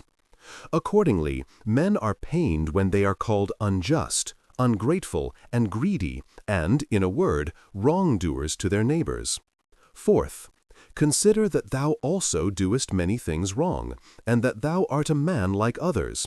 And even if thou dost abstain from certain faults, still thou hast the disposition to commit them, though either through cowardice, or concern about reputation, or some such mean motive, thou dost abstain from such faults. Fifth, consider that thou dost not even understand whether men are doing wrong or not, for many things are done with a certain reference to circumstances. And in short, a man must learn a great deal to enable him to pass a correct judgment on another man's acts. Sixth, consider when thou art much vexed or grieved, that man's life is only a moment, and after a short time we are all laid out dead. Seventh, that it is not men's acts which disturb us, for those acts have their foundation in men's ruling principles, but it is our own opinions which disturb us. Take away these opinions, then, and resolve to dismiss thy judgment about an act as if it were something grievous, and thy anger is gone. How then shall I take away these opinions? By reflecting that no wrongful act of another brings shame on thee. For unless that which is shameful is alone bad, thou also must of necessity do many things wrong, and become a robber and everything else. Eighth, Consider how much more pain is brought on us by the anger and vexation caused by such acts than by the acts themselves, at which we are angry and vexed. Ninth, consider that a good disposition is invincible if it be genuine and not an affected smile and acting a part. For what will the most violent man do to thee if thou continuest to be of a kind disposition towards him? And if, as opportunity offers, thou gently admonishest him and calmly correctest his errors at the very time when he is trying to do thee harm, saying, "Not so, my child. We are constituted by nature for something else. I shall certainly not be injured, but thou art injuring thyself, my child." And show him with gentle tact and by general principles that this is so, and that even bees do not do as he does, nor any animals which are formed by nature to be gregarious. And thou must do this neither with any double meaning, nor in the way of reproach, but affectionately and without any rancor in thy soul, and not as if thou wert lecturing him, nor yet that any bystander may admire, but either when he is alone, and if others are present. Remember these 9 rules, as if thou hast received them as a gift from the Muses, and begin at last to be a man while thou livest. But thou must equally avoid flattering men, and being vain at them, for both are unsocial and lead to harm. And let this truth be present to thee in the excitement of anger, that to be moved by passion is not manly, but that mildness and gentleness, as they are more agreeable to human nature, so also are they more manly. And he who possesses these qualities possesses strength, nerves, and courage, and not the man who is subject to fits of passion and discontent. For in the same degree in which a man's mind is nearer to freedom from all passion, in the same degree also is it nearer to strength. And as the sense of pain is a characteristic of weakness, so also is anger. For he who yields to pain and he who yields to anger, both are wounded and both submit. But if thou wilt, receive also a 10th present from the leader of the Muses, Apollo, and it is this: that to expect bad men not to do wrong is madness, for he who expects this desires an impossibility. But to allow men to behave so to others, and to expect them not to do thee any wrong, is irrational and tyrannical. There are 4 principal aberrations of the superior faculty against which thou shouldst be constantly on thy guard, and when thou hast detected them, thou shouldst wipe them out, and say on each occasion thus: "This thought is not necessary. This tends to destroy social union. This, which thou art going to say, comes not from the real thoughts. For thou shouldst consider it among the most absurd of things for a man not to speak from his real thoughts. But the 4th is when thou shalt reproach thyself for anything. For this is an evidence of the diviner part within thee being overpowered and yielding to the less honorable, and to the perishable part, the body, and to its gross pleasures. Thy aerial part and all the fiery parts which are mingled in thee, though by nature they have an upward tendency, still in obedience to the disposition of the universe, they are overpowered here in the compound mass, the body. And also the whole of the earthy part in thee, and the watery, though their tendency is downward, still are raised up and occupy a position which is not their natural one. In this manner, then, the elemental parts obey the universal. For when they have been fixed in any place, perforce, they remain there until again the universal shall sound the signal for dissolution. Is it not then strange that thy intelligent part only should be disobedient and discontented with its own place? And yet no force is imposed on it, but only those things which are conformable to its nature. Still it does not submit, but is carried in the opposite direction. For the movement towards injustice and intemperance and to anger and grief and fear is nothing else than the act of one who deviates from nature. And also, when the ruling faculty is discontented with anything that happens, then too it deserts its post. For it is constituted for piety and reverence towards the gods no less than for justice. For these qualities also are comprehended under the generic term of contentment with the constitution of things, and indeed they are prior to acts of justice. He who has not one and always the same object in life cannot be one and the same all through his life. But what I have said is not enough unless this also is added, what this object ought to be.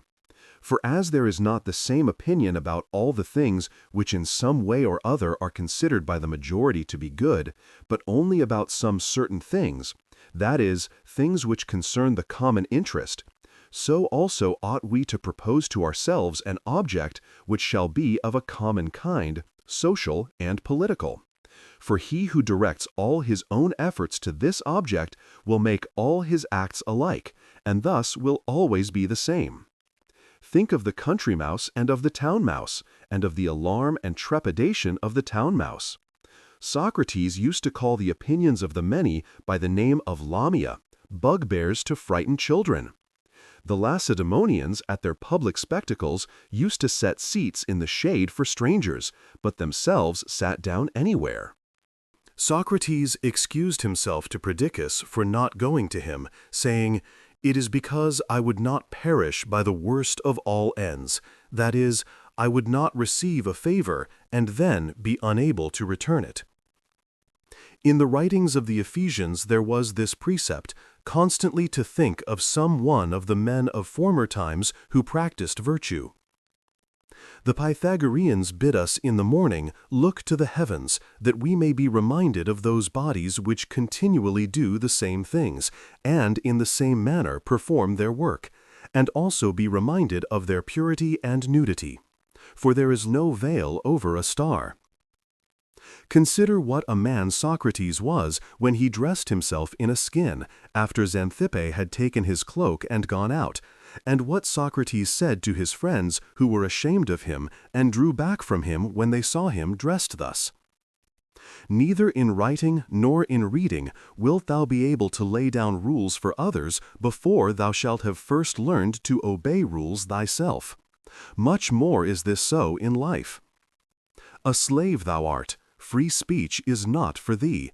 And my heart laughed within. Odyssey 9. And virtue they will curse, speaking harsh words. Hesiod, Works and Days. To look for the fig in winter is a madman's act. Such is he who looks for his child when it is no longer allowed. When a man kisses his child, said Epictetus, he should whisper to himself, "Tomorrow perchance thou wilt die." But those are words of bad omen. No word is a word of bad omen, said Epictetus, which expresses any work of nature, or, if it is so, it is also a word of bad omen to speak of the ears of corn being reaped. The unripe grape, the ripe bunch, the dried grape, all are changes, not into nothing, but into something which exists not yet. No man can rob us of our free will. Epictetus also said, "A man must discover an art, or rules, with respect to giving his assent. And in respect to his movements, he must be careful that they be made with regard to circumstances, that they be consistent with social interests, that they have regard to the value of the object, and as to sensual desire, he should altogether keep away from it, and as to avoidance, aversion, he should not show it with respect to any of the things which are not in our power." The dispute then, he said, is not about any common matter, but about being mad or not. Socrates used to say, "What do you want? Souls of rational men or irrational? Souls of rational men. Of what rational men? Sound or unsound? Sound. Why then do you not seek for them? Because we have them. Why then do you fight and quarrel?" Book 12. All those things at which thou wishest to arrive by a circuitous road, thou canst have now, if thou dost not refuse them to thyself. And this means, if thou wilt take no notice of all the past, and trust the future to providence, and direct the present only conformably to piety and justice. Conformably to piety, that thou mayest be content with the lot which is assigned to thee, for nature designed it for thee, and thee for it.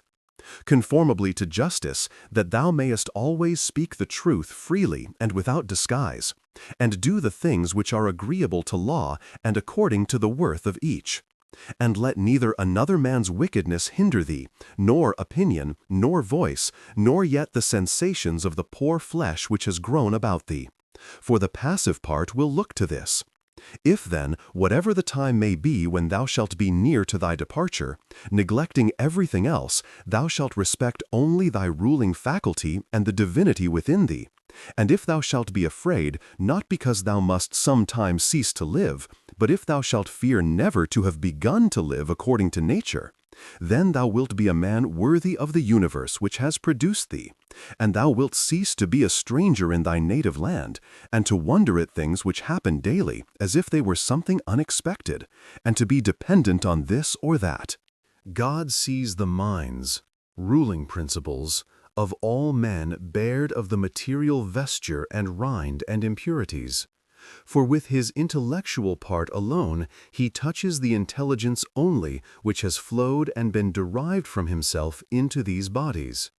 And if thou also usest thyself to do this, thou wilt rid thyself of thy much trouble. For he who regards not the poor flesh which envelops him, surely will not trouble himself by looking after raiment and dwelling and fame and such like externals and show. The things are three of which thou art composed: a little body, a little breath, life, intelligence.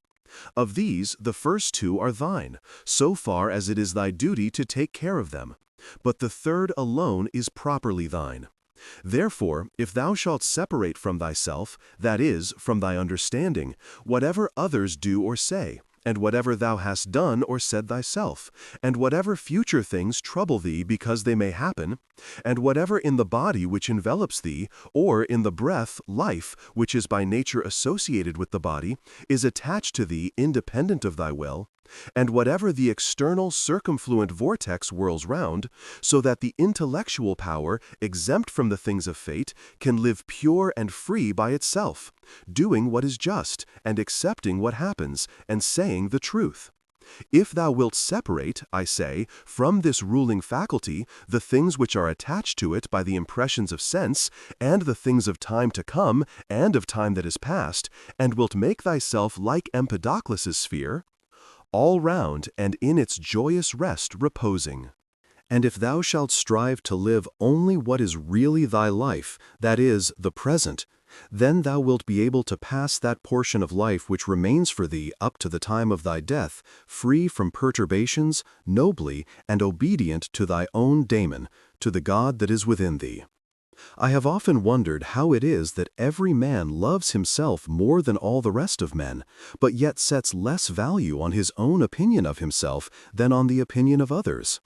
If then a God or a wise teacher should present himself to a man, and bid him to think of nothing and to design nothing which he would not express as soon as he conceived it, he could not endure it even for a single day. So much more respect have we to what our neighbors shall think of us than to what we shall think of ourselves. How can it be that the gods, after having arranged all things well and benevolently for mankind, have overlooked this alone, that some then, and very good men, and men who, as we may say, have had most communion with the divinity, and through pious acts and religious observances have been most intimate with the divinity, when they have once died, should never exist again, but should be completely extinguished? But if this is so, be assured that if it ought to have been otherwise, the gods would have done it. For if it were just, it would also be possible. And if it were according to nature, nature would have had it so. But because it is not so, if in fact it is not so, be thou convinced that it ought not to have been so. For thou seest even of thyself that in this inquiry thou art disputing with the deity, and we should not thus dispute with the gods, unless they were most excellent and most just. But if this is so, they would not have allowed anything in the ordering of the universe to be neglected unjustly and irrationally. Practice thyself, even in the things which thou despairest of accomplishing, For even the left hand, which is ineffectual for all other things for want of practice, holds the bridle more vigorously than the right hand, for it has been practiced in this. Consider in what condition, both in body and soul, a man should be when he is overtaken by death, and consider the shortness of life, the boundless abyss of time past and future, the feebleness of all matter. Contemplate the formative principles, forms of things bare of their coverings, the purposes of actions. Consider what pain is, what pleasure is, and death, and fame. Who is to himself the cause of his uneasiness? How no man is hindered by another, that everything is opinion. In the application of thy principles, thou must be like the pancraticist, not like the gladiator. For the gladiator lets fall the sword which he uses and is killed, but the other always has his hand and needs to do nothing else than use it. See what things are in themselves, dividing them into matter, form, and purpose. What a power man has to do nothing except what God will approve, and to accept all that God may give him.